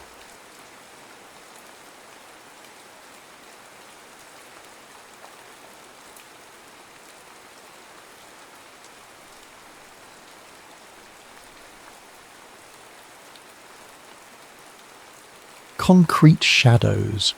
Jamal Crawford's fingers trembled slightly as he adjusted the viewfinder of his battered JVC camcorder. The August heat had turned West Baltimore into a concrete furnace, but Jamal barely noticed the sweat trickling down his temple as he focused on capturing the perfect angle. "Yo, J-Bo, you getting this or what?" Marcus Red Kennedy called out, his voice echoing under the Jones Falls Expressway. Red balanced precariously on his skateboard, poised at the top of a makeshift ramp fashioned from plywood and cinder blocks. "Hold up, I'm framing the shot," Jamal called back, his eye never leaving the viewfinder. Through the lens, the decaying urban landscape transformed into something cinematic. The graffiti-tagged pillars, the slanting afternoon light cutting through the highway supports, and Red's lanky frame suspended against it all. This wasn't just skateboarding to Jamal. This was visual poetry, a document of their existence in a city that preferred to pretend they didn't exist. His mother had given him the camcorder 2 years ago, just 3 months before cancer took her. "Show them what they don't want to see," she'd said. Jamal had been filming ever since. 3, 2, 1, Action, Jamal murmured, pressing record. Red launched himself down the ramp, board rattling against the uneven surface. As he approached the metal rail, he executed a perfect board slide, then landed with unusual grace for his 6'2" frame. A small group of neighbourhood kids erupted in cheers. "That's the one," Jamal shouted, grinning behind the camera. "We're going to need that for the opening segment." For the past 6 months, Jamal had been compiling footage for what he called Concrete Chronicles, a video documentary of neighbourhood life that nobody else bothered to document. Not the occasional shootings and drug deals that made the evening news, but the everyday resilience, impromptu chess tournaments in the park, underground rap battles, community garden harvests, and especially the skateboarding that had saved both him and Red from the corner life that swallowed so many others. "Let's hit the old church before the light goes," Jamal suggested, already packing his equipment into his backpack, a habit born from having had a previous camera stolen at gunpoint. "I want to get that stained glass before it's too dark." The condemned St. Augustine's Church stood like a forgotten sentinel 4 blocks east, its Gothic spires incongruous against the backdrop of low-rise projects and corner stores. City officials had scheduled it for demolition next month, part of an urban renewal project that locals knew meant displacement. The church had become Jamal and Red's favourite filming spot, partly for the architecture, partly because the empty lot behind it made for perfect skating, and partly because nobody bothered them there. What Jamal couldn't have known was that the church also offered a perfect vantage point of the adjacent community centre, where Reverend Elijah Benton was scheduled to announce his mayoral candidacy that evening. "You hear the Reverend speaking tonight?" Red asked as they walked, skateboard tucked under his arm. "My grandma says he's got the votes to win, talking about shutting down the kickback schemes at City Hall." Jamal nodded, adjusting the weight of his backpack. That's exactly why he won't win. People who talk about that stuff around here tend to disappear or worse. "Damn, Jay, when did you get so cynical?" "It's not cynical, it's documentary filmmaking," Jamal replied with a half smile. "You observe what happens enough times, you start to see the patterns." They reached St. Augustine's as the sun began its descent, casting long shadows across the cracked concrete.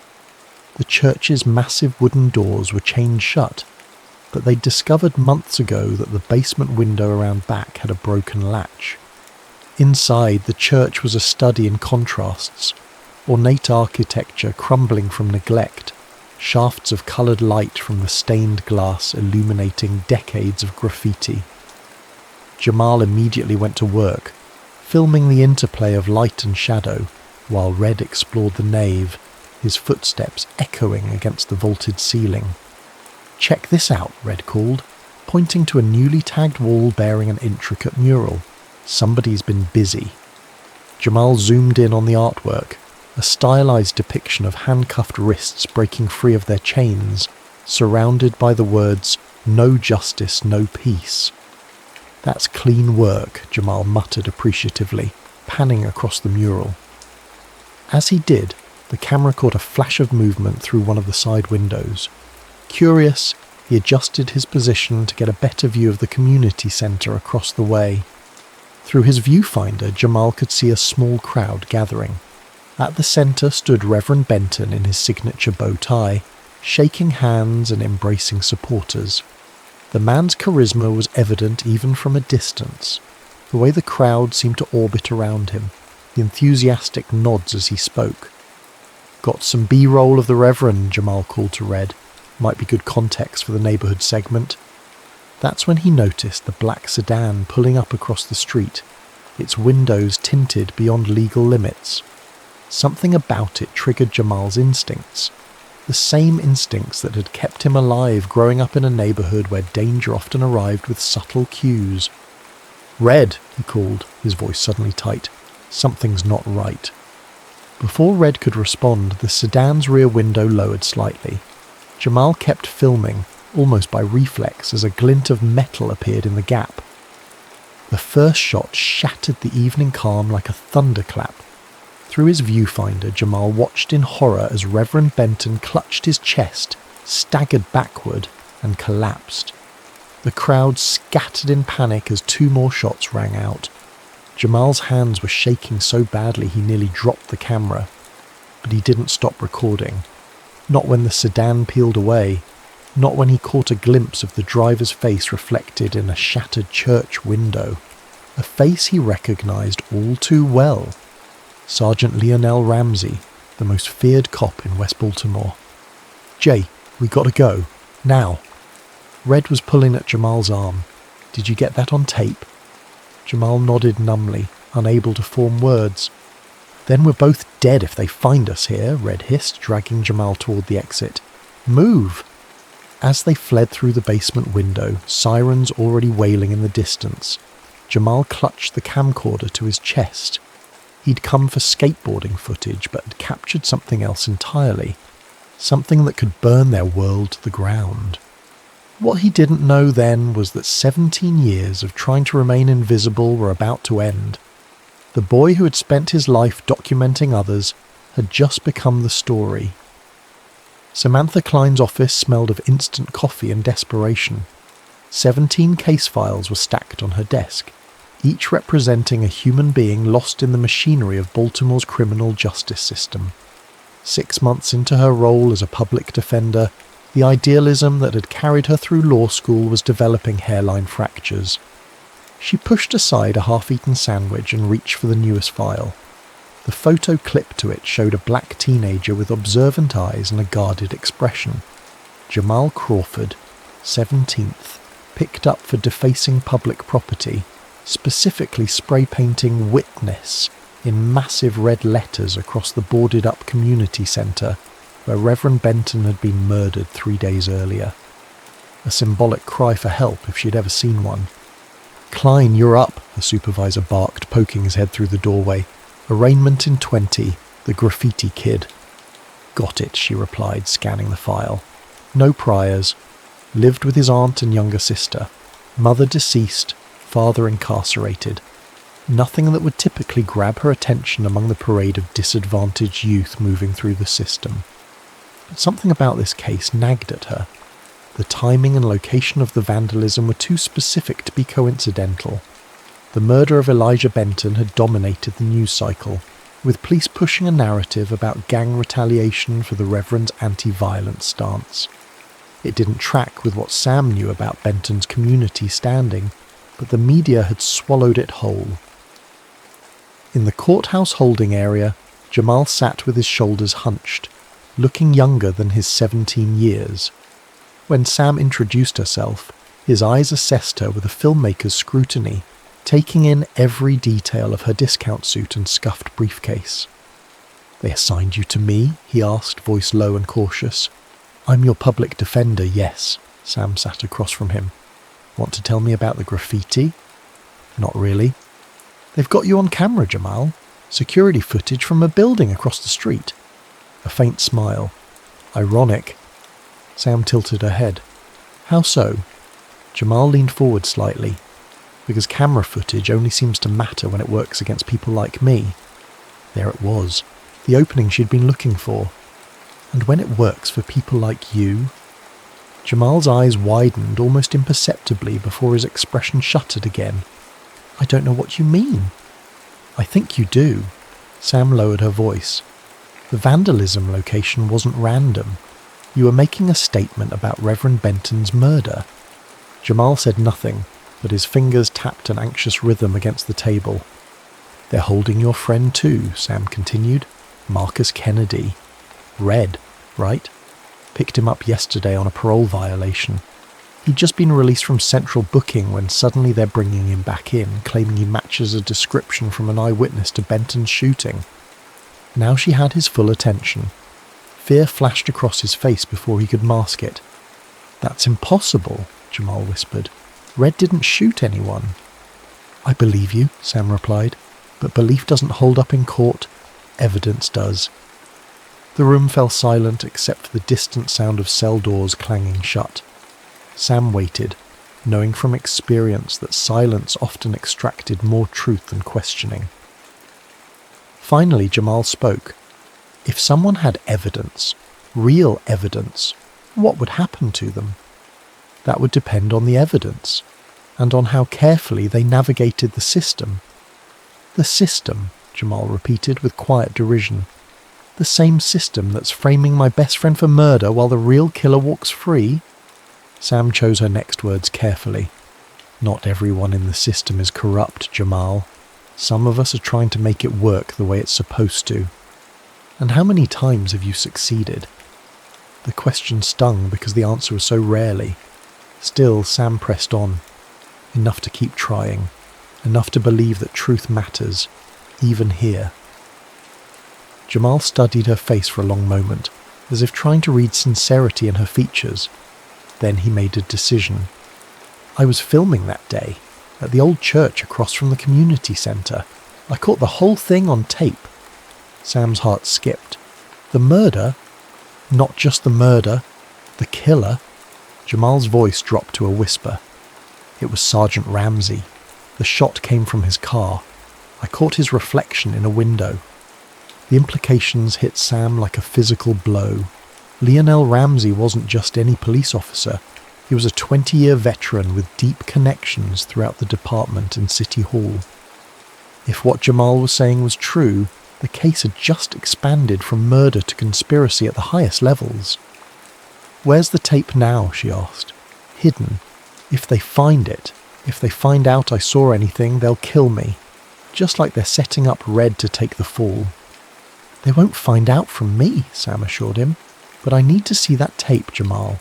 It's the only way I can help Red. The only way I can help you. Jamal hesitated, weighing his options. Trust didn't come easily in his world, Sam knew. Especially trust in the system that had failed him repeatedly. My arraignment first, he finally said. Get me out and I'll show you. But just you. Nobody else. Sam nodded. I'll argue for release to your aunt's custody. First-time offence, school enrolment, the works. But Jamal, once I see that tape, things will move fast. Are you ready for that? A complexity of emotions crossed his face. Fear, determination, doubt. Then something else emerged. A fierce, burning sense of purpose. My whole life, I've been documenting things from the sidelines, he said. Watching stuff happen to people who look like me and Red. My mum used to say the camera was my weapon against being invisible, against being erased. He straightened his shoulders. I'm ready. As Sam gathered her notes, preparing to argue for Jamal's release, she felt the weight of what she was stepping into. In law school, they talked about career-defining cases. They hadn't mentioned that such cases often came disguised as routine arraignments, or that they might require facing down the very power structures you operated within. But looking at Jamal, a boy with a camera who'd accidentally captured something he was never meant to see, Sam knew she couldn't walk away. Not when the tape might be the only thing standing between his friend and a murder conviction. Not when it might expose a conspiracy that reached into the highest echelons of Baltimore's power structure. Not when it might finally prove what so many in the city had been saying for years, that the system wasn't broken at all. It was functioning exactly as designed, to protect those in power, no matter the cost. The pawnshop television flickered with static as Red's face appeared on screen. 3 days after the leaked footage hit the street, every news channel in Baltimore was running the story. The tape, grainy but unmistakable, showed the black sedan, the muzzle flash, and most damning of all, Sergeant Ramsey's reflection in the shattered church window. Turn it up, Jamal told the pawnshop owner, who obliged with a suspicious glance. Continues to deny any connection to the shooting, the anchor was saying, but sources close to the investigation confirm that Sergeant Lionel Ramsey has been placed on administrative leave pending an internal investigation. Meanwhile, Marcus Kennedy, the teenager initially charged with Reverend Benton's murder, remains in custody despite growing public outcry. Jamal's fist clenched. The plan had been simple. Sam would use the tape to get the charges against Red dropped. Instead, the tape had leaked.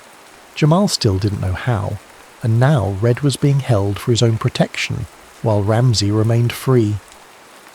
Outside, rain pelted the sidewalk as Jamal headed toward the courthouse, where Sam had told him to meet her. He pulled his hoodie lower, all too aware of the police cruisers that had started following him ever since the footage went public. They never approached, just let him see them watching, a reminder that he was visible now in all the wrong ways. Jamal quickened his pace. Since the leak, journalists had camped outside their apartment building, along with activists, conspiracy theorists, and occasionally men in unmarked cars who didn't identify themselves at all. He'd stopped sleeping at home 3 nights ago, crashing instead at a series of friends' places, never staying anywhere long enough to put anyone at risk. At the courthouse steps, protesters had gathered despite the rain. Some held signs with Red's face, others with Reverend Benton's. A smaller contingent, mostly police officers' families, carried blue-line flags and signs supporting Ramsey. The two groups faced off across the courthouse plaza, their chants overlapping into unintelligible noise. Jamal bypassed the main entrance, heading for the service door where Sam had told him to meet her. He found her waiting in the stairwell, her usual neat appearance dishevelled, dark circles under her eyes. "You okay?" he asked. "Better than you, I'd guess." She handed him a cup of coffee. "Your aunt called me, says you haven't been home." "Not safe there." Jamal sipped the coffee, grateful for its warmth. "What's happening with Red?" "That's what I wanted to talk to you about." Sam glanced around to ensure they were alone. "The DA's office is stalling. They're not dropping the charges against Red, but they're also not moving forward with the case." "What does that mean?" "It means they're waiting for the heat to die down, for people to forget about the tape, about Ramsey's face in that window. They're hoping for something to replace it in the news cycle." Jamal kicked the wall in frustration. "So they're just going to keep Red locked up indefinitely?" "Not if we can help it." Sam pulled a manila folder from her bag. "I found something. After the tape leaked, I started digging into Ramsey's history. Disciplinary records, incident reports, anything I could get my hands on. And most of it's sealed tight, but I found this." She opened the folder to reveal a photograph of a younger Ramsey standing next to a group of men in suits. "That's Ramsey 20 years ago. Know who the man next to him is?" Jamal studied the photo. "That's the developer, right? The one trying to buy up the neighbourhood. Whitmore." "Exactly. Calvin Whitmore. Back then he was just getting started in real estate. Now he's one of the biggest developers in the city, and one of the mayor's biggest donors." So Reverend Benton was leading the opposition to Whitmore's latest development project, the one that would demolish 6 blocks of your neighbourhood, including the community centre. Sam pulled out another document. "And guess who authorised over $50 million in city contracts to Whitmore's company last year?" "The mayor," Jamal guessed. "The mayor's office, yes, but specifically the Urban Development Committee, which is chaired by—" "Dear Cheryl Landon," Jamal finished, the connections clicking into place. "The same DA who's prosecuting Red. The same DA who's also running for mayor herself now that Benton's out of the picture." Sam nodded grimly. "It's all connected, Jamal. The development deals, the kickbacks, Benton's opposition, and now his murder." Jamal felt a chill that had nothing to do with the rain. "We need more than just the tape, don't we? We need all of this." "We do, and that's where you come in." Sam lowered her voice further. "The station manager at WBAL agreed to give you 5 minutes on air, live, unedited, tonight." Jamal's eyes widened. Why would they do that? "Because the tape made you a minor celebrity, whether you wanted to be or not, and because their ratings will go through the roof." Sam's expression was deadly serious. "This is your chance, Jamal, to tell the whole story, not just what was on the tape, to make them see what's really happening here." Fear and resolve battled within him. "What about Red? What about my aunt and sister? If I do this—" "I've arranged for them to stay somewhere safe until this blows over," Sam assured him. "But I can't promise there won't be consequences, Jamal. This goes higher than just Ramsey." Jamal thought of his mother's words. Show them what they don't want to see. of Red sitting in a cell for a crime he didn't commit, of Reverend Benton's body falling to the pavement, his voice silenced just as he was about to speak truth to power. "I'll do it," he said finally, "but I need something first." "Name it." "My original tape, not the copy that leaked. There's more on it than people know." Sam frowned. "More? Like what?" "Like license plate numbers. Like a conversation I picked up on the audio track. Like proof that this goes even higher than the D.A. Jamal met her gaze steadily. I've watched that tape 100 times since that day. I know exactly what's on it, and exactly how to use it." For the first time since they'd met, Sam looked genuinely startled. "You never mentioned any of this." "You never asked." Jamal gave her a faint smile. "Everyone sees the kid with the camera. Nobody asks what else he sees through that lens." As they finalised the details for the interview, Jamal felt a strange calm settling over him. For years he'd been documenting life from the margins, capturing moments that the wider world ignored or misunderstood. Now, finally, he was stepping into the frame himself, with a story that couldn't be ignored.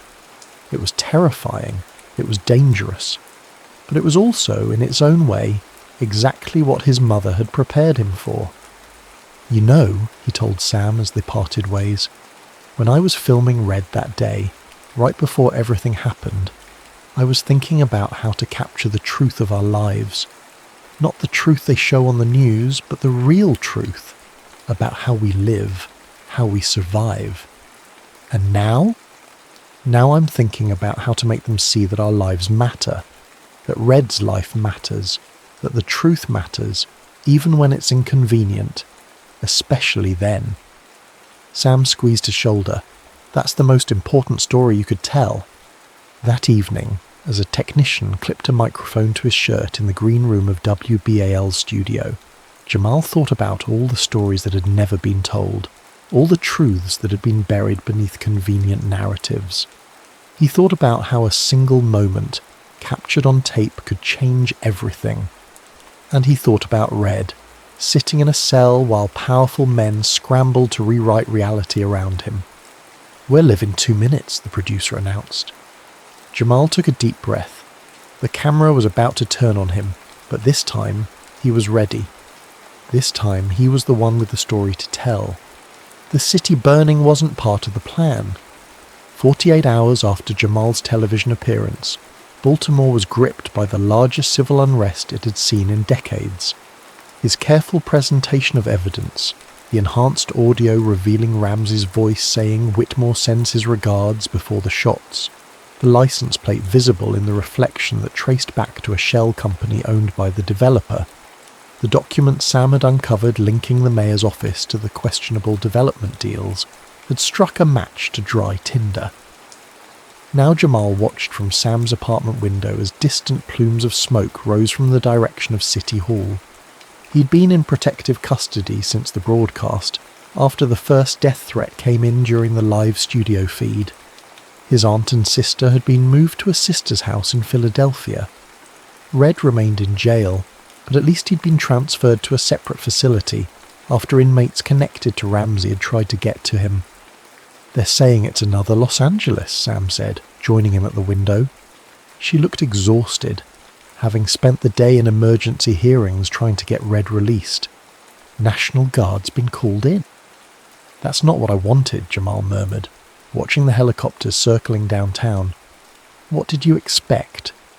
Sam's tone wasn't accusatory, just tired. "You exposed corruption at every level of city government. You showed how a respected civil rights leader was assassinated to protect wealthy developers. You named names, Jamal. That doesn't just go away." "I know, but..." Jamal gestured helplessly at the chaos beyond the window. "People are getting hurt out there, arrested. This isn't just about Red anymore, or Benton. It's about everyone who's been stepped on for years." Sam's phone buzzed with an incoming call. Her eyebrows rose as she checked the display. "It's the DA's office," she said, answering and putting it on speaker. "Klein here." "This is District Attorney Landon." The voice was clipped, businesslike. I'm calling regarding your client, Marcus Kennedy. Jamal leaned forward, breath caught in his throat. What about him? Sam asked, her professional mask firmly in place. In light of new evidence, we're dropping all charges. He'll be processed for release within the hour. Sam's eyes met Jamal's, both of them too stunned to speak for a moment. I appreciate that, Madam DA, Sam finally replied, but I have to ask, what about Sergeant Ramsey and the others implicated in Reverend Benton's murder? A long pause. Sergeant Ramsey was found deceased in his home 30 minutes ago, apparent suicide. As for the other allegations raised by your other client, those remain under investigation. The call ended before Sam could respond. She slowly lowered the phone, her expression a complex mixture of shock, vindication, and something darker. Suicide, she repeated flatly. Convenient. Too convenient, Jamal agreed, his filmmaker's mind already constructing the scenario. They're cutting their losses. Ramsey takes the fall. Case closed. Maybe, Sam pocketed her phone. But something's changed. Red's release, Ramsey's suicide. They're scrambling. And they wouldn't be scrambling if they weren't afraid. Afraid of what? Of what else might come out? Of who else might start talking? She gave him a significant look. Your footage cracked the foundation. Now the whole structure's at risk. The realization dawned on Jamal. They think there's more evidence. Or they know there is. Sam's gaze was piercing. Is there, Jamal? Something you haven't shown me? The question hung between them, charged with possibility. Jamal thought of the other tapes, dozens of hours of B-roll and interviews he'd collected over the years. Nothing as damning as Ramsey pulling the trigger, but plenty that painted a picture of systematic exploitation. Plenty that named names, showed faces, documented the slow, deliberate dismantling of a community. Maybe, he admitted. Not about the shooting specifically, but about everything else. The patterns, the players. I've been filming this neighbourhood for years, Sam. Nothing happens in isolation. Before Sam could respond, her phone buzzed again, this time with a text message that made her face pale. What is it? Jamal asked. It's from a number I don't recognise. She showed him the screen. Fire at 1742 Mosher Street. Now. Jamal's heart stopped. That's my aunt's place. But she's in Philadelphia. My tapes are there, all of them. Jamal was already grabbing his jacket, heading for the door. I have to go. Jamal, wait. It could be a trap. But he was already racing down the stairs, fear propelling him faster than caution. The thought of losing those tapes, his life's work, his mother's legacy, the only record of truth that might otherwise be buried forever, was unthinkable. He caught a taxi 3 blocks from Sam's building, the driver hesitant to head toward the unrest, but relenting when Jamal offered triple the fare. As they approached his neighbourhood, the smoke became visible, not from the distant protests, but from something much closer. The driver stopped 2 blocks away. Can't go further, man. Road's blocked. Jamal threw cash at him and ran the rest, his lungs burning with exertion and fear. As he rounded the corner onto Mosher Street, he saw it. The apartment building where he'd grown up engulfed in flames. Fire trucks already on the scene, but clearly too late for the structure itself. A crowd had gathered behind the police line. Jamal pushed through, searching desperately for any sign of the neighbours who might know something. He spotted Mrs. Watkins, the elderly woman from across the hall, wrapped in a blanket in the back of an ambulance. Mrs. Watkins, it's me, Jamal. She looked up, recognition filtering through shock. Jamal? Oh, thank God you weren't in there. My aunt and sister. They haven't been here for days, baby, since all this started. Relief flooded him. What happened? Her expression darkened. Men came, looking for something. When they couldn't find it, they poured something on the floors. Next thing we knew, the place was up in flames. A cold certainty settled in Jamal's stomach.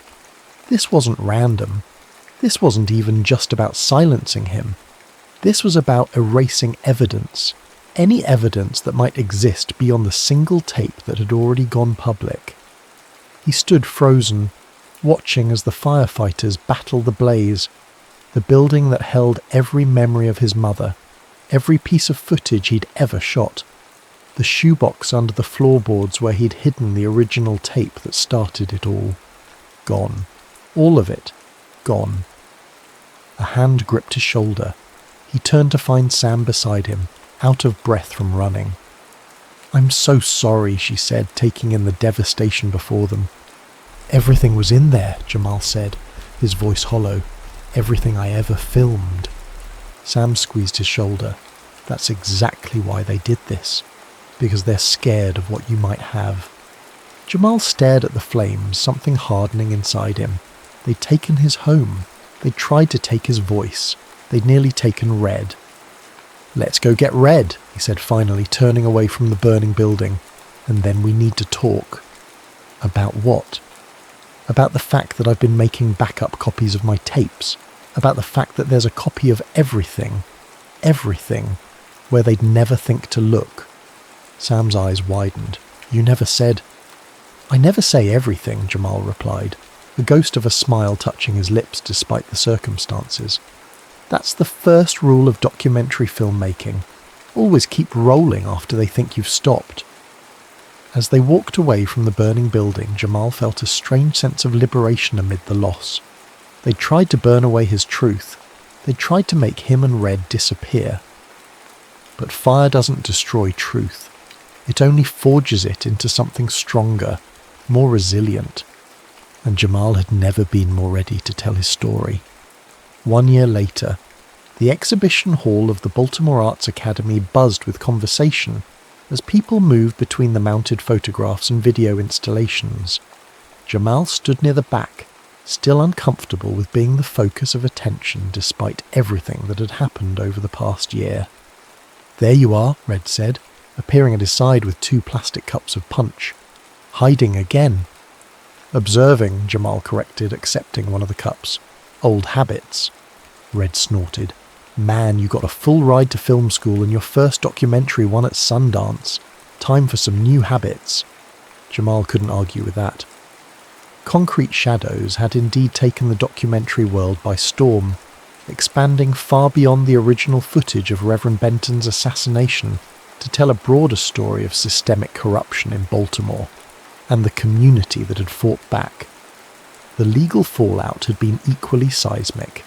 The mayor had resigned in disgrace, DA Landon faced federal charges for her role in the cover-up, and developer Calvin Whitmore was currently awaiting trial for conspiracy and racketeering. "I still can't believe your aunt let you put her in the film," Red remarked, gesturing toward where Aunt Luella was holding court near a display of Jamal's childhood photographs. "She's going to be signing autographs next." Jamal smiled. "She said if I was going to tell the whole story, I had to tell it right, including the part about how she raised me and Keisha after Mum died."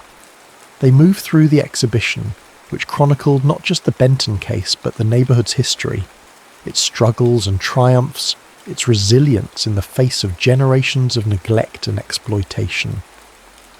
The final room housed a memorial to those lost, Reverend Benton, of course, but also others whose stories had emerged during Jamal's investigation. Lives cut short by the same corrupt systems that had nearly destroyed Jamal and Red. Near the exit, they found Sam deep in conversation with a group of first-year law students. She'd left the public defender's office 6 months ago to start a legal clinic focused on wrongful convictions and police misconduct. The Benton case had made her something of a legend in legal circles. "My protégé," she explained when she spotted them, introducing the wide-eyed students. "I'm making them study your case as a textbook example of how evidence alone isn't enough. You need the right story to make the evidence matter." Jamal nodded, understanding now in a way he couldn't have before. Evidence without context was just data. But evidence within a story, a true story about real people with real lives that changed hearts, changed laws, sometimes even changed history. "Speaking of stories," Sam said, pulling Jamal aside as Red entertained the students with exaggerated tales of his legal battles. "Have you made a decision about New York?" The film program at NYU had been courting Jamal since the documentary's success. A full scholarship, mentorship with renowned documentarians, resources beyond anything he could access in Baltimore. "I'm still thinking," he hedged, though in truth he'd made up his mind weeks ago. "There's still so much to do here." Sam studied him knowingly. "The story doesn't end just because you tell it, Jamal. Some stories keep unfolding whether you're there to film them or not." "But this is my story," he insisted. "My neighborhood, my people." "And they'll still be your people if you go learn how to tell more stories," she countered. "Better stories, bigger stories." She gestured around the exhibition. "Look what you accomplished with a second-hand camera and raw talent. Imagine what you could do with real training." Before Jamal could respond, a commotion near the entrance drew their attention. A group of young teenagers, maybe 13, 14 years old, had arrived, led by a community centre volunteer. They moved through the exhibition with undisguised awe, pointing at photographs, whispering among themselves as they recognised places and faces. One boy hung back from the others, his attention fixed on the original JVC camcorder, now displayed in a glass case.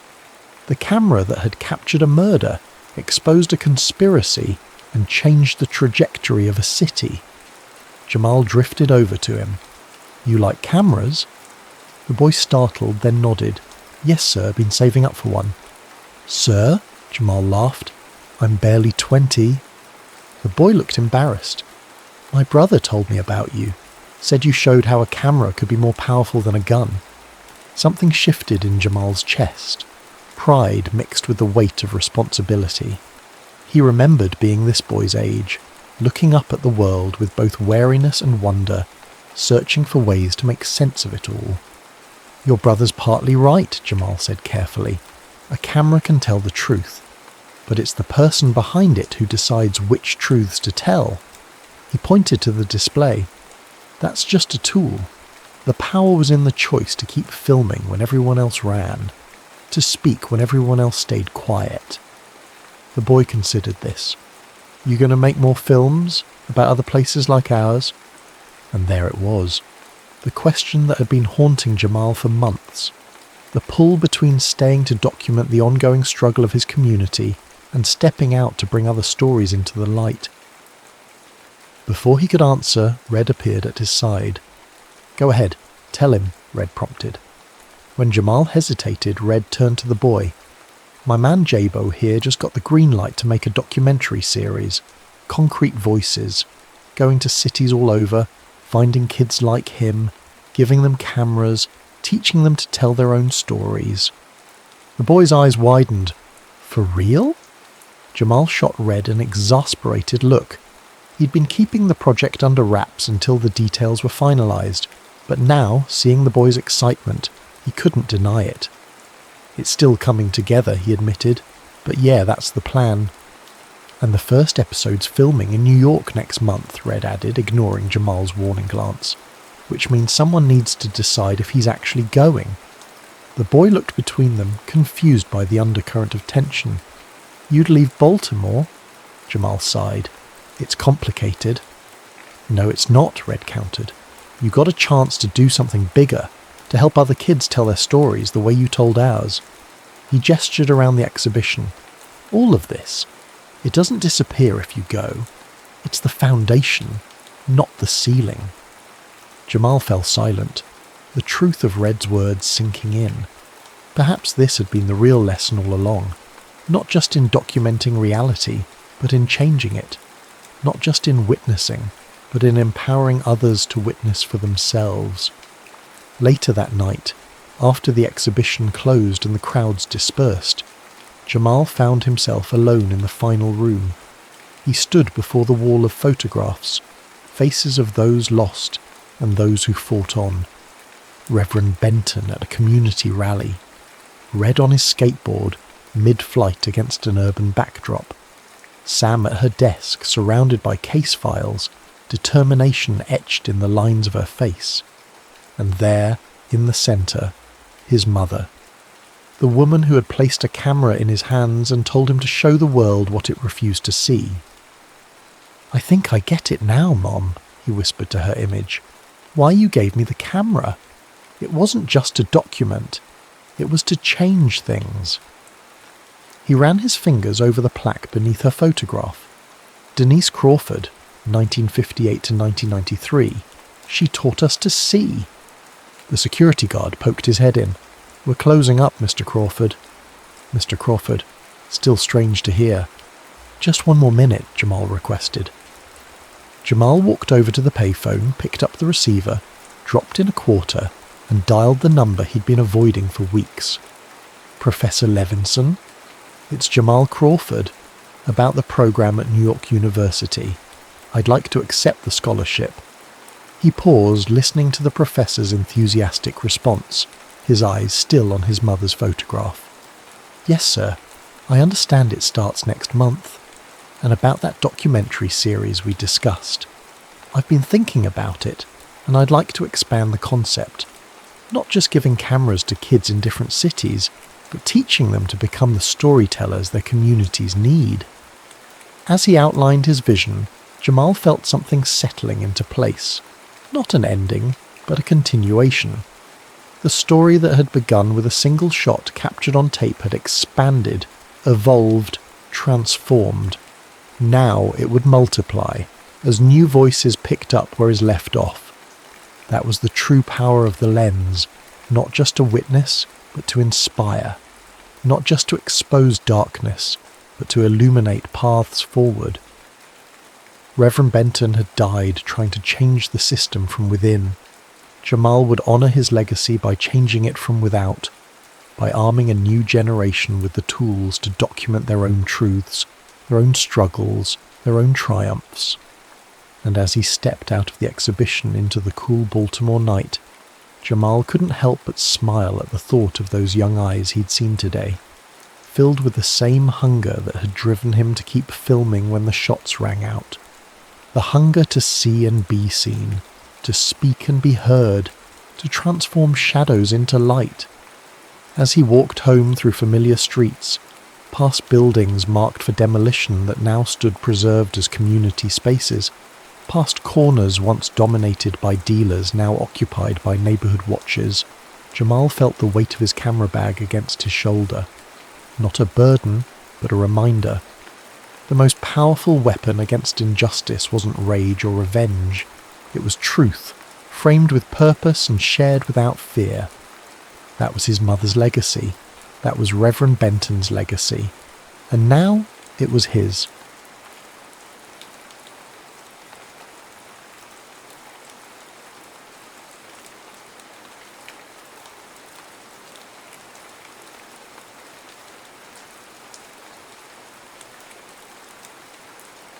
The orchard keeper.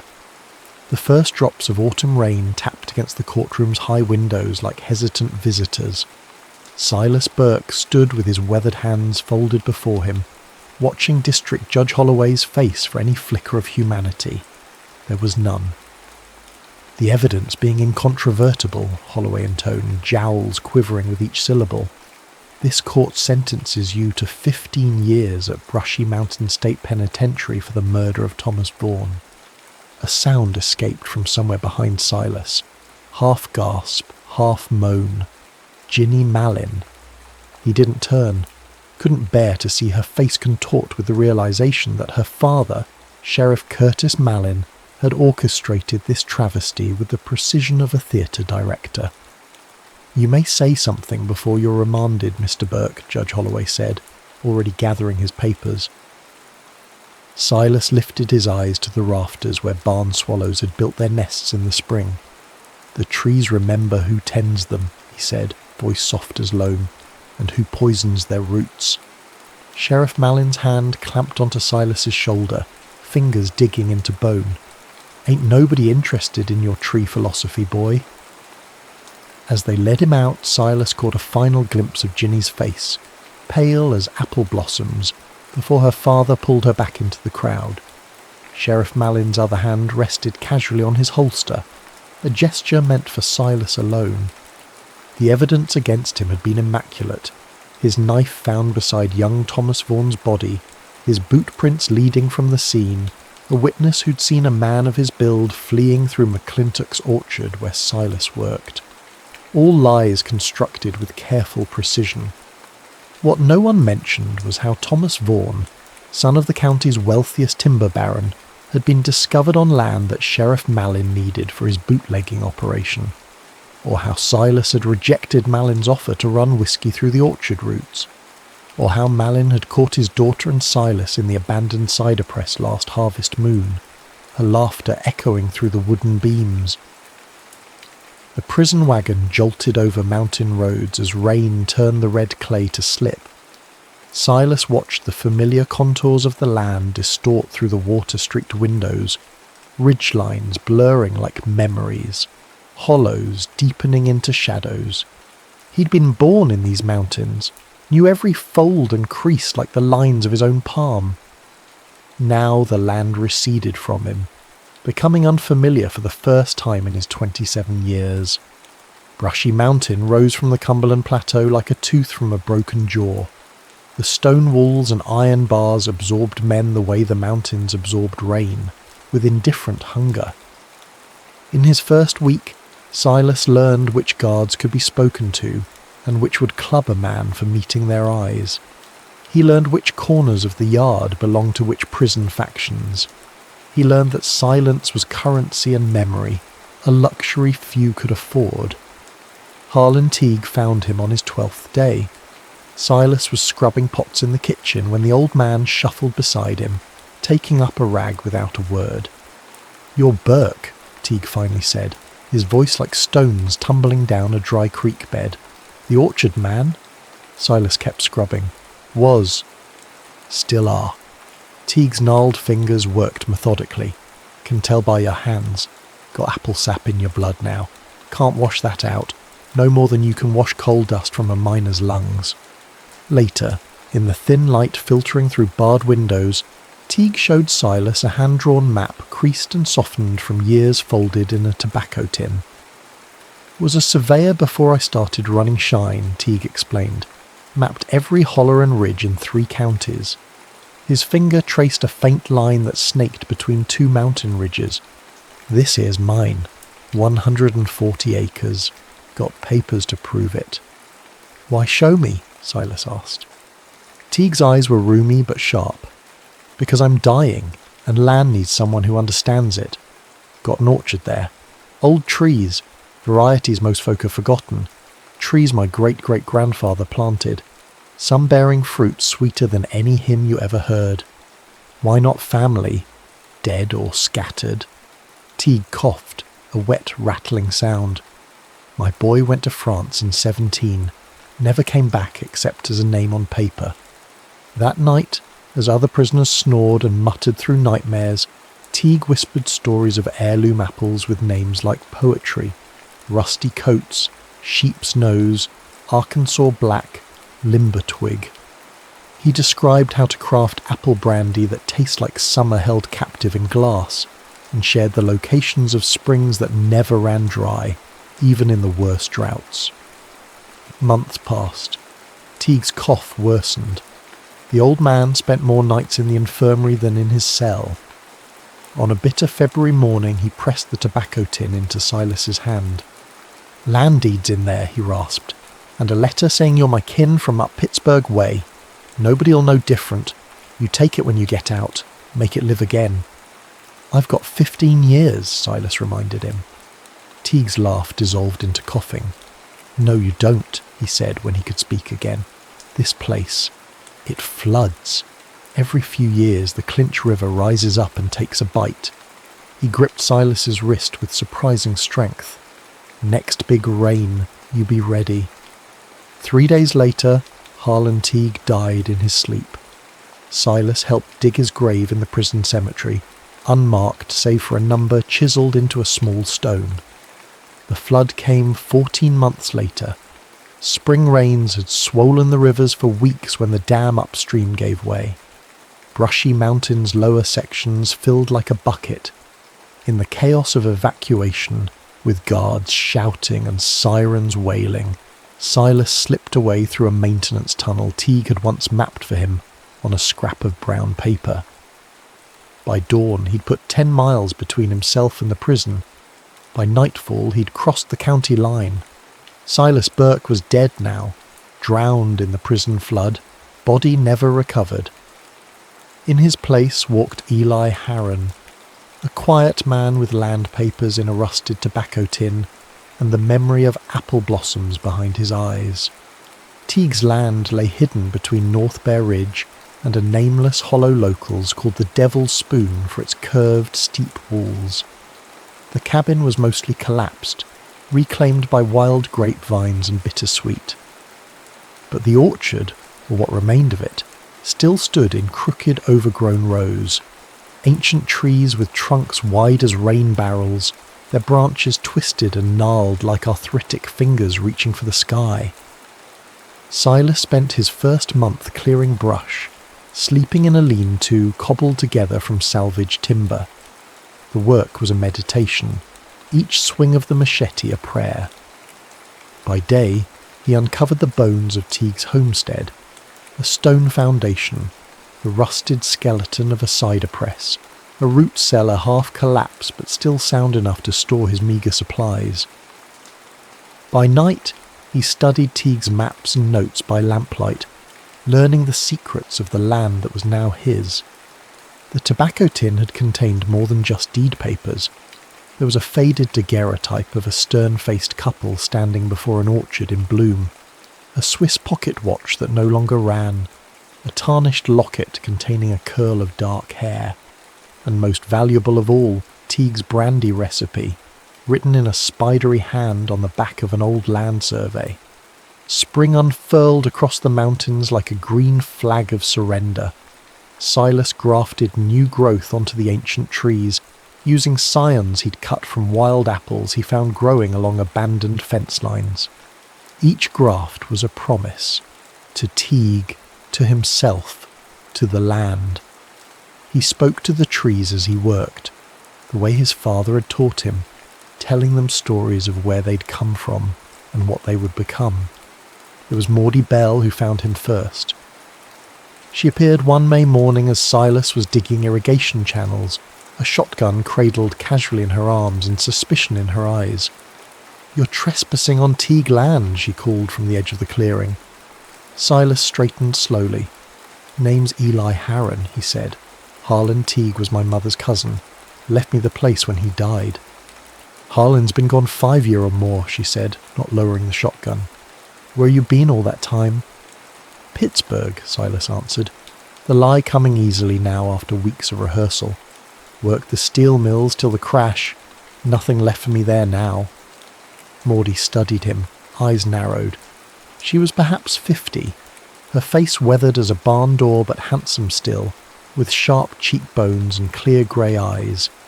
Her dark hair was streaked with silver and pulled back in a no-nonsense bun.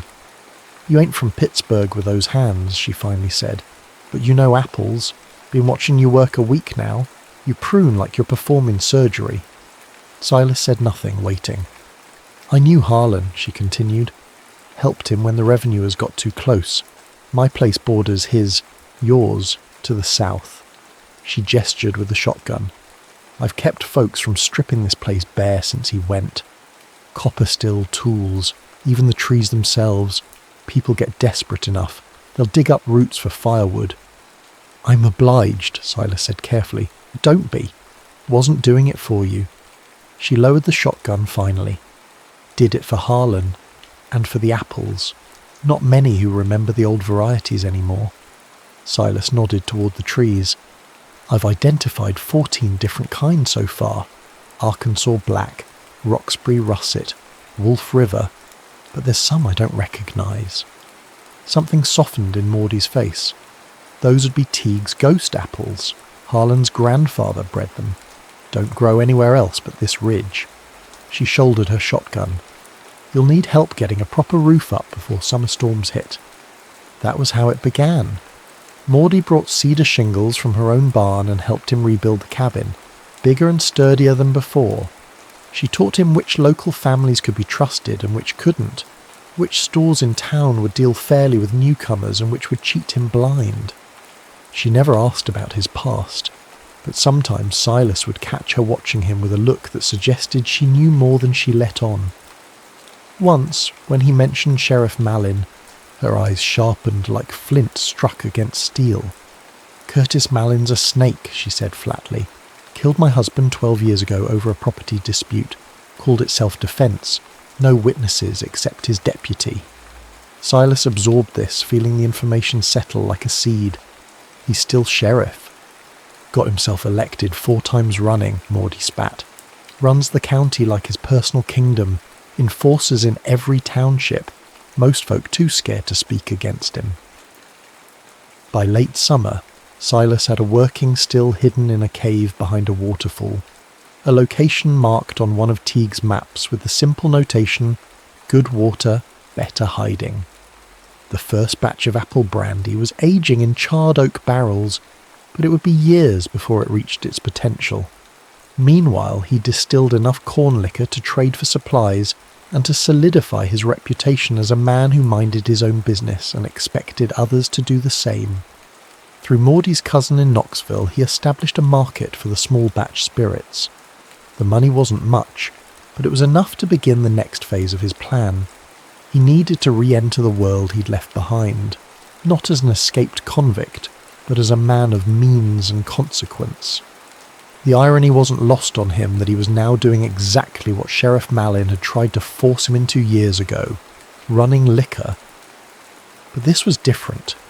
This was his land, his trees, his recipe. And every bottle sold brought him one step closer to the reckoning that had burned in his chest for 3 long years. Autumn painted the mountains in fire colours. As the air grew sharp with frost, Silas harvested the ancient apples, sorting them with reverent hands, some for cider, some for brandy, some for winter storage. The Teague's ghosts were last to ripen. Pale yellow fruit blushed with the faintest pink, flesh white as bone and sweet as first love. As he worked, a plan took root and began to grow, nourished by patience and the certainty of seasons. In Flint Hollow, 12 miles as the crow flies, Sheriff Curtis Malin still ruled with fear and favouritism. Ginny would be married by now, probably to James Fowler, the banker's son who'd been pursuing her before Silas's arrest. But first things first. Before Silas Burke could rise from the dead, Eli Harron needed to become someone worth noticing. 5 years after his escape from Brushy Mountain, Eli Harron walked into the Flint Hollow Bank wearing a store-bought suit and carrying a leather portfolio. The teller's eyes widened slightly at his appearance. He was clean-shaven and respectably dressed, but there was something in his bearing that suggested wildness barely contained, like a timber wolf in a collar. "I'd like to speak with Mr. Fowler about establishing a line of credit," he said, his voice rusty from disuse. He'd grown accustomed to silence, to speaking only to Maudie and the trees. James Fowler Jr. was now the bank president, having inherited the position when his father died 2 winters past. He was soft around the middle, with thinning hair and suspicious eyes that darted constantly as if expecting threats from all corners. "Mr. Harron," he said, waving Silas to a chair, "what brings a gentleman farmer to our establishment?" "I'm expanding my orchard operation," Silas explained, sliding across documents that Maudie's lawyer cousin had prepared. "I've acquired several adjoining parcels and need capital for equipment, labour, infrastructure." Fowler scanned the papers with growing interest. The land surveys, the projections, the letters of reference from a fictitious Pittsburgh banking house all suggested a man of means undertaking a serious agricultural enterprise. "You've been selling apple brandy, I understand," Fowler said, a note of disapproval in his voice. "Quite popular in Knoxville, they say." "A small batch operation," Silas replied. "Traditional methods, premium pricing, but the real money's in the orchard itself. Heirloom varieties are gaining popularity with wealthy buyers up north. I've got trees producing fruit you can't find anywhere else in the country." The conversation continued, a dance of numbers and possibilities. Silas knew his advantage. Flint Hollow was dying. The mines had closed, the timber mostly played out. Few businesses were expanding. Here was fresh blood, new money. As he left the bank with a preliminary agreement, Silas allowed himself a small, cold smile. Phase 1 complete. Now for Phase 2. Over the next 18 months, Eli Harron became a respectable figure in Flint Hollow. He hired local men to work his expanding orchards. He attended church occasionally, not the main Baptist congregation where Sheriff Mallin served as deacon, but the smaller Methodist chapel where Ezekiel Thrush preached fire and redemption to a devoted flock. Thrush was an oddity in these parts, educated at seminary in Chicago, but returned to the mountains with radical ideas about social justice wrapped in biblical language. His sermons drew from Isaiah and Amos as often as the Gospels, thundering against those who grind the faces of the poor and sell the righteous for silver. After one particularly blistering sermon on land theft and corruption, Thrush approached Silas in the churchyard. "You're not here for spiritual guidance, Mr. Harron," he said without preamble. "I've watched you these past months. You listen too carefully for a casual worshipper." Silas met his gaze steadily. "Maybe I'm interested in redemption or retribution." Thrush's eyes were keen. The two are often confused. A connection formed between them, tentative but real. Two men who recognized in each other a certain stubborn resistance to the way things were. Thrush began visiting the orchard, bringing books and conversation. He never asked direct questions about Silas's past, but offered his own stories freely. How he'd left the mountains full of ambition and returned humbled. How he'd once believed salvation came through education and progress, but now saw it in the stubborn resilience of mountain people who refused to be broken. Occasionally Thrush brought news of the Mallins. The sheriff was still in power, though increasingly unpopular as the Depression deepened and his favoritism became more blatant. His brother-in-law, Sam Givens, had leveraged his connection to acquire foreclosed properties throughout the county. And Ginny, Virginia now, had indeed married James Fowler Jr. She ran the Ladies' Aid Society and was expecting their first child. Silas absorbed this information without visible reaction, though each mention of her name was like a stone dropped into the still pond of his heart, sending ripples through carefully constructed calm. Through shell companies established by Maudie's cousin, Silas began acquiring properties strategically positioned around the county. Tax-delinquent farms, abandoned storefronts, timberland the big companies had clear-cut and discarded. The purchases were handled through lawyers in Knoxville, the true ownership obscured by layers of paperwork. Sheriff Mallin's deputy, Roscoe Harper, died that winter when his barn caught fire while he was inside, allegedly drunk on moonshine. No one questioned the official story, though Silas noted the timing, one day after Harper delivered eviction notices to 3 families whose land bordered a hunting preserve Mallin had been trying to assemble for years. Opportunity came in the form of drought. Summer stretched hot and rainless across the mountains, withering crops and drying wells. The apple harvest would be meagre, but Silas's trees, planted along natural seep lines and carefully mulched, fared better than most. Meanwhile, Sam Givens' cattle operation was failing. His pastures burned brown, his stock thin and sickly. Givens had borrowed heavily from his brother-in-law's bank to expand, mortgaging everything including his home. When he couldn't make payment, Fowler reluctantly scheduled a public auction. The law required it, though everyone assumed Mallin would simply arrange for a friend to buy the property and sell it back to Givens once his finances recovered. The auction was held on the courthouse steps on a blistering August afternoon. Silas arrived early, standing quietly at the back of the small crowd. Sheriff Mallin was there, massive in his sweat-stained uniform, looking bored and confident. Sam Givens stood miserably to one side, his wife weeping softly beside him. The bidding started low, a few token offers from local farmers who knew better than to push too high. Then a lawyer from Knoxville representing Mountain Heritage Holdings entered the bidding. The price climbed steadily. Malin frowned, whispered to one of his deputies. When the lawyer won with a bid nearly double the property's assessed value, Malin shouldered his way forward. "Who exactly is Mountain Heritage Holdings?" he demanded. The lawyer smiled blandly. "A consortium of investors interested in preserving traditional agricultural practices in the region."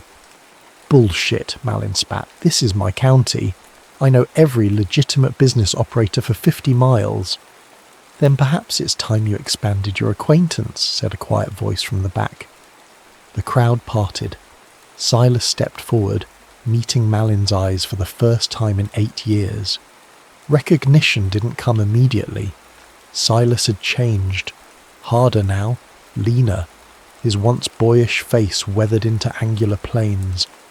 But something in his eyes must have triggered Malin's memory, because the sheriff's florid face suddenly drained of colour. "You," he began. "Eli Harron," Silas said evenly, "orchard keeper, and as of today, owner of Givens Farm." He turned to Sam Givens. "Your family's welcome to stay on as tenants, Mr. Givens. I've need of experienced cattlemen." The whispers began immediately.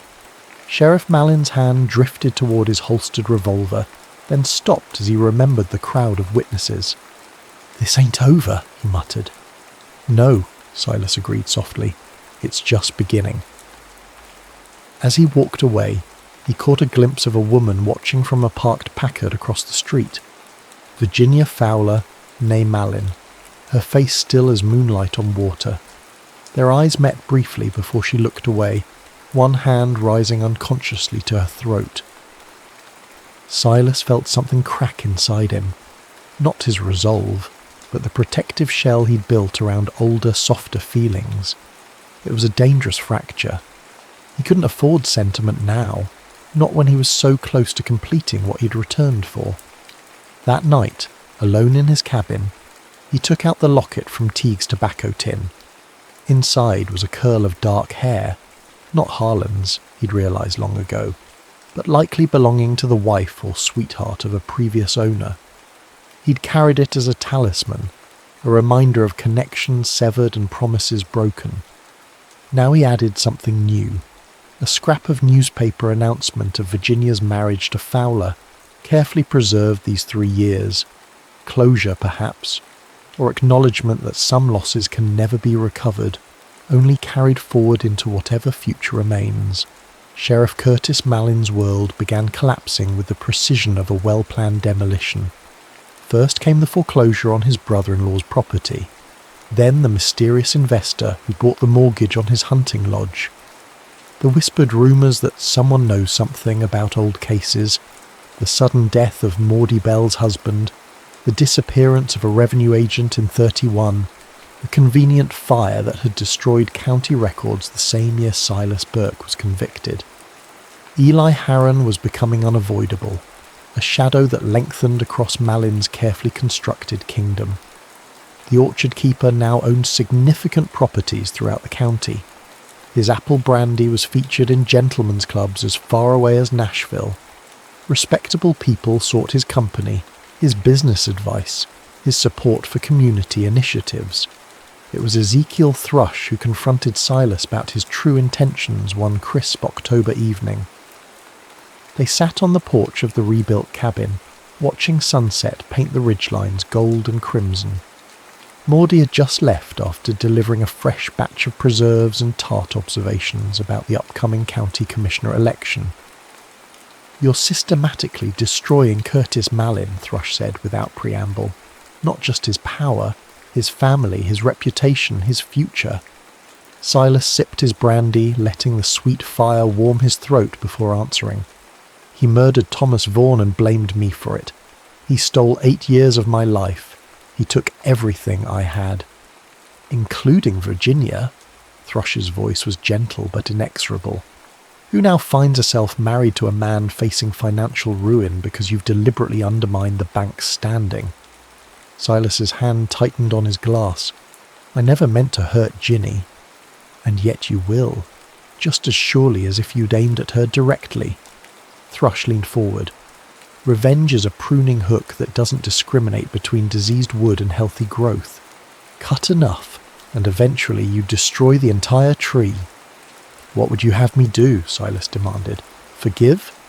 Forget? Let him continue to profit from his crimes?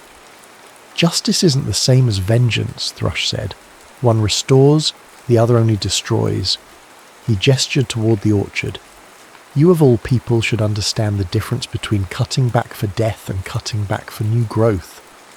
That night, unable to sleep, Silas walked among his trees under a hunter's moon. The oldest ones, Teague's heirlooms, stood like sentinels, their gnarled branches reaching towards stars scattered like apple blossoms across the black sky. Beneath one ancient trunk he knelt and pressed his palm against the cool earth. The land remembered everything, every rainfall, every drought, every seed that took root or failed to thrive. It held the bones of those who had worked it, their blood and sweat mingled with the soil. What was human justice compared to this patient accounting? 3 days later, Virginia Fowler appeared at his orchard. She came alone, driving her husband's Packard up the rutted access road with more determination than skill. Silas was grafting saplings when she arrived, hands sticky with tree sap and healing wax. She stepped from the car wearing a blue dress and sensible shoes, her hair pulled back in a simple chignon. In her face, Silas could see the ghost of the girl who had once laughed with him in the abandoned cider press, who had wept as they led him from the courtroom. "I know who you are," she said without greeting. "I've known since that day at the auction." Silas set down his grafting knife. "Does your father know?" "Number not yet. He suspects something isn't right about you, but..." She smiled faintly. "His imagination has certain limitations." "Why are you here, Ginny?" "Virginia," she corrected automatically, then shook her head. "Number, I suppose I'm still Ginny to you." She looked past him to the neat rows of young trees. "You've built something here. Something real." "I had a good teacher," Silas said, "and now you're going to destroy my father." It wasn't a question. "And in the process, my husband's bank, our home, my children's future. Your father's crimes." "I know what he is," she interrupted, her voice suddenly fierce. "Do you think I didn't understand? That I didn't see him come home that night with blood on his cuffs, with that look in his eyes? That I didn't hear what he said to Deputy Harper when they thought I was asleep?" Silas went still. "You knew I was innocent." "I knew," she whispered, "and I did nothing. What could I do? I was 19, still living under his roof. By the time I had my own home, you were gone, reported drowned." "But not mourned," Silas said, an edge creeping into his voice. "Every day," she contradicted, "but the living go on living. We make choices with what remains." She stepped closer. "What do you want, Silas? To see him humiliated, imprisoned, dead? I want justice." "There's no such thing," she said flatly. "Not the way you mean it. Nothing you do to him will give you back those lost years. Nothing will restore what was broken." "Then what would you have me do?" he demanded, echoing his words to Thrush. "Stop." Her eyes held his. "Walk away from this vendetta before it consumes whatever's left of the man I loved, before it damages more innocent people." She laid a hand on his arm. "I have children, Silas. 2 girls. Whatever their grandfather has done, they don't deserve to inherit his punishment." The touch of her hand sent a jolt through him, memory and possibility tangled together. For an instant he could see another future unwinding before him, one where he let go of the past, where healing took precedence over settling scores. "I need time," he said finally, "to think." Virginia nodded once, then turned to go. At the car she paused. "Whatever you decide about my father, know this. I never stopped believing in you, even when they told me you were dead." After she left, Silas stood motionless among his grafted saplings, part of him still with her, part forever altered by prison and pain, like these young trees with their spliced identities, carrying forward both old lineage and new possibility. The winter of 1938 arrived with unusual ferocity, sealing the mountains under ice and snow. Silas spent the darkest weeks in quiet preparation, not for violence, but for a different kind of reckoning. He wrote letters, prepared documents, consulted with lawyers in Knoxville. When the thaw finally came in late February, he was ready. Sheriff Curtis Mallin was alone in his office when Silas entered, the afternoon light casting long shadows across the worn floorboards. The years had not been kind to Mallin. His once powerful frame had grown slack, his face mottled with broken blood vessels, eyes rheumy and suspicious. Recognition came immediately this time. "Burke," he growled, reaching for his service revolver. "Should have known you'd crawl back eventually." "Your gun won't fire," Silas said conversationally. "I paid your deputy $50 to remove the firing pin while you were at lunch." Mallin pulled the trigger anyway. The hammer fell with a dull click. "You've grown careless," Silas observed. "Time was, nobody could buy your men." "What do you want?" Mallin demanded, dropping the useless weapon onto his desk. "Come to kill me? Get your revenge after all these years?" Silas placed a folder on the desk between them. "These are sworn affidavits from witnesses to Thomas Vaughan's murder. Your former deputy Harper confessed everything to Preacher Thrush before that barn fire, a genuine accident as it happens." Thrush kept detailed notes. Fear flickered across Mallin's face. "Nobody'll believe." "They already do," Silas interrupted. "The state attorney general has had these documents for a month. They're building a case, not just for Vaughan, but for a dozen other crimes spanning your 20 years wearing that badge." Mallin lunged around the desk with unexpected speed, hands grasping for Silas's throat. But age and drink had weakened him. Silas stepped aside easily, watching as the older man stumbled against a filing cabinet. "I could kill you now," Silas said softly, "and given what you did to me, to others, no jury in this county would convict me." Mallin straightened, breathing heavily. "So do it then. Finish what you came for." "That's not why I'm here." Silas withdrew another document from inside his coat. "This is a deed transferring your home property to me. Sign it, and the affidavits never reach the prosecutor's office. You leave Flint Hollow tonight, never return, and I'll see that Virginia and her children are protected from whatever fallout comes." "You want my land?" Mallin's laugh was sharp with disbelief. "All this for a half-acre plot in town?" "It's not the land," Silas said. "It's what's beneath it. The evidence you buried in your cellar, the strongbox with Vaughan's real murder weapon, the ledgers detailing your bootlegging operation, the money you've skimmed from county funds for 15 years. The colour drained from Mallin's face. "How could you possibly know?" "Because Harlan Teague built that cellar for your father 40 years ago. He left very detailed maps." Silas pushed the deed closer. "Sign, then pack whatever you can carry and be across the county line by midnight." For a long moment the only sound was the ticking of the wall clock and Mallin's laboured breathing. Then, with a hand that trembled slightly, the sheriff signed. "You've destroyed everything I built," he said as he dropped the pen. "No," Silas corrected. "You did that yourself, one crime at a time." He gathered the papers. "I'm just the harvest." April arrived as it always did in the mountains, capricious, alternating between warm sunshine and sudden frosts, between gentle showers and violent thunderstorms.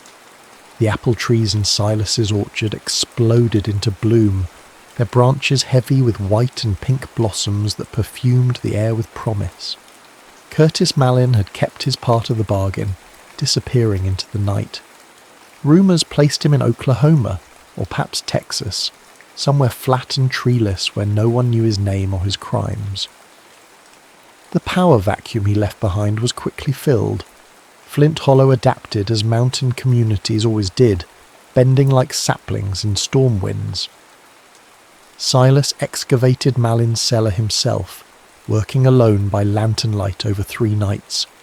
The strongbox contained exactly what he'd expected, evidence that would have sent the sheriff to prison for life. He burned the ledgers page by page in his wood stove, watching the record of corruption dissolve into ash. The money, nearly $15,000, he divided, anonymously delivering half to Virginia Fowler's home and donating the rest to Ezekiel Thrush's church with instructions to use it for families struggling through the last gasps of the Depression. The house itself he had demolished, the materials salvaged for a project that had been taking shape in his mind since that winter conversation with Thrush. Where Malin's home had stood, Silas began construction of a small schoolhouse. "You're a study in contradictions, Burke," Thrush observed one afternoon as they surveyed the progress. The preacher was one of only 3 people who knew his true identity now: Thrush, Maudie, and Virginia. "You orchestrated a man's downfall with the patience of a biblical prophet, then used the spoils to build a place of learning." "Not contradictions," Silas corrected, "just different seasons of the same life. Like winter pruning that looks like death but enables spring growth." He ran a hand along a newly installed window frame. "Besides, I've had my fill of destruction. Time to build something." The schoolhouse opened that September with 12 students from the surrounding hollows. Maudie Bell served as teacher. Her sharp tongue softened when addressing the children, but her standards uncompromisingly high. The curriculum included traditional subjects but also practical knowledge, grafting techniques, weather prediction, the identification of wild plants and their uses, wisdom that had sustained mountain people for generations but was increasingly forgotten in the rush toward industrialization. Thrush came weekly to conduct classes on ethics and community responsibility, his theological training tempered now by hard-won mountain pragmatism. The children thrived under this unconventional education, bringing their learning home to parents who began, cautiously, to see Eli Harron as more than just the wealthy orchard keeper who had driven out their corrupt sheriff. Silas himself taught apple cultivation to the older students, leading them through his orchards in all seasons, showing them how to read the land's subtle signals, which slopes retained moisture, which soil yielded the sweetest fruit, how to encourage beneficial insects and discourage harmful ones. "You're healing this place," Virginia said one crisp October afternoon. She had come to collect her daughters, both enrolled in the school despite her husband's initial reluctance. They stood watching the children help with the apple harvest, small hands carefully placing fruit in lined baskets. "The land was never broken," Silas replied, "just waiting for the right attention." Virginia studied his profile, the afternoon sun casting his features in sharp relief. "And you? Are you healing too?" The question caught him off guard. He had been so focused on his plans, first for vengeance, then for restoration, that he had rarely considered his own internal landscape. "I'm becoming something different," he said finally. "Not what I was before prison.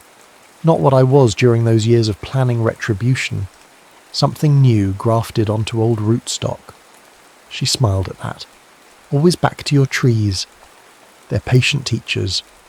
A comfortable silence settled between them as they watched her daughters laughing with the other children.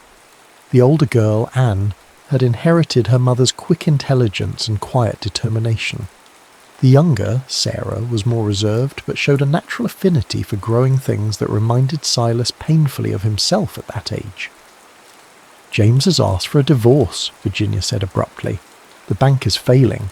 He blames me for not intervening with my father when there was still time." Silas turned to face her fully. "I never meant for you to suffer for your father's crimes." "Didn't you?" Her voice held no accusation, only a clear-eyed assessment. "You knew what would happen to James when you undermined my father's power structure. You knew what that would mean for me." "I did," he admitted, "and I chose to proceed anyway. I told myself it was justice, but Thrush was right. Vengeance cuts indiscriminately." Virginia shook her head. "James and I were unhappy long before you returned. He married the sheriff's daughter, not me. Now he'll go to his cousin's firm in Nashville, and I—" She looked out over the orchard, where the late afternoon light gilded every leaf. "I don't know yet, but for the first time, I'll choose my own path." Winter descended early that year. By Thanksgiving, snow blanketed the mountains, transforming the orchard into a crystalline forest. The schoolhouse, insulated with clay and straw in the old mountain tradition, remained warm and bright, a refuge for learning and community gatherings. On the darkest evenings, Thrush led discussions on everything from Plato to the New Deal, while Maudie organised traditional music sessions that kept nearly forgotten ballads alive. Silas expanded his brand, now marketing Teague's Ghost Apple products throughout the region. The profits he reinvested in the community, better roads, a medical clinic staffed by a young doctor from Tennessee's new TVA settlements, agricultural improvements for struggling farmers. He lived simply himself, still occupying the cabin he'd rebuilt, though now it contained a substantial library and a collection of scientific instruments for monitoring soil and weather conditions. Virginia and her daughters moved to a small house on the edge of town after her divorce. She took a position as the county's first female clerk, her meticulous organisational skills bringing order to records neglected during her father's administration. Occasionally she joined Silas for dinner, their conversation flowing easily between childhood memories and future possibilities. There was no dramatic rekindling of their youthful romance. Too much had changed. Too many years and experiences separated them. But something else grew in its place. A friendship rooted in shared history and mutual respect, with tendrils that might, in time, develop into something more. One unseasonably warm day in late February, Silas hiked to the highest point of his land, a stone outcropping that offered views across 3 counties. The air held the first tentative promise of spring, though winter would likely reassert itself before the season truly changed. From his vantage point he could see the patchwork of his domain, the original Teague orchard, now expanded to cover 60 acres, the experimental plots where he grafted new varieties adapted to the mountain's particular conditions, the schoolhouse in the distance, smoke rising from its chimney in a straight column that suggested fair weather would hold at least until nightfall. The years of imprisonment had left their mark on him, in the grey that now threaded his dark hair, in the deep lines that bracketed his mouth, in the nightmares that still occasionally woke him sweating and disoriented. The years of plotting revenge had marked him too, hardening something essential that could never be completely softened again. But the land beneath his feet had taught him its patient wisdom. Growth after dormancy, renewal after loss, the slow, inexorable healing that comes not from forgetting wounds, but from transforming them into something useful, marrow rather than scar tissue. Below, in the oldest section of the orchard, the ancient apple trees were still dormant, their gnarled branches stark against the winter sky. But within those seemingly lifeless limbs, sap was already beginning to rise from roots that reached deep into mountain soil, preparing for another season of bloom and fruit and harvest. Silas Burke, once prisoner then fugitive, now orchard keeper, turned his face to the strengthening sun and felt for the first time in many years fully present in his own skin. The past would always be there, like rings in a tree's heartwood, but so would the future, waiting to be shaped by careful hands and the courage to begin again. The mountains would remember this story long after its actors were gone. The land would hold it in trust, the way it held all the stories of those who had lived and died upon its slopes, and the Teague's ghost apples would continue season after season to bear fruit like none other, sweet sharp on the tongue, with notes of wild honey and mountain springs, and just the faintest whisper of redemption.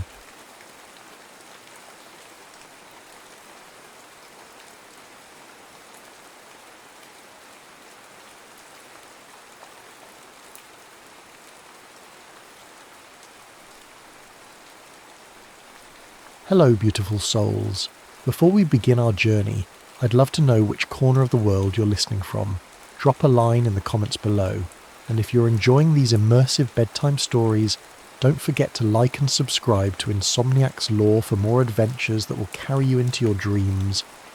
Now settle in as we explore a tale of devotion that transcends decades, of letters that waited patiently to deliver their message, and of two souls who discovered that some bonds cannot be severed, even by time itself. Maine, 2008. Maggie Foster's fingers betrayed her age only when she tried to open her mail. The thin skin, mapped with blue veins and speckled with sunspots, struggled with the precise task of sliding beneath envelope flaps. At 84, she had outlived both a husband of 53 years and the arthritis specialist who had once promised her a revolutionary treatment. The letter arrived on a Tuesday, wedged between a utilities bill and a supermarket circular featuring food she no longer had the appetite to cook. The official letterhead caught her attention: United States Military Archives, New Jersey Division. Curious, she murmured, reaching for her reading glasses. They hung from a beaded chain that her granddaughter Claire had made during a summer visit 4 years prior, before Claire had transformed from a college sophomore with streaked hair into a doctoral candidate in history with a penchant for archival research. "Gran, you need anything from town?" Claire called from the hallway, keys jingling in her hand. She had moved in temporarily to finish her dissertation, at least that was the official reason. Maggie suspected her son had orchestrated the arrangement, worried about his mother living alone since Harold's passing. "I'm fine, dear," Maggie replied, distracted by the letter now open in her hands. Her eyes scanned the typed paragraphs, then froze on a name she hadn't permitted herself to say aloud in over 6 decades. James Whittaker. Jamie. "Gran?" Claire appeared in the doorway, concern shadowing her features. "You've gone pale." Maggie's hand trembled as she extended the letter toward her granddaughter. "They found something," she whispered. "Letters. His letters." Claire scanned the document quickly, her academic training enabling her to extract the essential information. A bundle of World War II-era correspondence addressed to Margaret Evans, discovered during a digitization project. Her eyes widened. "Evans. That was your maiden name." Maggie nodded, a curious weightlessness spreading through her chest.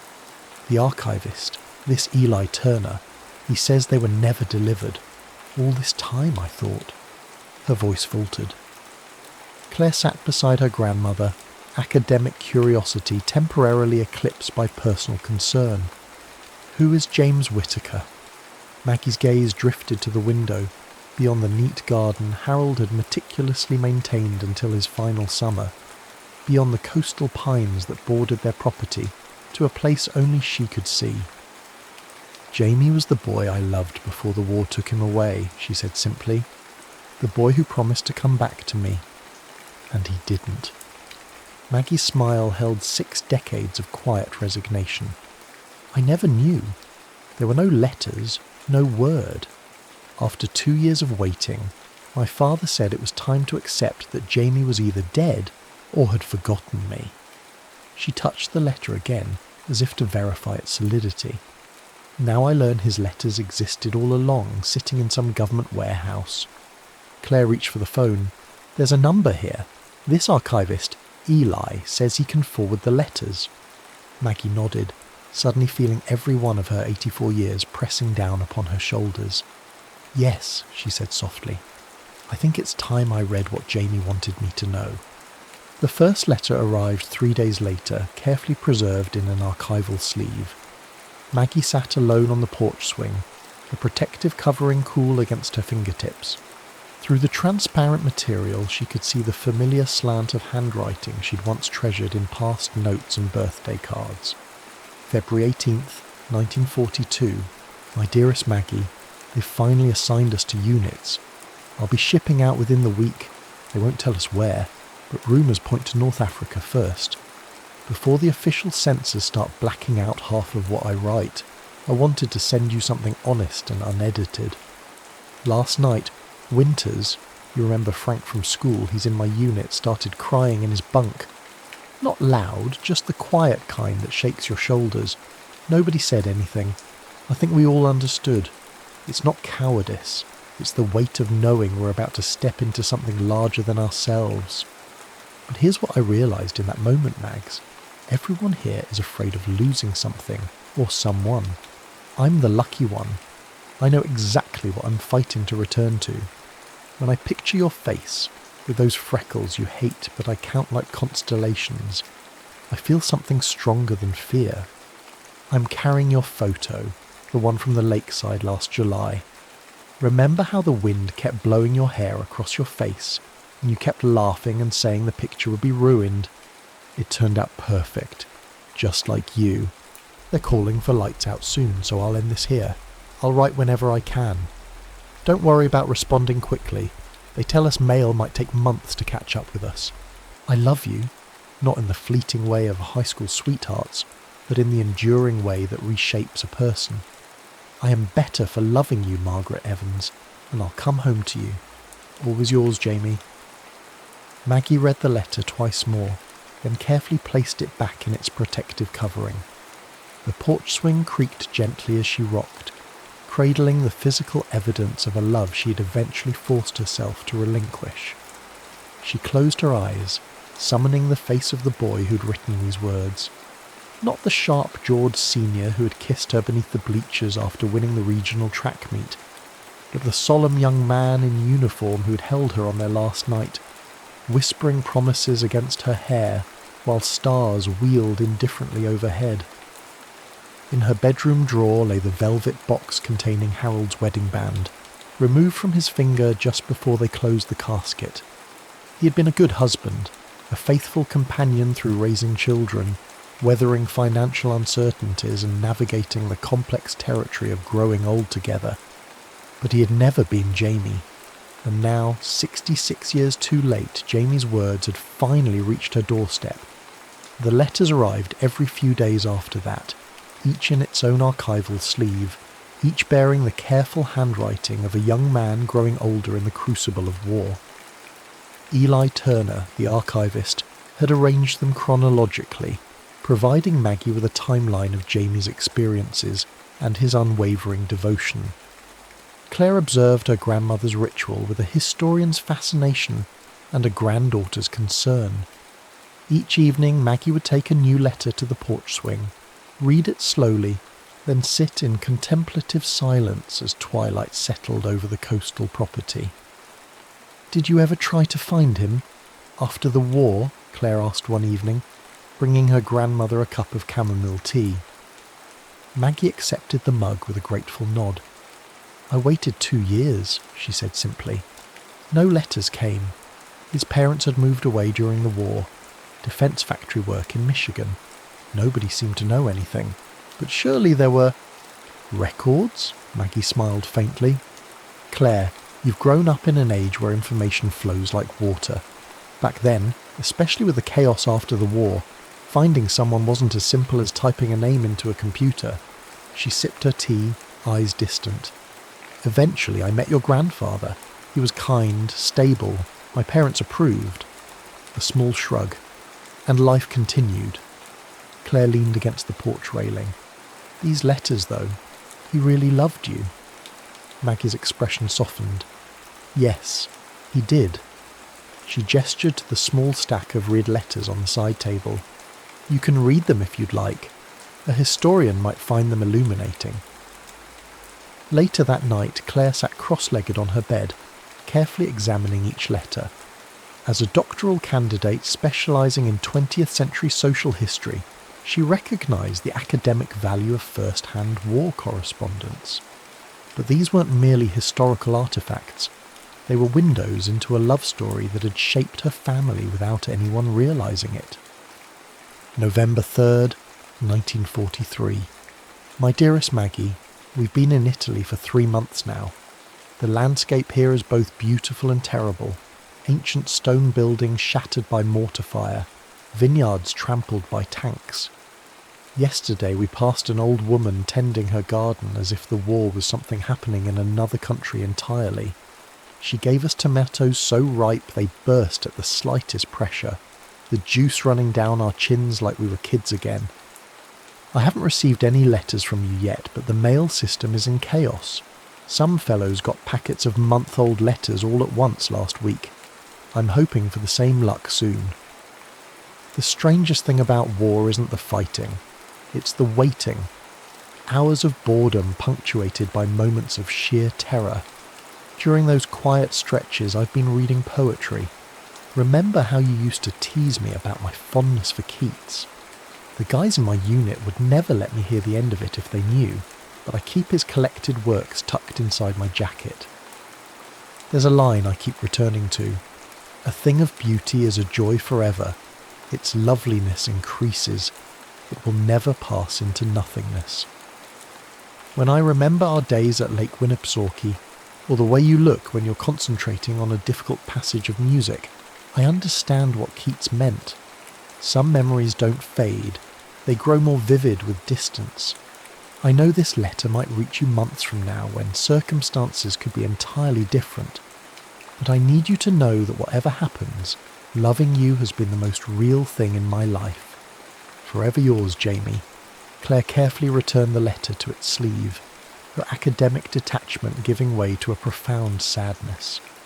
These weren't just words on paper, they were evidence of a life unlived, of possibilities foreclosed by circumstance and miscommunication.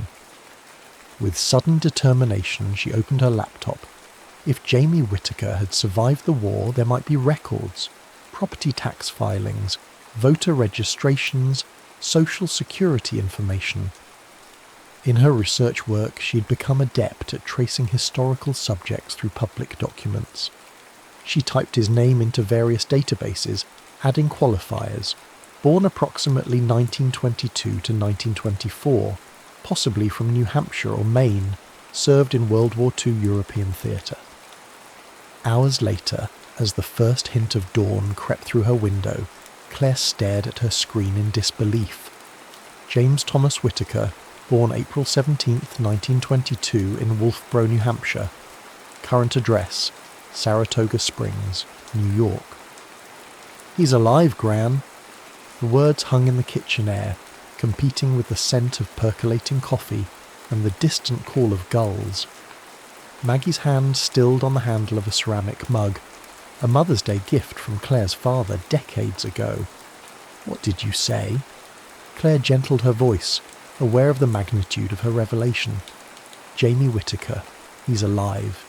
86 years old, living in Saratoga Springs, New York."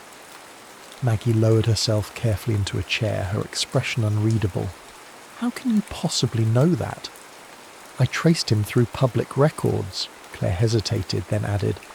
"I also found his phone number." A long silence followed, broken only by the coffee maker's final gurgle. Maggie's gaze drifted to the window, where fog was retreating from the morning sun. 86, she whispered. "All these years."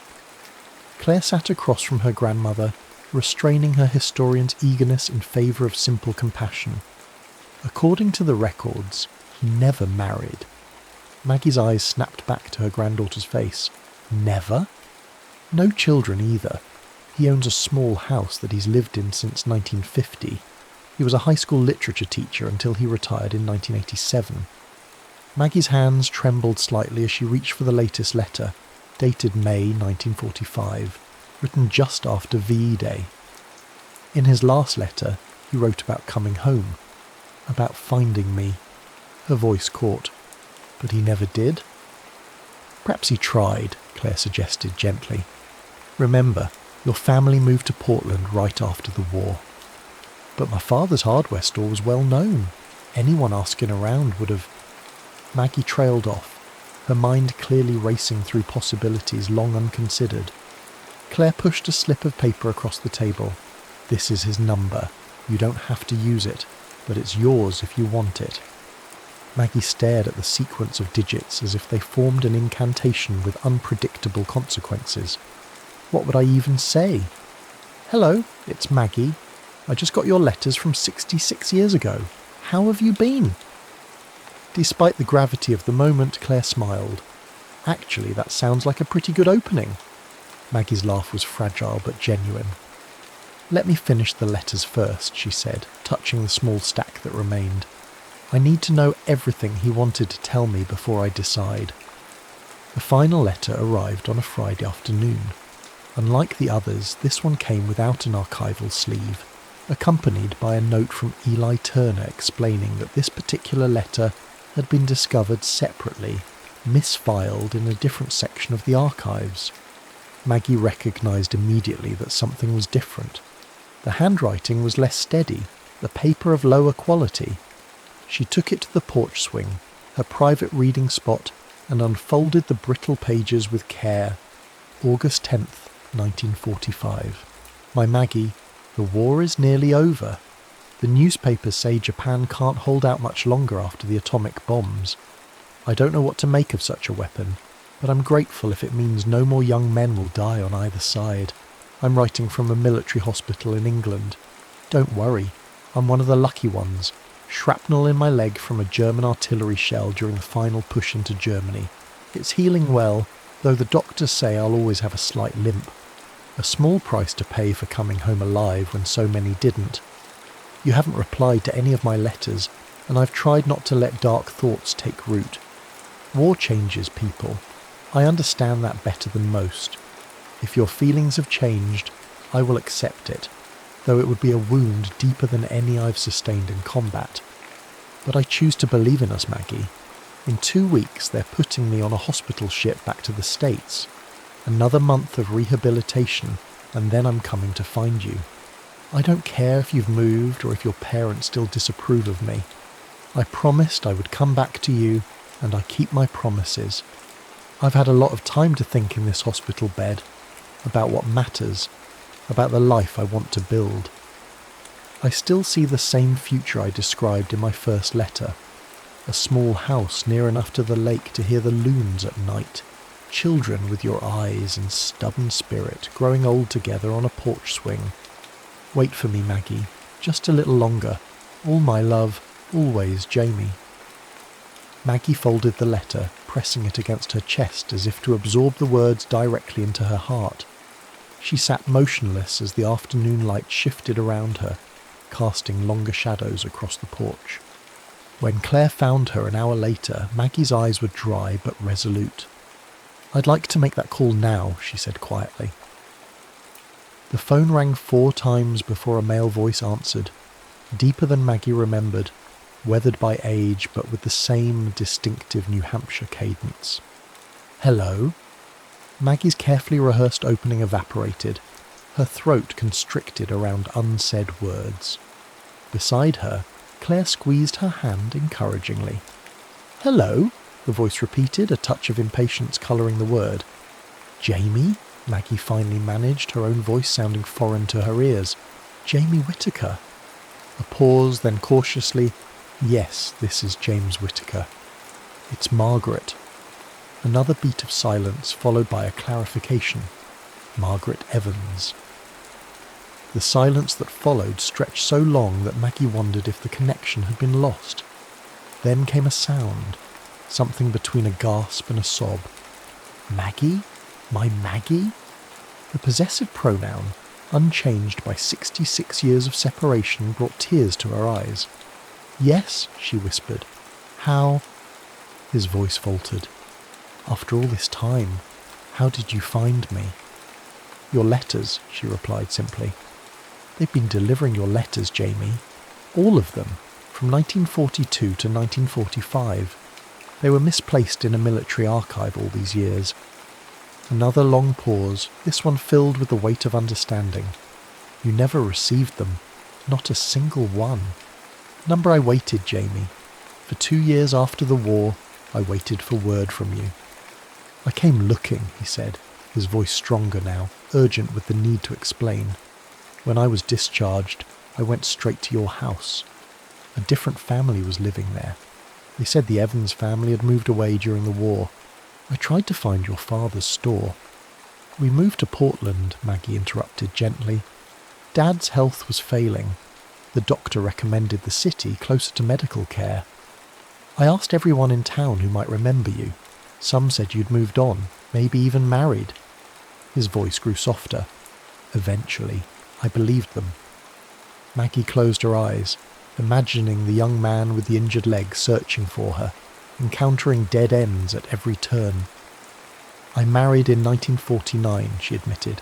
Harold Foster, who passed 3 years ago.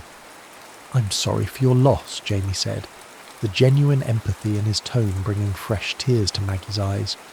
"Were you happy at least? Did he treat you well?" The question, selfless in its concern, cemented what Maggie already knew.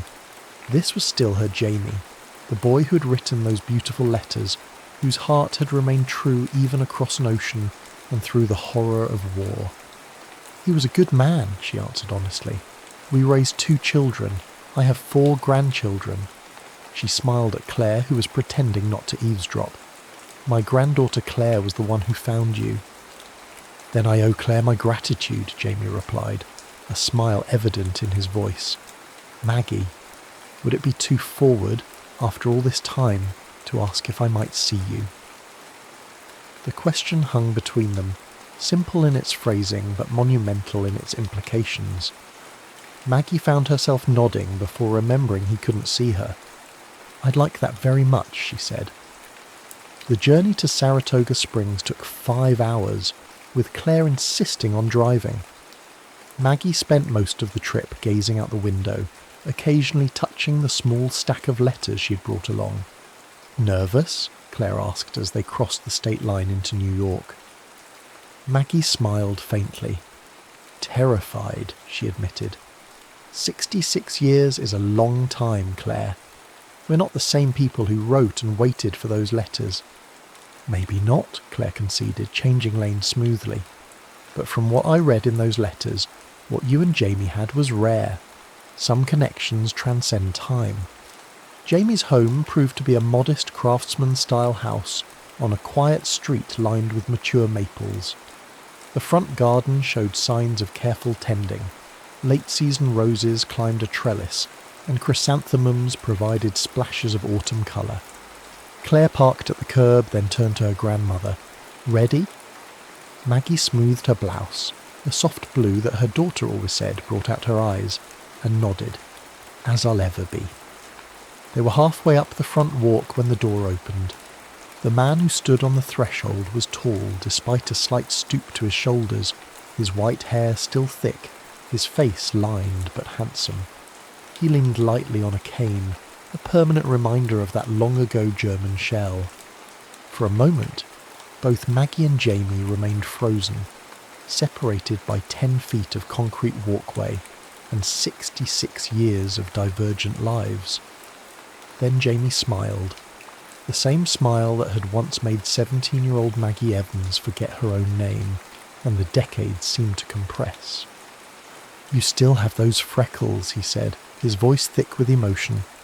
Maggie laughed softly, tears threatening. "And you still notice them." Claire, suddenly feeling like an intruder in a deeply private moment, touched her grandmother's arm. "I'll wait in the car for a bit," she murmured. Maggie nodded absently, her attention fixed on the man carefully navigating the 3 steps down from his porch. When Jamie finally stood before her, she allowed herself to really look at him, to reconcile the boy from her memories with the elderly man who had lived an entire lifetime without her. "I brought your letters," she said, holding out the small bundle. Jamie's eyes, still the same remarkable shade of hazel, though now surrounded by a network of fine wrinkles, filled with tears. "I never stopped wondering if they reached you." Without conscious thought, Maggie stepped forward into his embrace. His arms came around her, tentative at first, then with the certainty of recognition. They stood that way for a long moment, an elderly couple on a quiet street in Saratoga Springs, holding each other as if making up for thousands of embraces never shared. "Come inside," Jamie said finally, reluctantly releasing her. "I have a pot of coffee on, and about 66 years of stories to tell you." "You kept it all these years." Maggie's voice was hushed as she held the small photograph.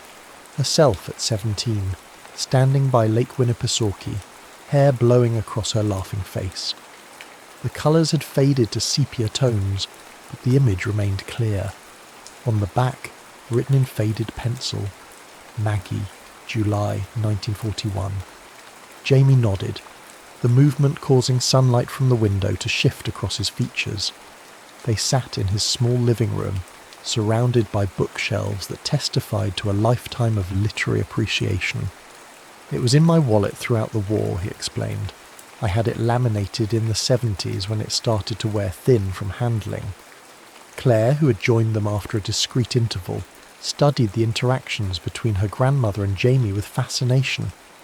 There was an ease between them that defied their long separation, a comfortable shorthand that suggested their connection had somehow persisted despite decades without contact. "Would you like to see the garden?" Jamie asked, reaching for his cane. "The afternoon light is particularly nice this time of year." As the elderly couple moved toward the back door, Claire hung back. "I think I'll make some calls," she said. "Take your time." The garden proved to be larger than the front yard had suggested. A thoughtfully designed space with winding paths, a small pond with water lilies, and several comfortable seating areas. Jamie guided Maggie to a wooden bench beneath a maple tree beginning its autumn transformation. "I started gardening after I retired," he explained. "Needed something to fill the days." A self-deprecating smile crossed his face. The literature teacher in me appreciated the metaphors: growth, renewal, patience. Maggie touched a late-blooming rose with gentle fingers. "It's beautiful, Jamie." They sat in companionable silence, the afternoon sun casting dappled shadows through the maple leaves. A slight breeze carried the scent of earth and approaching autumn. "Did you ever marry?" Maggie asked finally, the question she'd been holding since learning he still lived alone. Jamie shook his head. "Came close once in the 50s, a fellow teacher named Eleanor. She was witty, kind." He looked at Maggie directly. "But she wasn't you. Eventually she realised I was still in love with a ghost." The simple admission hung in the air between them. "I don't regret the life I built," Maggie said carefully. "Harold was a devoted husband. My children brought me immeasurable joy. But—" She hesitated, then forged ahead with characteristic directness. "But there was always a Jamie-shaped void in my heart, a space no one else could quite fill." Jamie reached for her hand, his fingers, like hers, mapped with veins and marked by age but still strong. "I used to imagine, all the possible lives we might have had. Sometimes I'd see a young mother with children who had your smile, and I'd wonder." "We can't reclaim those years," Maggie said gently. "No," Jamie agreed, "but perhaps we're being offered something rare, a chance to write a different ending." As the sun began its descent, casting longer shadows across the garden, they shared stories of their separate journeys, of Jamie's years teaching literature to generations of students, of Maggie's work as a piano teacher and later as a volunteer with the Portland Symphony's youth program, of illnesses overcome, of friendships treasured, of the complex joys and sorrows that constitute a fully lived life. "Will you stay in Saratoga Springs tonight?" Jamie asked as they walked slowly back toward the house. "There's a nice hotel downtown. Or—" He hesitated, suddenly seeming younger, almost boyish in his uncertainty. "My guest room is always prepared." Maggie smiled, squeezing his hand. "Claire checked us into the hotel already, but we're not leaving until tomorrow afternoon." Inside, they found Claire curled in an armchair with one of Jamie's first edition poetry collections, looking completely at home. She glanced up as they entered, noting their linked hands with a barely concealed smile. "Everything okay out there?" Maggie nodded, a new lightness in her expression that Claire hadn't seen before. "Yes, dear. Just catching up on a few decades." Later, as they prepared to leave for the hotel, Jamie pressed something into Maggie's hand. A small envelope sealed. "What's this?" she asked. "The letter I never sent," he replied simply. "Written 10 years after the war, when I'd finally accepted you weren't coming back into my life. Read it tonight." Maggie tucked the envelope carefully into her purse. "I will." In the quiet of her hotel room, after Claire had retired to the adjoining room, Maggie opened Jamie's final letter with careful fingers. April 17th, 1955. "My dearest Maggie, you will never read these words. I've accepted that our paths, which once seemed so inevitably entwined, have diverged beyond reconnection. Yet on my 33rd birthday, I find myself needing to write to you one last time. I imagine you married now, perhaps with children. I hope he appreciates the way your eyes crinkle when you're trying not to laugh, or how you unconsciously hum Bach when you're concentrating. I hope he knows how fortunate he is to build a life alongside your particular brightness. As for me, I continue teaching literature to students who largely prefer baseball to Browning. Occasionally, a student will ask why I never married. I simply tell them I haven't found the right person, a half-truth that satisfies their curiosity without revealing that I found her at 17 and lost her to war and circumstance. I don't write this from a place of bitterness or regret. The war taught me that life is too precious for such indulgences. Rather, I write from a place of enduring gratitude. Loving you made me a better man than I might otherwise have become. Even in your absence, you have shaped me. Keats wrote that beauty is truth, truth beauty. That is all you know on earth, and all you need to know. Perhaps he was right. The truth and beauty of what we shared, however briefly, has been sufficient to illuminate my path forward. Be well, Maggie. Be joyful. Know that somewhere in this wide world you're remembered with perfect clarity and endless affection. Always, Jamie. Maggie wiped tears from her cheeks, carefully refolded the letter and returned it to its envelope. Then she reached for the hotel phone and dialed the number Jamie had given her. He answered on the first ring, as if he had been waiting beside the phone. I read it, she said simply, and... Maggie took a deep breath, feeling not like an 84-year-old widow but like the girl who had once promised to wait for a soldier's return. I was wondering if you might like to have breakfast with me tomorrow, and perhaps the day after that, and the day after that. She paused, then added softly, for as many days as we have left. Jamie's voice, when he answered, held a joy that transcended time and separation. I would like nothing better, Margaret Evans, nothing better in this world. 3 months later, Jamie invited Maggie to his garden, now transformed by early summer blooms. He'd arranged a small table beneath the maple tree where they often sat, adorned with a checkered cloth and her favourite wildflowers in a blue ceramic vase. "This is lovely," Maggie said as Jamie pulled out her chair with an old-fashioned gallantry that made her smile. They shared a simple lunch, talking easily about Claire's dissertation progress and Jamie's latest gardening project. As Maggie finished her iced tea, she noticed Jamie seemed uncharacteristically distracted, his fingers tapping a nervous rhythm against the tablecloth. "Is everything all right?" she asked, reaching for his hand to still it. Jamie took a deep breath. "I had planned something more elaborate," he confessed with a self-deprecating smile. "At our age, perhaps that seems foolish. But then I remembered that the most meaningful proposal in literature isn't elaborate at all." He reached into his pocket and withdrew a small velvet box that looked as if it had been waiting patiently for decades. "Mr. Darcy simply says, 'You must allow me to tell you how ardently I admire and love you,'" Jamie quoted, his voice steady despite the emotion evident in his eyes. Jane Austen understood that true feeling needs no embellishment. He opened the box, revealing a vintage sapphire ring surrounded by tiny diamonds. "This was my mother's," he explained. "I've kept it all these years, though I never imagined I'd have the chance to offer it to you." Taking Maggie's hand in his, Jamie said, "I've loved you for 67 years, Margaret Evans. Would you do me the extraordinary honour of becoming my wife, so that I might love you even more completely for whatever time we have left?" Maggie's eyes filled with tears as she looked at this man who had waited a lifetime for her. "Yes," she whispered, her voice strengthening as she repeated, "Yes, Jamie. I've already wasted too many years not being your wife."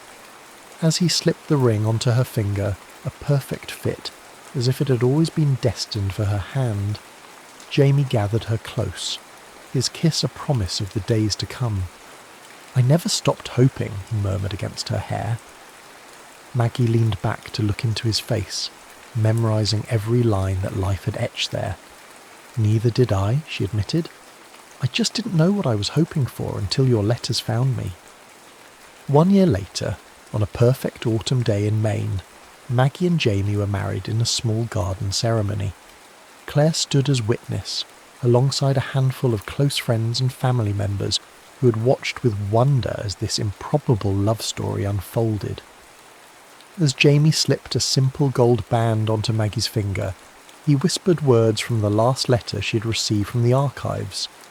"Wait for me, Maggie, just a little longer." And Maggie, radiating a happiness that belied her 85 years, replied with the words she had waited 67 years to say. "I'm done waiting, Jamie Whittaker. From now on, we walk together." The end.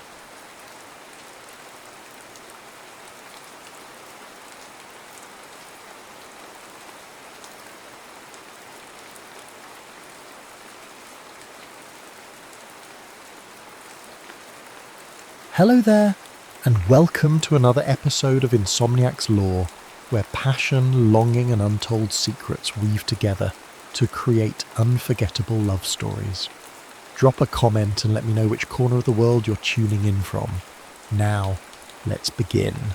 Eleanor Callahan's fingers traced the outline of her reflection in the bathroom mirror, following the map of wrinkles that had settled into her face over 84 years.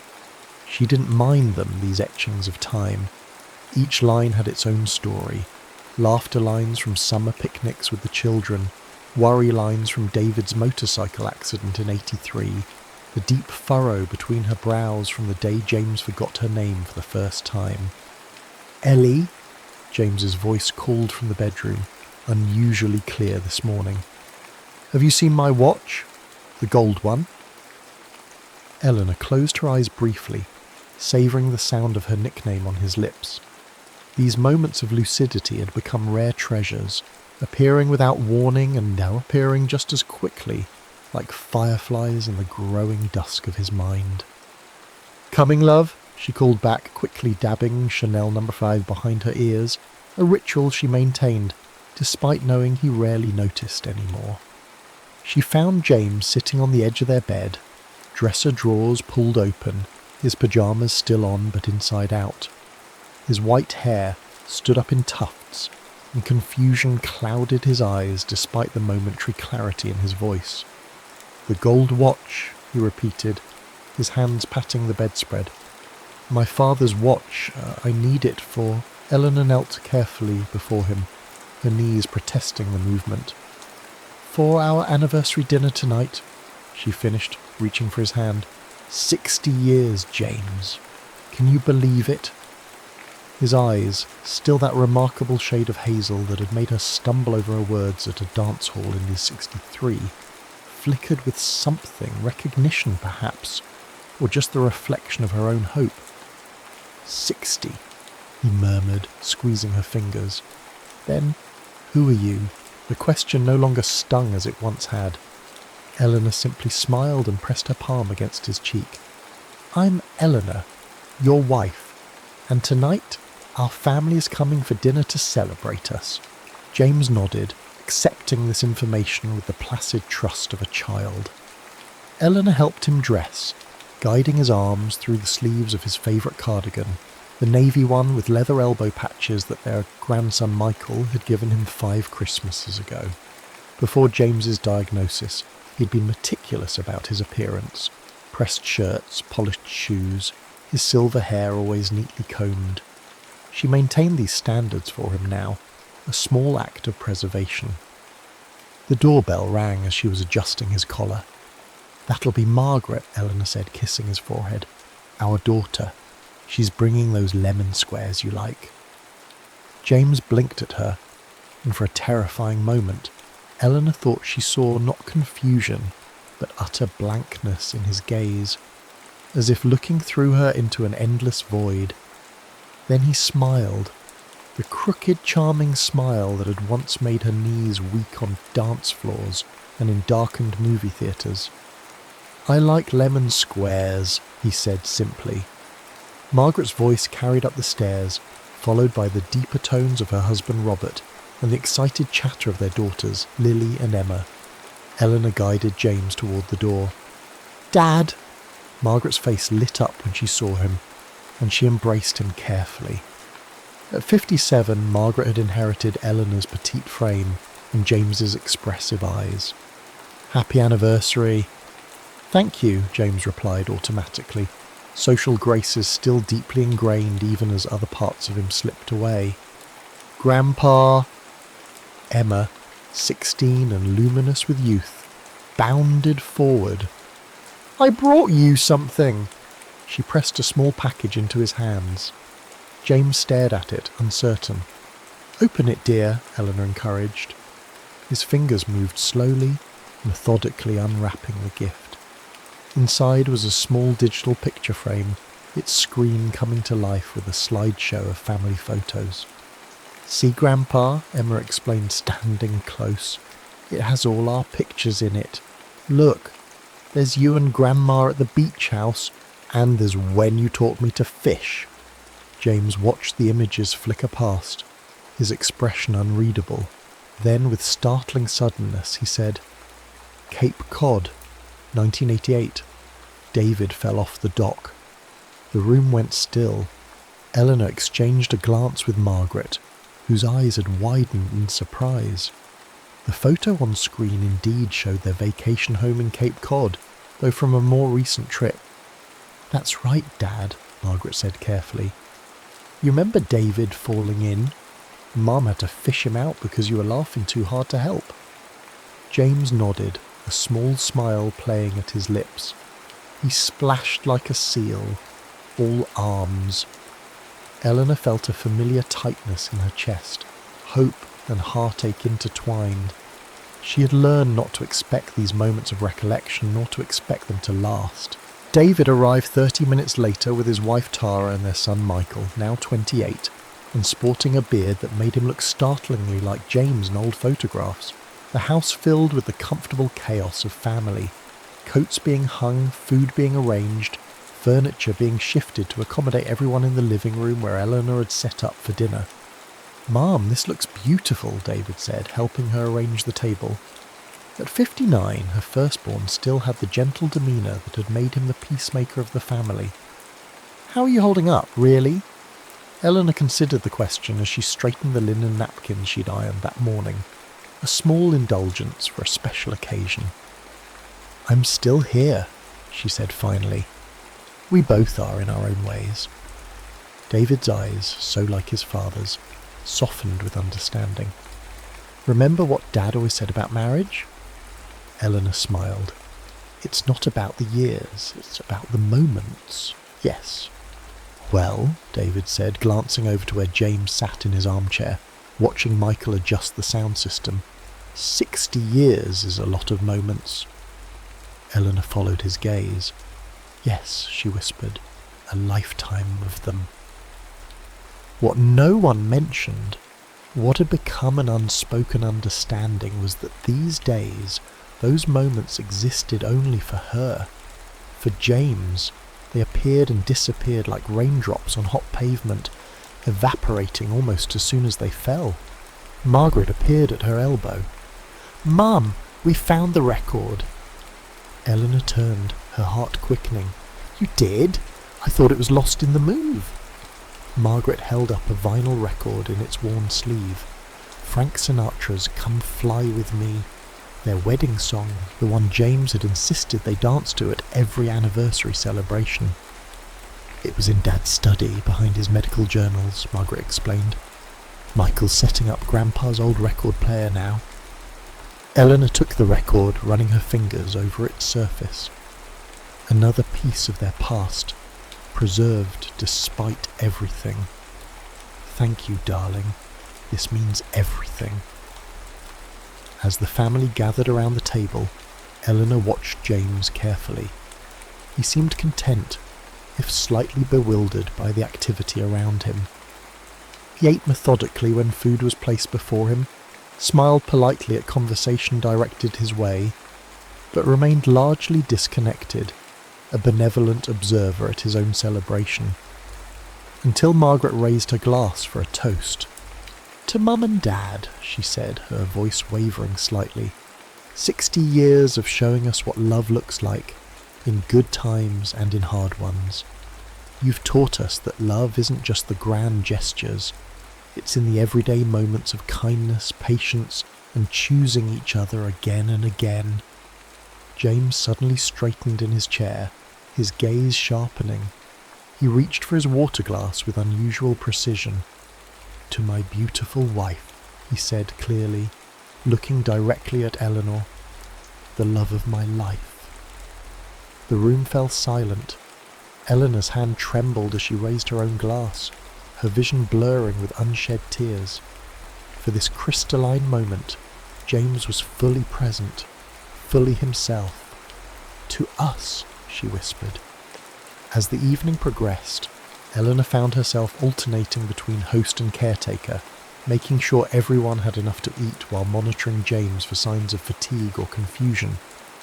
Yet something about tonight was different. Whether it was the familiar faces, the music playing softly in the background, or some mysterious alignment in the misfiring synapses of his brain, James remained unusually engaged. When Michael suggested they move to the living room for dessert and the sharing of memories, Eleanor braced herself. These moments could be particularly difficult for James, highlighting as they did all that he had lost. But as they settled into their seats, James reached for her hand, his fingers finding hers with surprising certainty. "Dance with me, Ellie," he said. The needle dropped onto the vinyl with a soft hiss, and the rich tones of Sinatra filled the living room. Eleanor stood frozen, James's request echoing in her ears. "Dance with me, Ellie." Words he had spoken hundreds of times throughout their marriage, but hadn't uttered in nearly 3 years. James rose from his chair without assistance, extending his hand with a grace that seemed to shave decades off his stooped frame. The family watched in silent amazement as Eleanor placed her hand in his, allowing him to guide her to the centre of the room where they had pushed back the furniture. "Come fly with me, let's fly away," Sinatra crooned, as James placed his right hand gently at the small of Eleanor's back, taking her other hand in his left. The proper form he had insisted on learning before their wedding, because, as he told her, "I want to lead you right, Ellie, always." They began to move, not with the vigour of their youth, but with a measured dignity that held its own kind of beauty. James guided her through the steps with surprising sureness, his eyes never leaving hers. "The last time we danced," he said softly, for her ears alone, "was at David's wedding anniversary 5 years ago." Eleanor's breath caught. "Yes," she whispered, afraid to break whatever spell had momentarily cleared the fog from his mind. "You wore green, with little rhinestones, and those ridiculous shoes that hurt your feet." A laugh bubbled up from somewhere deep inside her. "They were torture devices. I took them off under the table and you smuggled them out in your jacket pocket." James smiled, a real smile, his eyes crinkling at the corners. "You walked to the car in your stockings. I carried you over that puddle in the parking lot." "You did," Eleanor confirmed, tears threatening again. "You've always carried me over the rough spots, James." They continued moving to the music, unaware that Michael had begun quietly filming them on his phone, that Emma was wiping tears from her cheeks, that David and Margaret were clutching each other's hands so tightly their knuckles had gone white. When the song ended, James held Eleanor for a moment longer, then leaned down and pressed his lips to hers. A proper kiss, not the confused peck he sometimes offered when prompted. Eleanor closed her eyes, memorizing the feeling. "I've loved you for 1,000 years, he murmured against her mouth, "and I'll love you for 1,000 more." Eleanor pulled back slightly, a small laugh escaping her despite the emotion tightening her throat.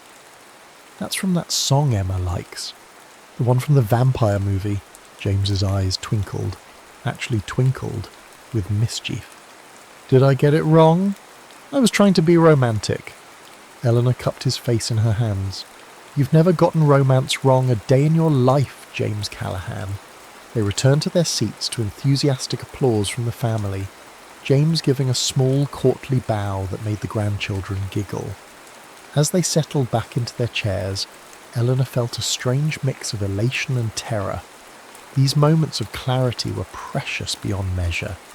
but they also sharpened the pain of what would inevitably follow, the confusion returning, the light in his eyes dimming once more. "Should we share some memories now?" Margaret suggested. "That's what we planned, right, Mum?" Eleanor nodded, pushing aside her apprehension. "Yes, let's do that." One by one, the family began to speak, sharing stories of James as father, grandfather, husband. David recalled fishing trips where James had shown infinite patience untangling lines and baiting hooks. Margaret spoke of how he had driven 8 hours to her college dormitory when she'd called home homesick and ready to quit. How he had walked the campus with her all weekend until she remembered why she'd wanted to be there in the first place. Michael talked about his grandfather teaching him to change the oil in his first car, and how James had slipped him an extra $20 afterward, whispering, "Don't tell your grandmother I'm undermining your allowance system." Lily remembered being terrified of thunderstorms as a child until Grandpa explained that thunder was just the clouds bowling, and every time we heard it, it meant someone had gotten a strike. Emma, the youngest at 16, spoke last. "When I was little and stayed over, Grandpa would make pancakes in funny shapes. Not just Mickey Mouse ears. He'd try to make pancakes that looked like us, or animals we liked. They were always terrible," she said with a laugh. "Like nightmare-inducing terrible. But he was so proud of them, and he would make up stories about each pancake as we ate them." She turned to James, her expression softening. "You always made me feel like the most important person in the room, Grandpa. You still do." Throughout these recollections, James listened with unusual attentiveness. Sometimes he nodded or smiled in apparent recognition. Other times he looked puzzled, as if hearing about a stranger's life. But he remained engaged, his hand resting on Eleanor's knee, occasionally squeezing gently when a particular memory seemed to resonate. After Emma finished speaking, a comfortable silence fell over the room. Then James cleared his throat. "I'd like to say something," he announced.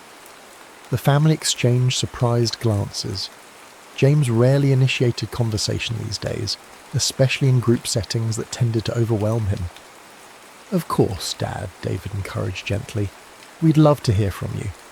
James straightened in his seat, and Eleanor was struck by how much he suddenly resembled the man who had stood before classes of medical students for 40 years as a respected professor of cardiology. His shoulders squared, his chin lifted, and when he spoke, his voice carried the authority that had once commanded hospital rounds. "I know I'm not always here," he began, gesturing vaguely toward his head. "I know I forget things, important things, people." His eyes found Eleanor's. "I forget you sometimes, my love, though never for long. Your face might slip away, but the feeling, the knowing that you are my heart, that stays." Eleanor pressed her hand to her mouth, unable to speak. "The doctors explained what would happen," James continued. "Back when I could understand it, like water draining from a bathtub, they said. But that's not how it feels. It's more like standing in a dense fog. Sometimes the fog thins, and I can see everything clearly, your faces, my life, all of it. Then it thickens again, and I'm lost." He paused, looking around at the family with remarkable clarity. "Tonight the fog has lifted more than usual. I don't know why. I don't know how long it will last. But I want to use this moment to tell you all that even when I can't express it, even when I seem far away, I carry your love with me. It's the thread I follow through the fog." Margaret was openly weeping now, her shoulders shaking as Robert held her. David stared at his father with naked love and grief etched on his face. The grandchildren watched in solemn wonder, witnessing a grandfather they had begun to lose suddenly, miraculously return to them. "And Eleanor," James turned fully toward his wife, taking both her hands in his, "my Ellie, 60 years isn't nearly enough. I'd marry you again tomorrow. I'd marry you every day for another 60 years if I could." In that moment, Eleanor felt the weight of every day they had shared, the births of their children, the deaths of their parents, vacations and illnesses, arguments and reconciliations, the quiet Tuesday evenings and the momentous celebrations. All of it, every second, had led to this room, this moment, these words. "You would?" she asked softly. "In a heartbeat," he replied. Then, with a flash of his old humour, he added, "Though according to my most recent ECG, my heartbeats are rather irregular these days, so you might need to be patient with me." The family laughed through their tears, and Eleanor felt something tight in her chest begin to loosen. This moment of perfect clarity, of James fully present and aware, recognising and loving his family, this was the anniversary gift she had never dared to wish for. After James's speech, the evening took on a dreamlike quality. They ate Margaret's lemon squares and drank coffee. They looked through old photo albums, James occasionally offering startlingly precise details about pictures taken decades ago. They played another record, Nat King Cole this time, and James hummed along, his foot tapping in perfect rhythm. But as the clock crept past 9, Eleanor noticed the sign she had learned to recognise. The slight furrow returning to James's brow, his responses becoming more halting, his gaze beginning to wander. The fog was rolling back in. "Perhaps we should wrap up for the evening," she suggested gently. "It's been a wonderful celebration, but I think we're both getting tired." The family understood immediately. Goodbyes were exchanged, hugs given, promises to visit again soon offered. As they gathered their coats and leftovers, each family member took a moment with James, holding his hand or kissing his cheek, trying not to betray their awareness that the grandfather and father who had been so vibrantly present all evening was already beginning to recede. "We'll help clean up before we go," David offered, but Eleanor shook her head. "Leave it, darling. I'll take care of it tomorrow." "Are you sure, Mum?" Margaret asked, concern evident in her voice. Eleanor nodded. "I want some quiet time with your father now, while he's still—" She didn't finish the sentence. She didn't need to.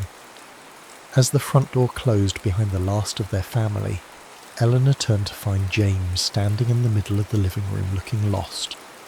"Who were all those people?" he asked.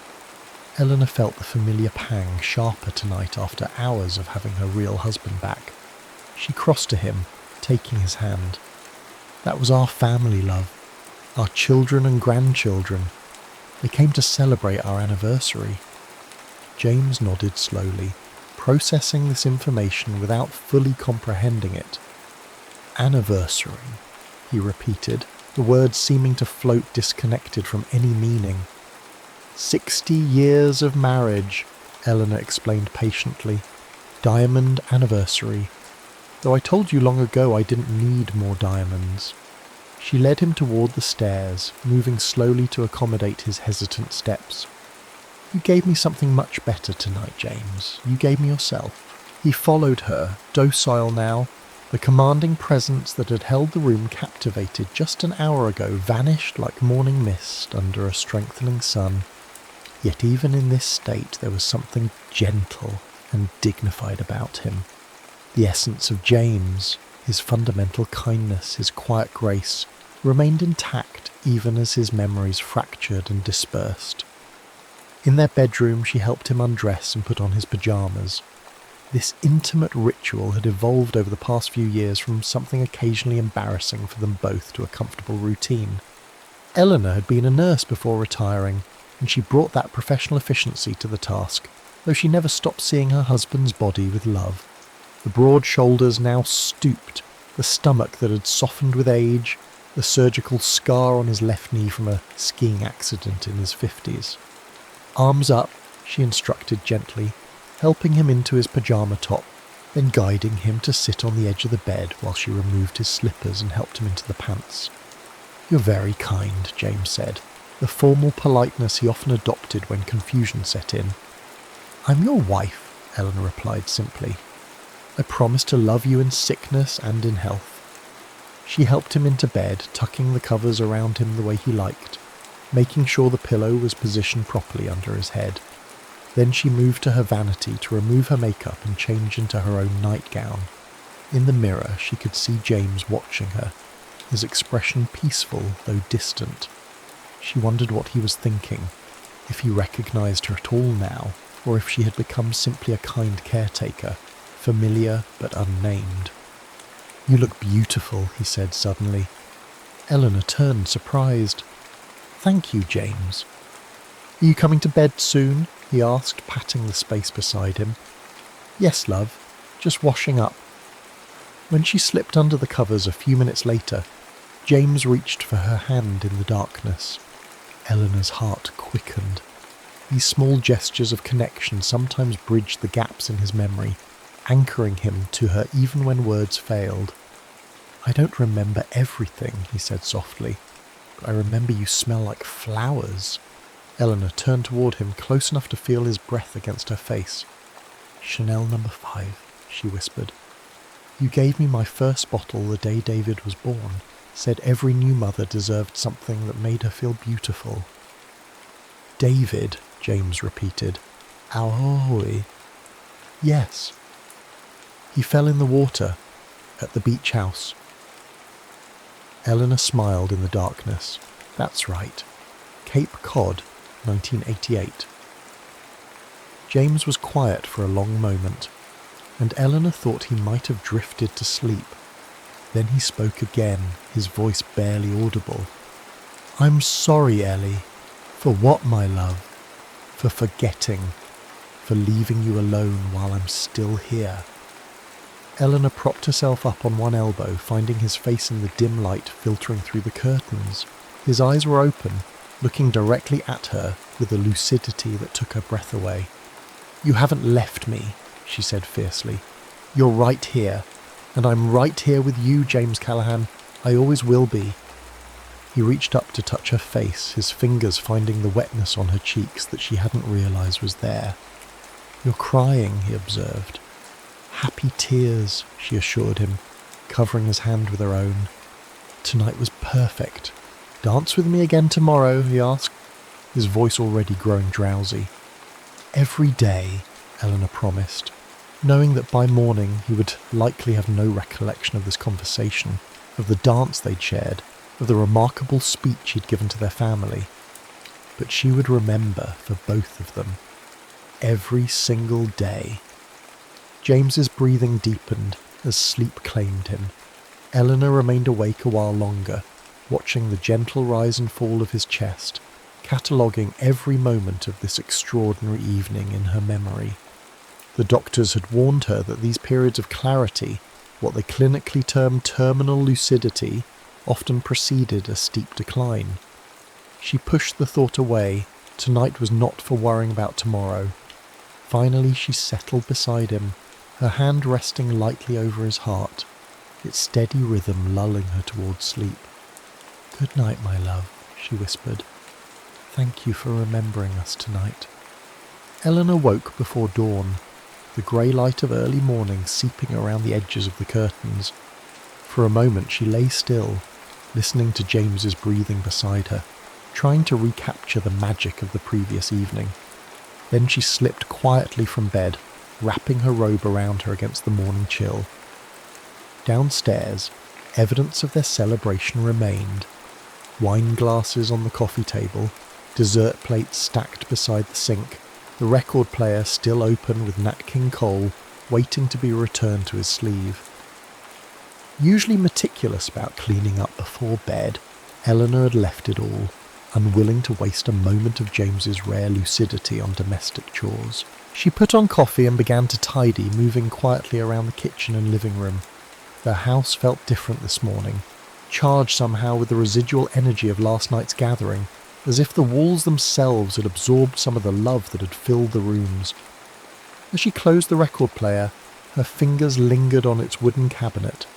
James had bought it for their 25th anniversary, insisting that digital music couldn't compare to the warmth of vinyl. Some things are worth preserving the old way, he'd told her then. Some experiences shouldn't be compressed and streamlined. The same could be said for memory, she thought now.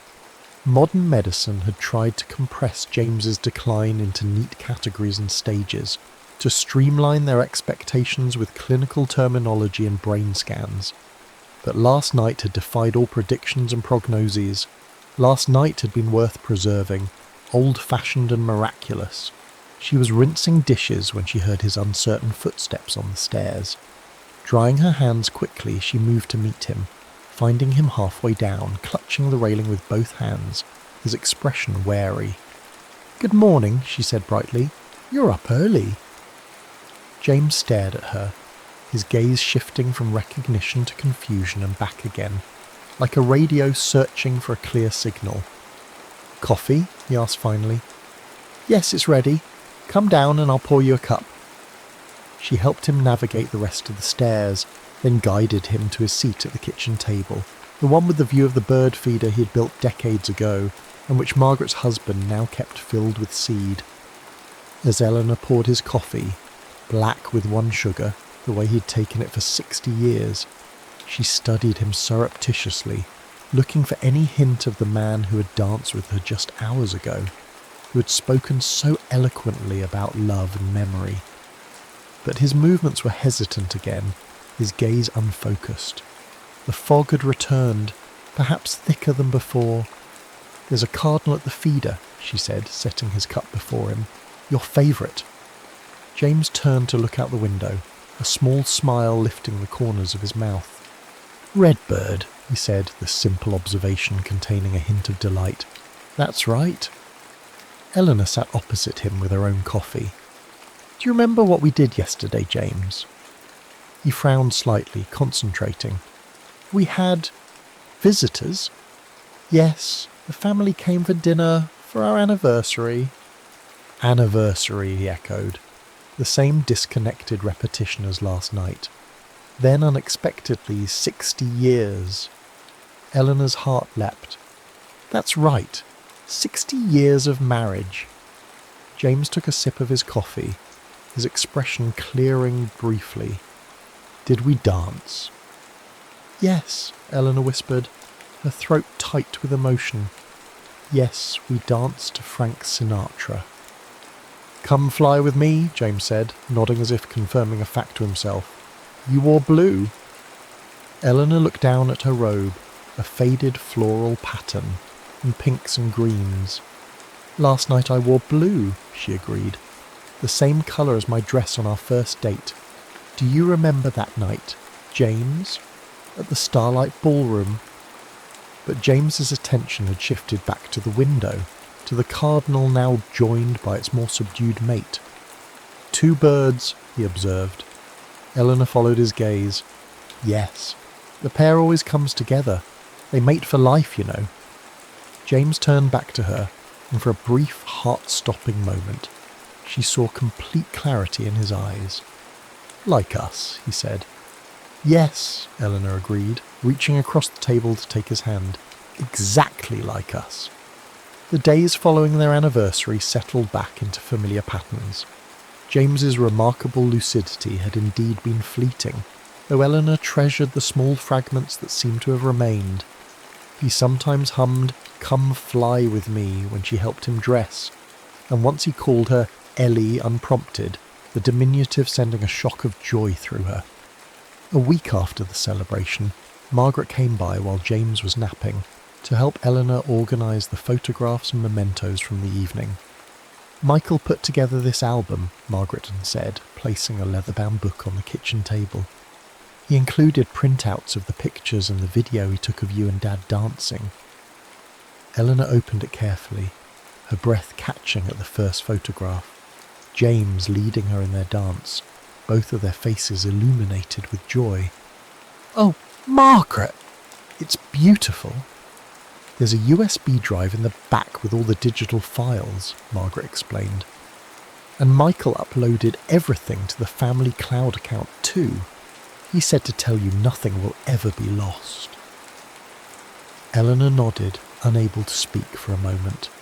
Their children and grandchildren had become the keepers of their memories, a role reversal both poignant and necessary. "Has Dad had any more moments?" Margaret asked carefully. setting a cup of tea before her mother.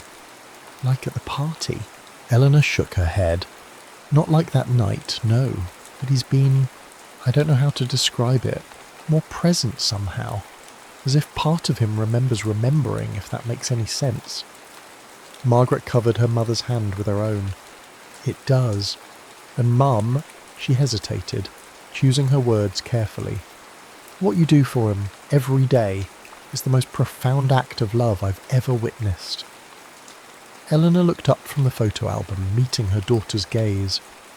It's not a burden, if that's what you're thinking. I know it's not, Margaret assured her, but it's still remarkable, the patience, the dignity you give him. She paused. We've been talking, David and I, about getting you some more help. Just a few hours each day. Someone to peer while you run errands or have lunch with friends or just take a nap. Eleanor's first instinct was to refuse, as she had previous offers of assistance. She had managed James's care largely alone since his diagnosis, with the family helping for specific outings or appointments. Maybe, she said instead, surprising herself with a concession. Not every day, but maybe a few afternoons a week might be nice. Margaret's relief was palpable. Really? You'll consider it? Eleanor smiled, running her finger over the photograph of her and James dancing. He told me once, years ago, that taking care of yourself is how you take care of the people you love. I think I'm finally ready to listen to his advice. They spent the afternoon looking through the album and talking, their conversation wandering from serious discussions of James's care to light-hearted reminiscences. When James woke from his nap and made his careful way downstairs, he joined them at the table, accepting a cookie from Margaret with a polite thank you, though he showed no particular recognition of his daughter. "Look, Dad," Margaret said, turning the album toward him. "Pictures from your anniversary party." James studied them with mild interest, occasionally nodding or making small sounds of acknowledgement. Then he pointed to a photograph of Eleanor. "Beautiful," he said decisively. "My wife is beautiful." Margaret and Eleanor exchanged a glance, both touched by this moment of connection. "Yes, she is," Margaret agreed. "The most beautiful woman in the room, always." James nodded, satisfied with this assessment, then returned his attention to his cookie. After Margaret left, Eleanor and James settled into their evening routine, a simple dinner, some television. Nature documentaries seem to engage him most these days, and then the careful process of preparing for bed. As she helped him brush his teeth, Eleanor thought about Margaret's offer of additional help. Perhaps it was time to accept that she couldn't do everything alone, that allowing others to share the care was not a failure but a practical kindness to them both. "You're quiet tonight," James observed as she helped him into bed, one of those startling moments of perceptiveness that still occasionally emerged from the fog. "Just thinking," Eleanor replied, smoothing the covers around him. "About what?" She sat on the edge of the bed beside him. "About love. About how it changes shape over time but never really diminishes." James considered this, his forehead creasing in concentration. "Like water," he said finally, "in different containers." Eleanor smiled at the unexpected metaphor. "Exactly like that, just James. That's perfect for me." He reached for her hand, his fingers finding hers with surprising accuracy. "Stay with me until I fall asleep?" "Of course." The next morning, Eleanor woke with a sense of purpose. After helping James with breakfast and settling him in his favourite chair with a bird identification book he still enjoyed looking through, she made several phone calls. First to a home healthcare agency Margaret had recommended, then to her friend Vivian for a lunch date, and finally to David to ask if he might take James for a drive that afternoon. "Just around town," she explained. "You always enjoyed your drives together, and I have some errands to run." "Of course, Mum," David agreed readily. "I can come by around 2 if that works." "Perfect," Eleanor said. "And David, thank you." "For what? Taking my dad for a drive? It's nothing." "For understanding," Eleanor said simply. "For helping me see that accepting help doesn't mean I'm giving up." There was a short silence on the line. Then David said, "You've never given up on anything in your life, Mum, least of all Dad." After she hung up, Eleanor joined James by the window. He was studying a page of warblers, his finger tracing the colourful illustrations. "Little birds," he said when she sat beside him. "Yellow ones." "Yellow warblers," Eleanor confirmed. "We saw them at the Audubon Sanctuary last spring, remember? You were so excited you almost fell into the pond leaning over the rail." James looked up from the book, a flash of indignation crossing his features. "I did not almost fall in," he protested. "I was perfectly balanced." The unexpected clarity of his response, coupled with the familiar, stubborn tone that had characterized so many of their good-natured arguments over the decades, made Eleanor laugh out loud. "James Callahan, you had 1 foot off the ground and were windmilling your arms like a cartoon character. If David hadn't grabbed your belt, you'd have been swimming with the tadpoles." James harumphed, returning to his book with exaggerated focus, but Eleanor caught the small smile playing at the corners of his mouth. These moments, these brief, precious windows when her real husband emerged from the fog, had become her sustenance. David arrived promptly at 2, greeting his father with the easy warmth he'd always shown. "Ready for a drive, Dad? Thought we might cruise by the old hospital, maybe stop for ice cream at Wilson's." James looked at Eleanor, a habit formed over recent years as his own decision-making had become more difficult. "Go on," she encouraged. "I've got some things to take care of here. You two have fun." After they left, Eleanor stood in the quiet house, momentarily at a loss. It had been months since she'd been alone for more than the briefest intervals. The silence felt both strange and luxurious. She moved through the rooms slowly, seeing their home with fresh eyes. The sunlight streaming through the kitchen windows illuminated 60 years of accumulated life. Photographs crowding the refrigerator door. The collection of painted ceramic birds James had started bringing her from medical conferences around the world. The small crack in the counter from when David had dropped a frozen turkey in 1992. In James's study, largely untouched since his retirement 5 years ago, his medical textbooks lined the shelves alongside mystery novels and biographies. His desk remained organised with the precision that had defined his professional life. Pens aligned, notepad centred, the leather blotter Margaret had given him for his 70th birthday still pristine. Eleanor ran her fingers along the spines of his books, then paused at a small wooden box tucked between volumes on cardiology. She recognised it immediately, the box James had carved during a woodworking phase in his 60s, inspired by a similar piece they'd seen in an antique shop in Vermont. Inside, she found what she knew would be there, a collection of small mementos he had saved throughout their marriage.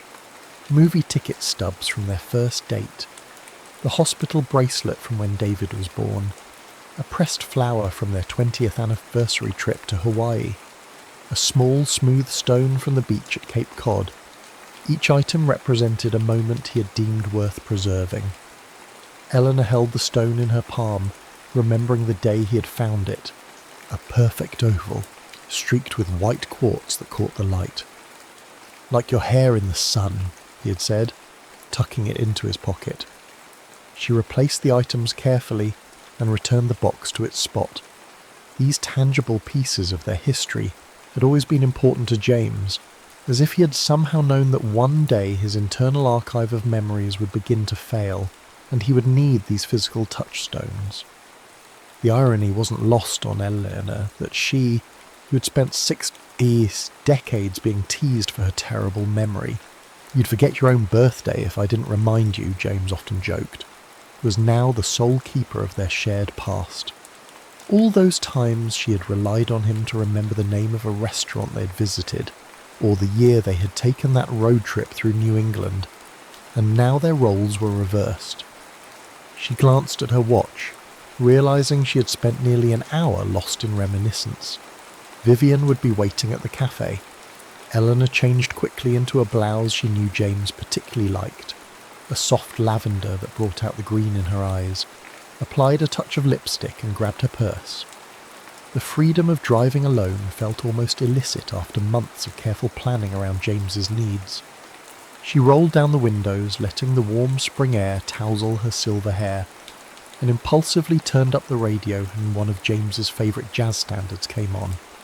Vivian was already seated at an outdoor table when Eleanor arrived, her dramatically red hair, dyed since her 40s, though she vehemently denied it, visible from the parking lot.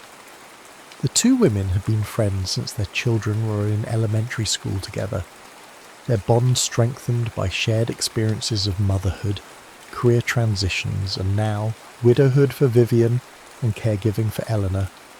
"Look at you," Vivian exclaimed as Eleanor approached. "You're positively glowing.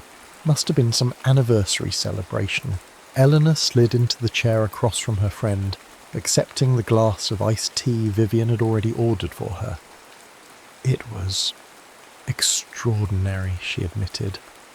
James was himself again, Viv. Really himself for hours. She described the evening, the dancing, James's speech, the moments of perfect clarity that had seemed like a miracle. Vivian listened with the attentiveness of someone who understood exactly what such a gift would mean. "Oh, Ellie," Vivian said when Eleanor finished, reaching across the table to squeeze her hand. "I'm so happy you had that. What a precious thing." "It was," Eleanor agreed, "and it made me realise something. I've been so focused on what we're losing, on all the ways his mind is failing, that I sometimes forget to appreciate what remains." Vivian nodded.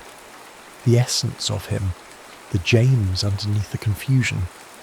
Exactly. And I need to take better care of myself if I'm going to be there for him properly. Eleanor sipped her tea. "I'm hiring some help, just a few hours a week to start." Vivian's eyebrows shot up in exaggerated shock. "Eleanor Callahan accepting help? Alert the media? Has hell frozen over?" Eleanor laughed, the sound surprising her with its freedom. When had she last really laughed? I know, but I'm trying to be sensible." "About time," Vivian pronounced, lifting her glass in a toast. "To sensible decisions and extraordinary men, even when they drive us crazy." "Even then," Eleanor agreed, clinking her glass against her friend's. They spent a leisurely 2 hours at the cafe, their conversation meandering from serious topics to gossip about mutual friends, punctuated by Vivian's irreverent humour. By the time Eleanor headed home, she felt lighter somehow, as if she had set down a burden she hadn't fully acknowledged carrying. She arrived back at the house just as David's car pulled into the driveway. Her son helped James from the passenger seat, and Eleanor was struck by how much they resembled each other, now that David had entered his 60s. The same tall frame, the same deliberate way of moving. "How was your afternoon?" she asked, meeting them at the front walk. "Great," David replied. "We drove by the hospital, saw the new wing they're building. Dad told me about delivering twins there in '83 during that big snowstorm, remember?" Eleanor glanced at James, surprised. "You remember de Peterson's twins? The ones born during the power outage?" James nodded, his expression animated in a way it rarely was these days. "Had to use flashlights," he said. "No power." "That's right," Eleanor confirmed, exchanging a look of wonder with David. "You used flashlights and delivered them both perfectly healthy." David stayed for dinner, the three of them eating on the back patio as the evening settled around them. James was unusually talkative, though his sentences remained simple and sometimes disconnected. More than once, he reached for Eleanor's hand across the table, a gesture so natural and familiar that she found herself blinking back tears. After David left, they sat outside a while longer, listening to the evening chorus of birds and watching the fireflies begin their nightly display. James seemed content, his face relaxed in the gathering darkness. "Good day," he said simply. Eleanor leaned over to kiss his cheek. "Yes, love, a very good day." Over the next few months, a new rhythm established itself in their lives. 3 times a week, a home health aide named Carmen arrived at 9 in the morning, bringing with her a cheerful efficiency and genuine affection for James that made Eleanor's initial hesitation about outside help seem foolish in retrospect. "Mr. C and I have big plans today," Carmen would announce, helping James with his coffee while Eleanor gathered her things for whatever outing she'd planned. Lunch with Vivian, a book club meeting at the library, or sometimes just a solitary walk through the park. "What trouble are you two getting into while I'm gone?" Eleanor would ask, teasing. Carmen would wink conspiratorially at James. "Oh, you know, wild parties, dancing on tables, the usual," and James would smile, sometimes playing along with a surprisingly coherent "don't forget the motorcycles" or "and the poker game," revealing glimpses of the dry humour that had always been a cornerstone of his personality. These respites gave Eleanor space to breathe, to remember parts of herself beyond the role of caregiver. She joined a water aerobics class at the community centre, reconnected with former nursing colleagues for monthly luncheons, and even began volunteering 2 hours a week at the hospital where she and James had both worked for decades. Between Carmen's visits and the increased involvement of their children and grandchildren, the weight of James's care no longer rested solely on Eleanor's shoulders. The family had formed a loving constellation around him, each member playing their part in maintaining his connection to the world. David took him to weekly appointments with his neurologist, transforming what could have been stressful medical visits into father-son outings that often included stops at their favourite diner. Margaret came by every Wednesday evening for what she called kitchen table therapy. Simple activities like sorting buttons or folding napkins that engaged James's hands and mind in manageable ways while she caught him up on family news.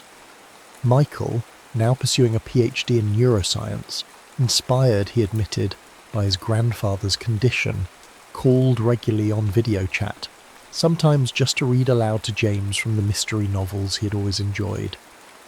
The younger grandchildren, Lily and Emma, visited on weekends, filling the house with the energy of youth and treating their grandfather with a natural acceptance that adults sometimes struggled to achieve. Through it all, Eleanor marvelled at how James continued to defy the usual progression charts his doctors had shown them.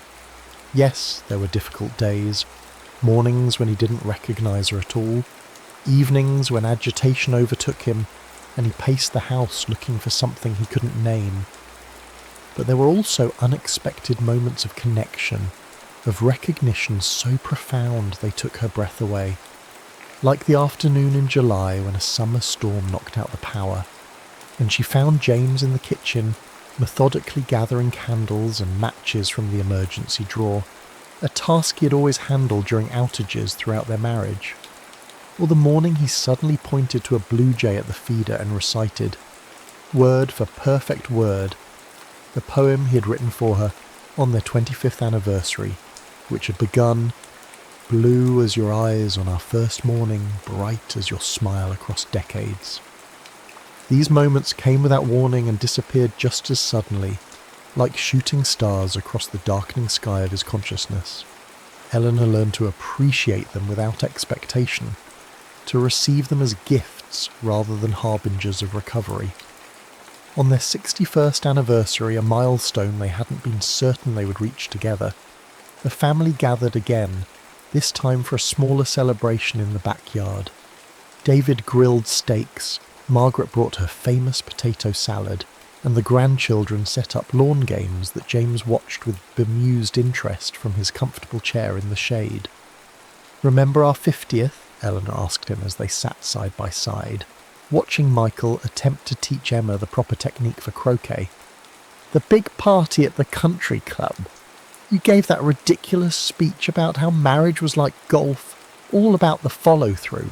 James turned to her, his expression suddenly sharp with recognition.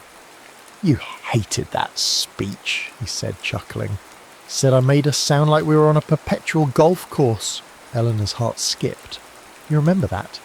"Made it up to you later," James continued, his voice dropping suggestively. "New diamond earrings, and that weekend in Montreal." Eleanor blushed. amazed that this particular memory had surfaced so clearly when he sometimes couldn't recall what he had had for breakfast. "James Callahan, you are still full of surprises." He reached for her hand, his fingers finding hers with the certainty of long practice. "Love you, Ellie. Always will." The evening continued with a simple dinner outdoors, candles glowing as dusk settled around them. James ate with good appetite, occasionally joining the conversation with brief but relevant comments that delighted everyone. When David brought out a cake emblazoned with 61 years and counting, James insisted on feeding Eleanor the first bite, just as they had done at their wedding. As the family began to pack up, James tugged at Eleanor's sleeve. "Dance?" he asked, gesturing toward the portable speaker Michael had set up earlier. A hush fell over the gathering. No one had expected a repeat of the previous year's miraculous dance, least of all Eleanor. "I'd love to," she said, her voice steady despite the emotion welling in her chest. Michael quickly scrolled through his phone, finding "Come Fly With Me" and setting it to play. James rose from his chair with David's subtle assistance, then stood before Eleanor, extending his hand with the formal courtesy that had charmed her since their youth. They moved together more slowly than the year before, James leaning slightly on her for support, their steps smaller and more cautious, but the essential grace was still there, the way his hand settled at the small of her back, the perfect pressure of his palm against hers, the rhythm they had shared through 6 decades of marriage. The family watched in silent awe as the elderly couple moved across the patio, in the soft glow of string lights and candles. Margaret wiped tears from her cheeks, and David stood with his arm around Tara, both of them witnessing something they understood went beyond words. When the song ended, James didn't immediately release Eleanor. Instead, he held her gaze with unusual intensity. "Next year," he said clearly, "let's dance to that song from the vampire movie." Eleanor laughed, startled and delighted by the joke, a callback to their conversation after last year's dance. "The one about loving you for 1,000 years? James nodded, a mischievous glint in his eye. Always wanted to be immortal. Later, after the family had gone and they were preparing for bed, Eleanor found herself humming that very song 1,000 Years by Christina Perri. As Emma had informed her, with the slightly condescending patience teenagers reserve for explaining pop culture to their elders. "What are you singing?" James asked as she helped him into bed. "Just a silly love song," Eleanor replied, "about loving someone forever." James settled against his pillow, his expression thoughtful. "Forever's not long enough," he said softly. Eleanor paused in the act of straightening his blankets, struck by the lucidity of the observation. "No," she agreed, "it isn't." She finished her own bedtime routine and slipped under the covers beside him, finding his hand in the darkness as she had done for more than 22,000 nights. His fingers curled around hers, warm and familiar. "Ellie," he murmured, already half asleep. "Yes, love?" "When I forget, you remember for both of us. Promise?" Eleanor pressed closer to him, resting her head against his shoulder. "I promise, James. Always." In the quiet darkness of their bedroom, surrounded by the artifacts of their shared life and the intangible presence of 6 decades of love, Eleanor made her silent vow. She would remember it all, every dance, every argument, every ordinary Tuesday, every extraordinary celebration. She would hold their history safe within her heart, preserving it against the inevitable losses that time and illness would bring. And in the moments when the fog lifted, when James returned to himself, even briefly, she would be ready with their memories, waiting to dance with him again through the cherished landscape of their life together. Because love, she had learned, was not just in the remembering.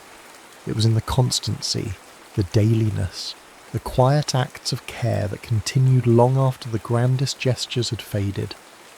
It was in the space between heartbeats, in the gentle pressure of hands that had held each other through joy and grief, health and sickness, clarity and confusion. It was in the dance that continued, even when the music had changed. even when the steps grew slower and less certain, even when one partner sometimes forgot the rhythm, while the other remembered for them both. As James's breathing deepened into sleep beside her, Eleanor whispered into the darkness, 1,000 years, James Callahan, and then 1,000 more.